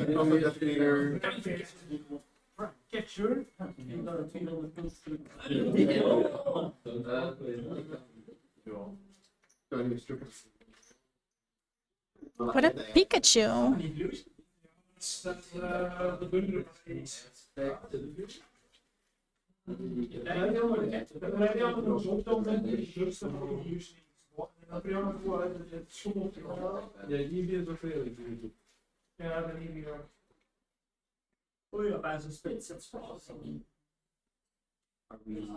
Ultra Ball.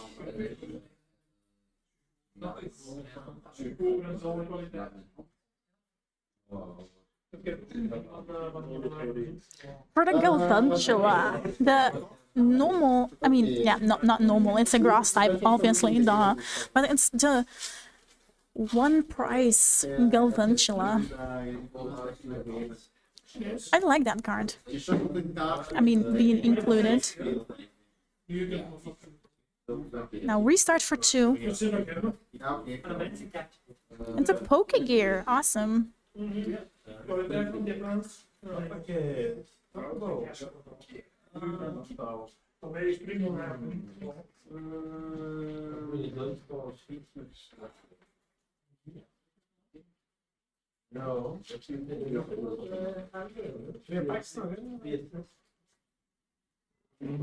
And the boss is added here. Looks like the boss won over the... I think that was a Crispin.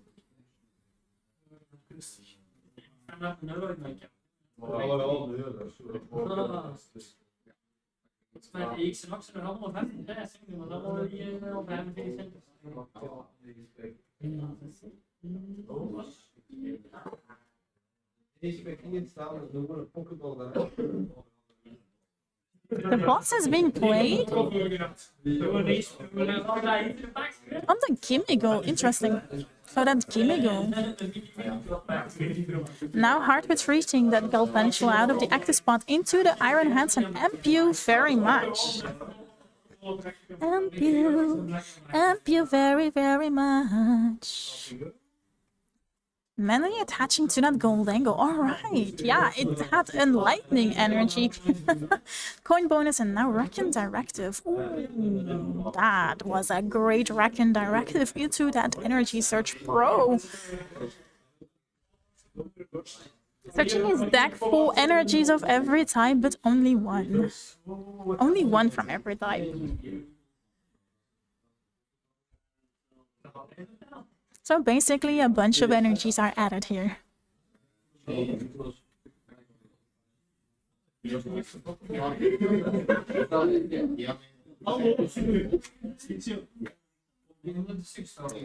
now the Buddy Puffin. For more, I mean at least one more Gimmighoul and a Dreepy. And now the coin bonus of the active Gholdengo will be used to draw 2 cards. And there is a Dragapult. I mean, evolving it into the Dragapult will take away the draw power from Wrecking Directive, but it will also protect it from being amped. And there is another Arven. Arven for a superior energy retrieval. And it's not like you don't have draw power with Gholdengo. I mean, Gholdengo literally is draw power. Okay, so just an energy, a superior energy retrieval was added with the Arven. And now we're gonna see a Make It Rain.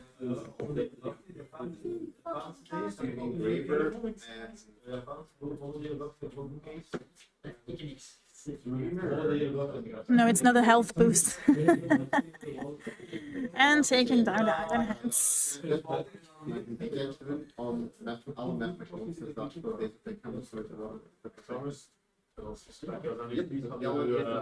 Super premium.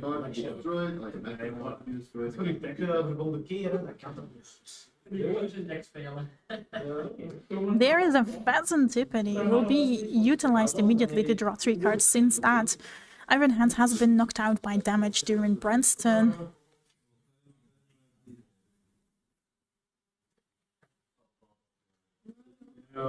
Damage from an attack.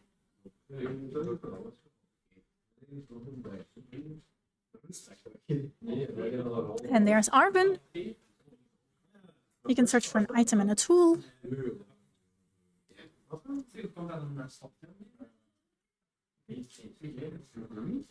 Looks like the Poke Gear is added.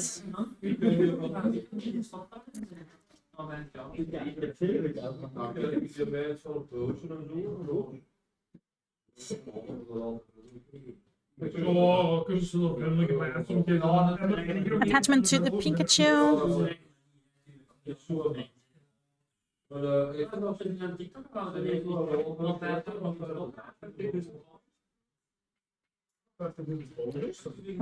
Retreating the Mew and just passing turn over to Brent with that Galvantula in the active. I mean, it is a one prizer, so I guess it's just a pivot. Coin bonus.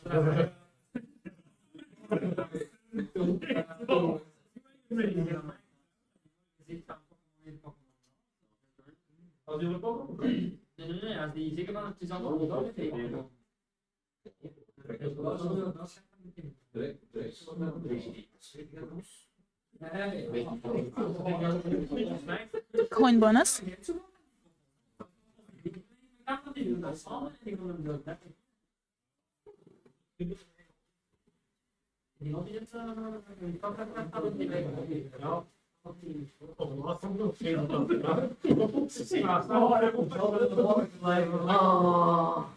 Samen. Daar zo'n goede hobby samen. Yeah, okay. Yeah. We make the blunder.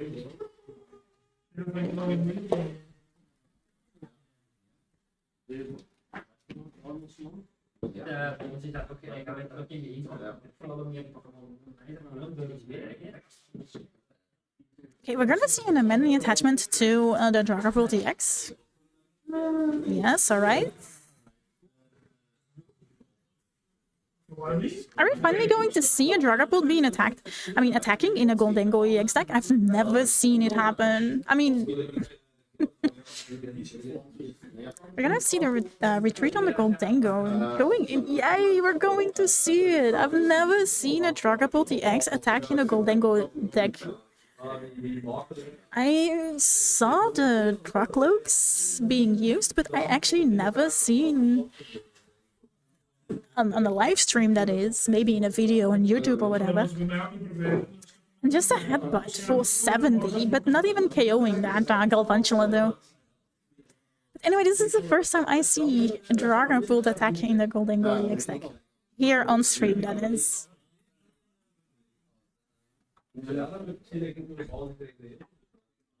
Pokegear.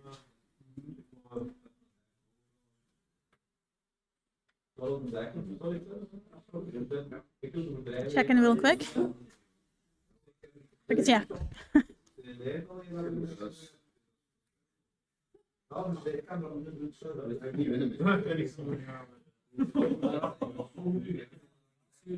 Zou die gewoon niet van die scheep lopen? Oké, ja.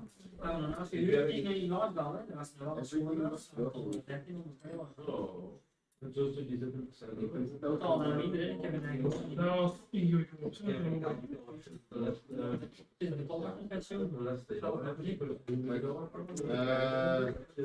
Leonard going to take to hand here? He's just debating his place here, probably. Just thinking about the best move, but the Crispin made the cuts here.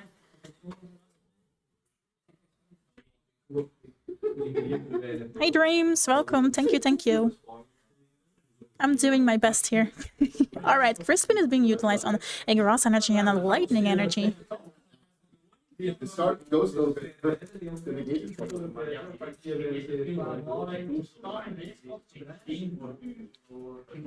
Attaching that Lightning Energy to the Pikachu and taking that Grass to the hand.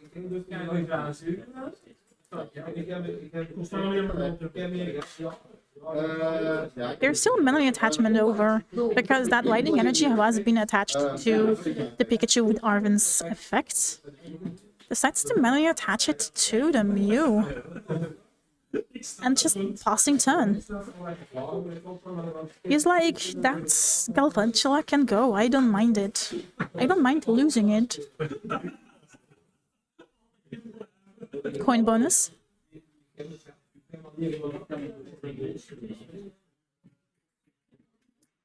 And that's an Ultra Ball. Discarding Artisan and a Technical Machine Evolution. I mean, basically, all the evolutions are there, so you don't really need the evolution anymore. There is another Gholdengo.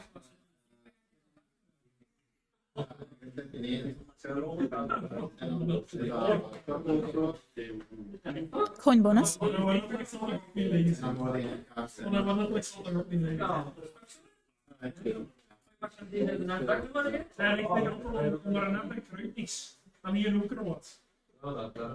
Coin bonus. And there is a manly attachment to that Dragapult EX.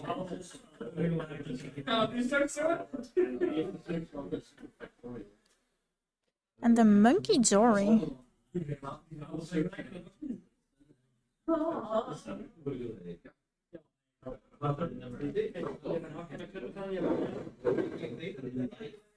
Phantom Dive KOing the Galvantula, one on the Pikachu EX, one on the Pheasantipede. So 4 remaining.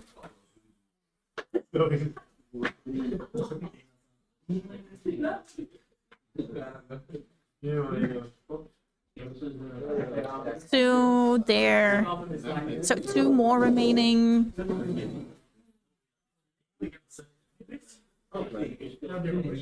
And on the island leaves. Alright. Spreading the damage around a bit.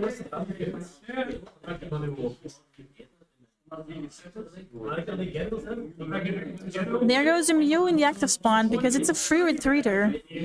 So it's a no-brainer to promote that one for an easy retreat into anything you want later. Now we do see a Crispin. There's quite some Crispins being played today.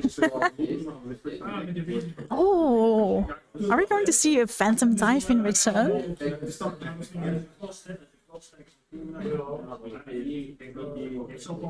A Psychic Energy and a Lightning Energy.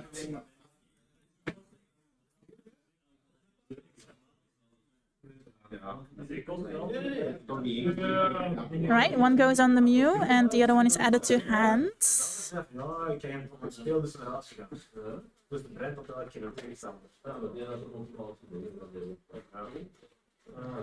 And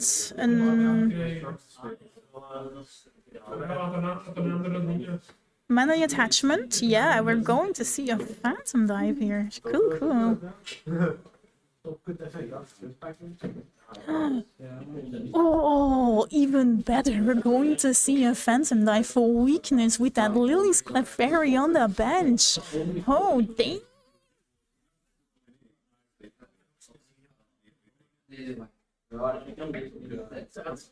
Ultra Ball.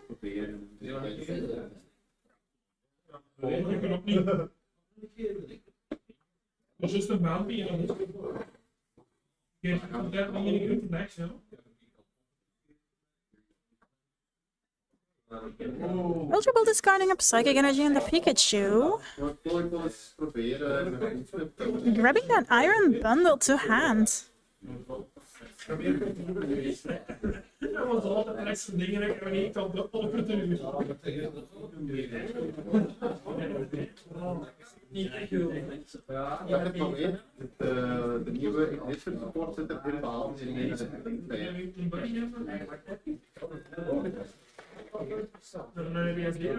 And now we're gonna see Mew's attack being utilized on the Dragapult Phantom Dive for RKO because of Lillie's Cleffairy's ability and now spreading some damage around.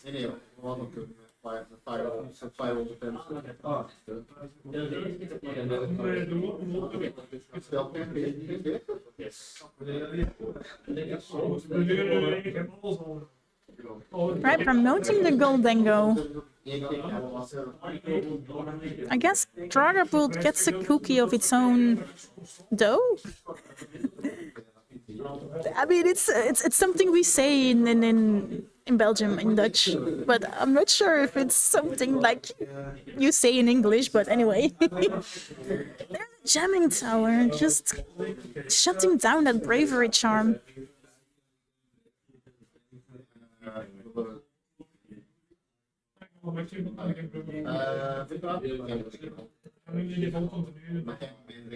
Let's stretch for the Dracloak, evolving the Drippy into it, utilizing its Kraken Directive.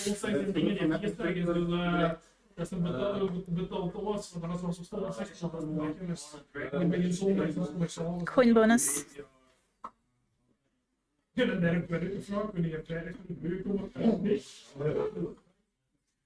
Boss. Yes! It just works. Pikachu, and since there is already one damage counter on a Pikachu, it can be KO'd. Now the Superior Energy Retrieval will retrieve 4 energies out of the discard pile back to Brent's hands. Attaching it to... attaching one to the Gholdengo. What is this?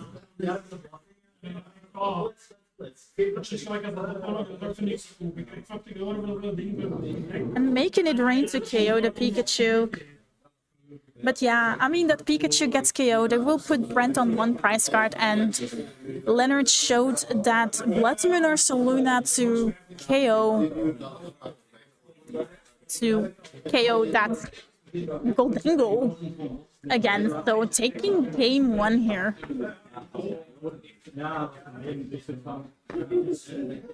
Blood Moon or Saluna for the win. Going into game 2.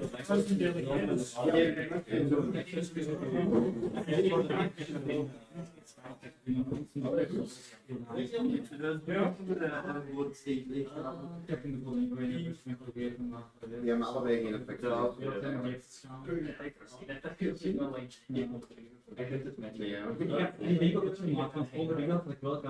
En 507. Dan heb ik backup. Dan heb ik een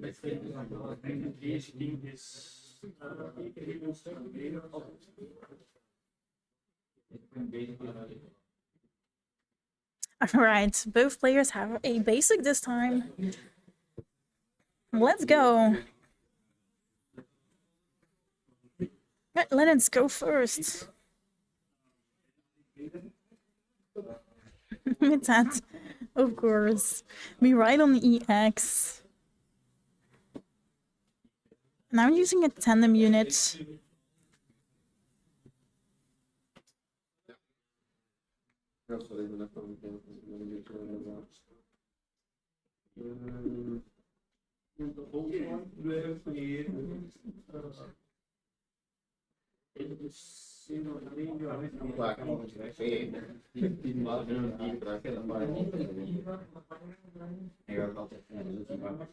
So colorful that Joltik boxes.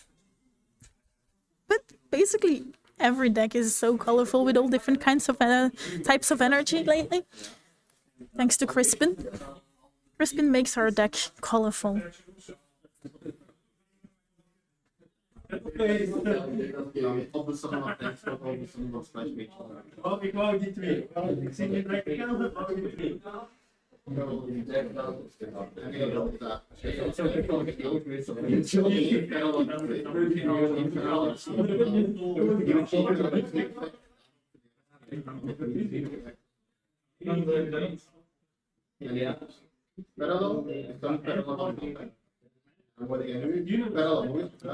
Yes, we're still waiting for a tandem unit. Of course, first time you go into the deck, you also want to check your resources and stuff, so yeah, it's okay. Alright, Pikachu.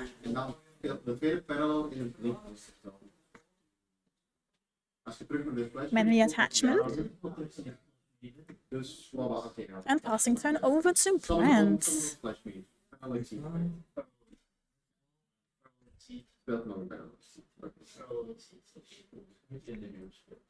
A Nesball. Nesball for another gimme goal. You do want those gimmies. Gimme, gimme, gimme. A Gholdengo. Ah, nee. Nein, den ersten von der Sonne. Dat staat wel niet aan Pokegear. Alright, what's coming out? I mean, it is a supporter, but I don't think that's the supporter Brent was looking for. Oh! Who needs the Arven? Who needs the Arven when you have everything in hand? I mean... Now place the Cypher Maniac Codebreaker. Codebreaker Cypher... No. Cypher Maniac's Codebreaker.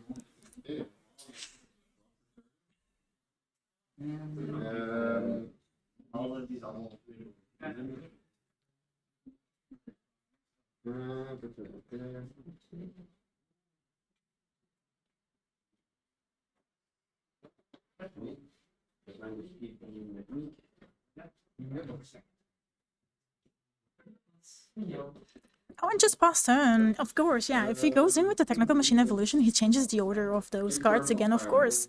And you don't want that.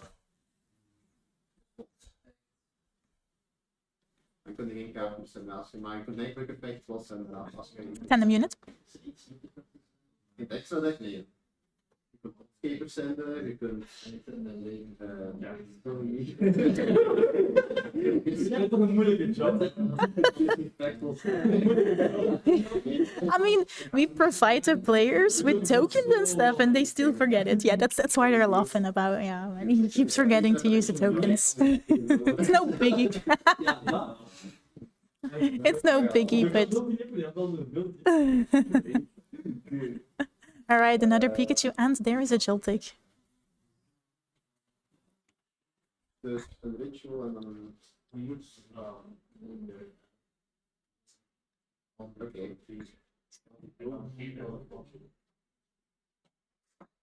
Pokegear.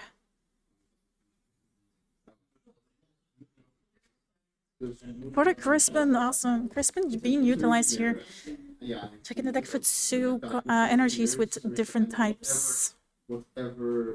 I mean, there's so many of them.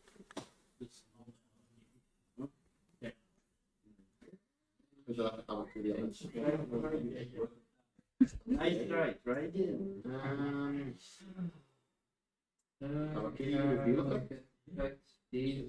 Attaching, and I mean, one is getting attached and the other one was manually attached. Retweeting the Mew. In the...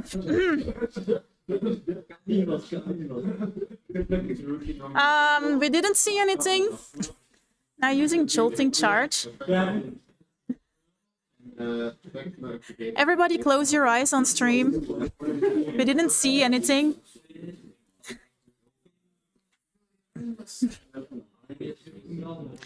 It was a retreat into the Joltik. He just misactivated it. I mean, Now the pro search. Whoa, like a pro. Brent is searching his deck like a pro with the Energy Search Pro. I mean, that's the fun thing about these locals. The guys are friendly. They're super friendly, they're super fun. I mean, if you would do this on a regional, you might actually get discussed, and that's... You promoted it, but it's chill. I mean... It's chill. There is a boss's order on the Mew EX. Brent is like, oh, give me that Mew, I'll take it. Attachment. And here it is, make it rain. Making it rain on that poor Mew EX and taking it down for 2 prizes. Pikachu gets promoted, of course.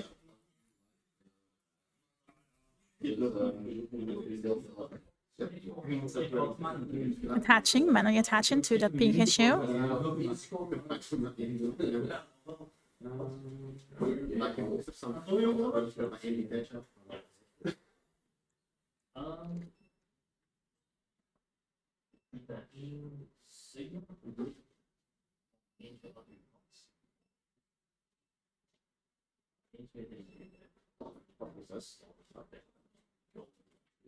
The rescue board.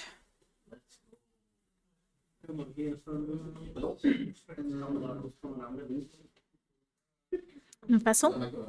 Discarding that Miraidon EX, because basically if you have one Miraidon EX, that's good, right? You don't need to necessarily have more for a Gross and a Lightning Energy.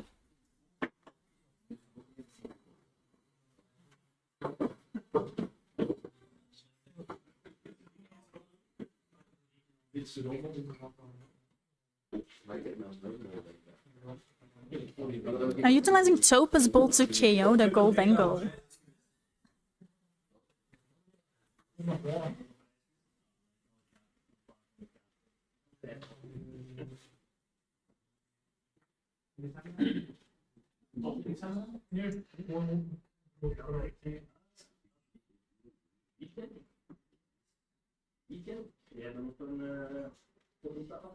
Gimme go. Yes, no, maybe? Nope, repeat. Fair enough. normal summon mix Saji. Technical search.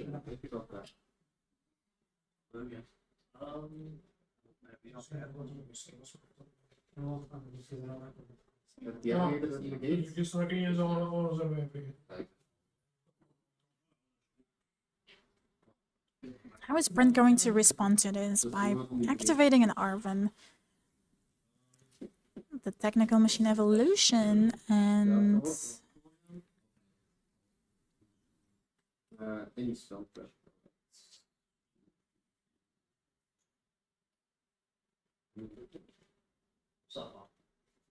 an Ultra Ball. Ja. Nee, dat is meer slecht punt. Dat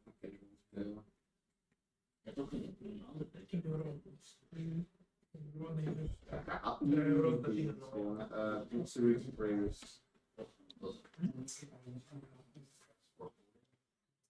Prayer moet je nou iemand aan om allebei te doen.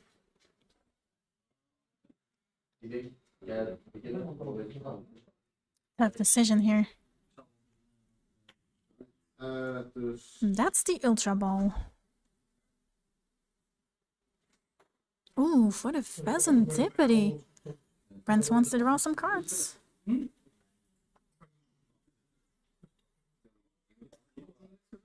There it is. Flip the script.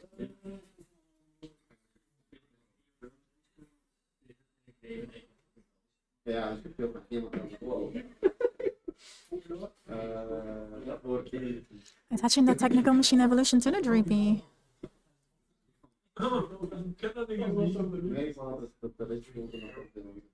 And there it is, manually attaching the energy to the Dreepy as well. And Technical Machine Evolution, Evolution. Utilizing Technical Machine Evolution, using the evolution to evolve the Dreepy into a Dragapult and the Gholdengo into a Gholdengo EX.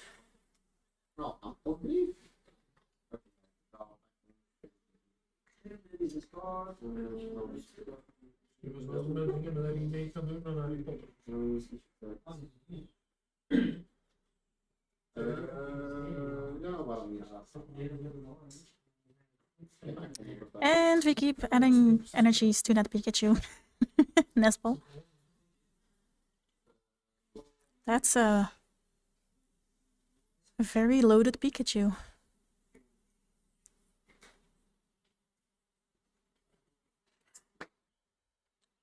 And there is the Dragon Slayer.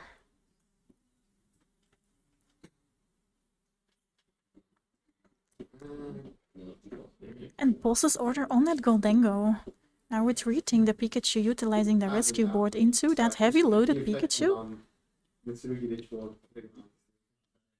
Now using Topaz Bolt. It's discarding those 3 energies and basically make your Pikachu ready to rumble with 1 single attachment next turn again. Requiem. Requiem effect, tribute yourself or feeds with contact spelen. Let's see if we do this right. So, Buddy Puffin. Lacrima effect on the screen with the sender. Where's that? Lacrima. This engraver.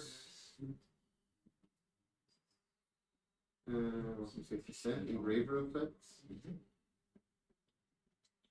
The Lacrima effect. Spelen. It's still a spot. It's really those numbers.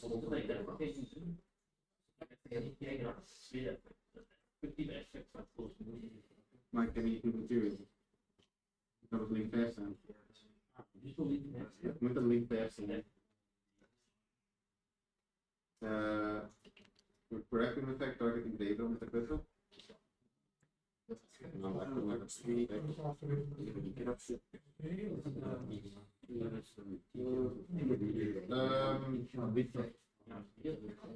I think Brent decides not to bench down anything. Just attaching and utilizing Dragloak's ability, Reckon Directive. Engraver and Requiem can Now evolving the Dragapult, or the Dragloak into a Dragapult.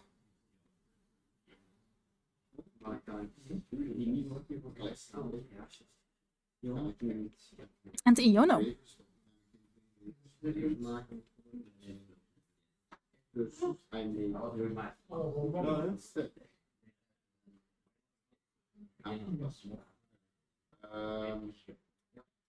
There's another Dragloak. Back in Directive.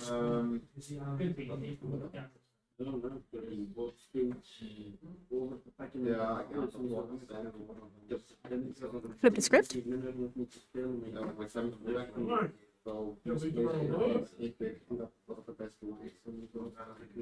River effect, send Requiem, and then Firewall.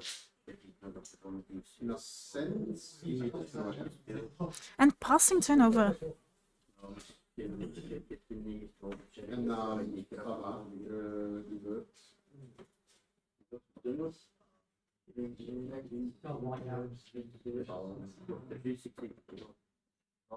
Die gewoon een rood zit, zegt die fijne keeper, zo is gewoon weg, want dat begint te geraken. geen effect behalve dat het effect. Now the question is, did that Iono stick or not? Arvin?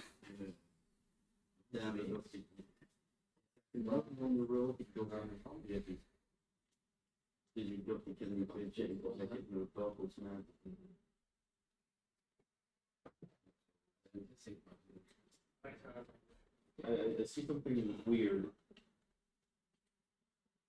They're not getting extra hits or something? This sounds like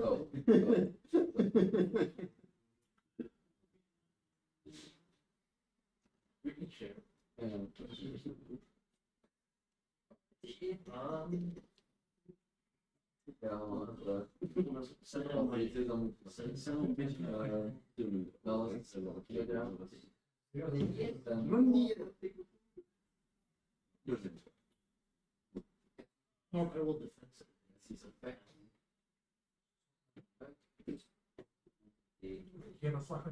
Wow.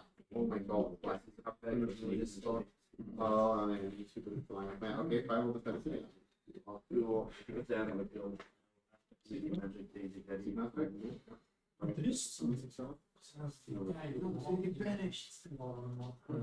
Excuse me, like, it's like another name, Mike. Let's go with the insignia. Looks like Arvin will grab Leonard in Ultra Ball and the Bravery Charm.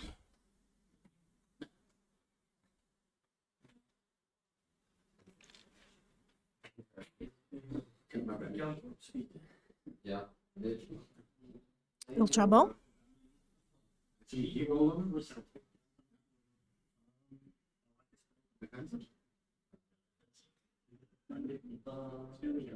Dat is wat een firewall, dus firewall guardian, of not defense. Wat ik geloof niet weten, defense is blijkbaar een graveyard. Heel lang met graveyard. You see him thinking, right? I mean, Destruction protection.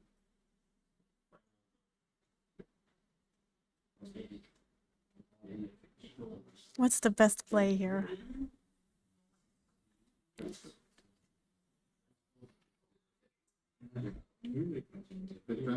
That's definitely not easy. Just pointing it out. Here.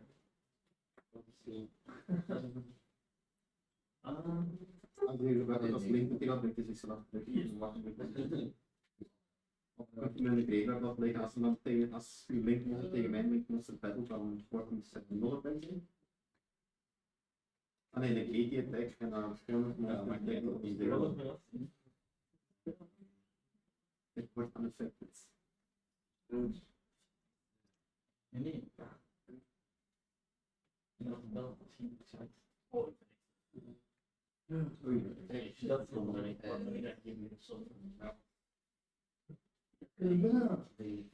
Okay, Latias injects it is.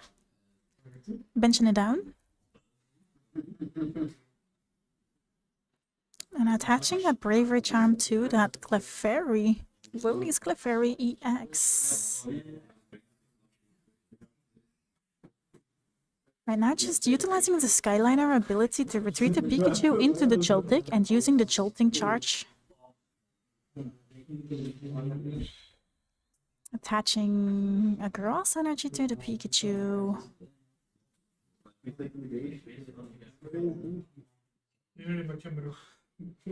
And make that double? No? Yes? Maybe?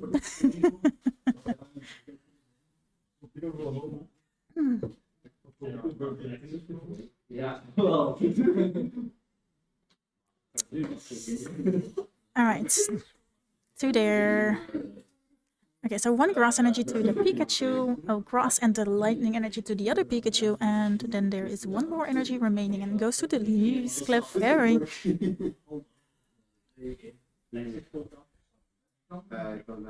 Recon Directive.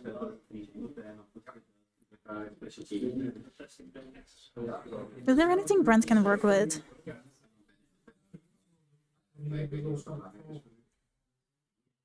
Ultra Ball.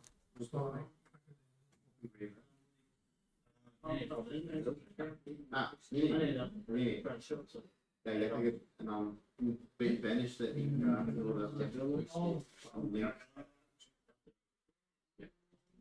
moet geen card zijn banish. Oké, 3. We hebben 300, oké.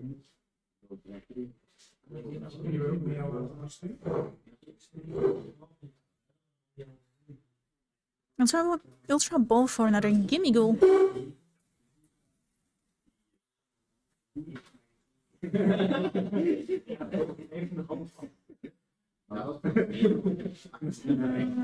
Cypher Maniac. We'll allow Brent to stack his deck with 2 cards and put it on top of them. Target Requiem om terug te shuffelen. Shuffling lekker wat terug gedaan. En dan mijn Requiem spelen. Ah, ik ben nog niet used in the make please. Alright. Right. Go Requiem, defend me.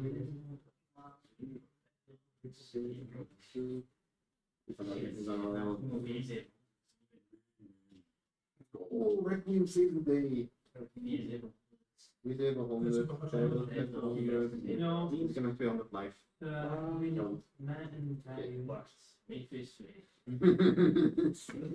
Nope. Ik heb Guardians en effect niet gebruikt om hem terug te brengen. Night Searcher. The fox saves the day. For an energy and attach it to the Dragapult.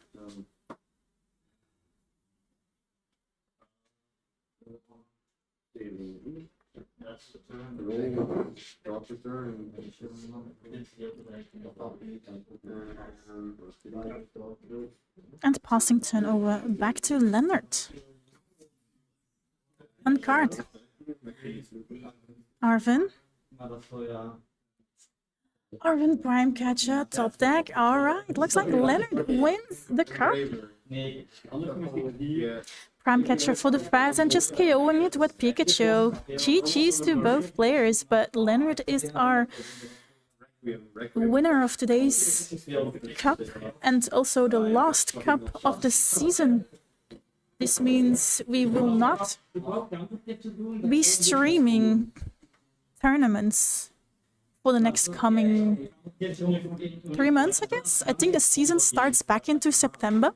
But we are going to try to stream in between, like next week there's also going to be a friendly stream between us, like there is going to be a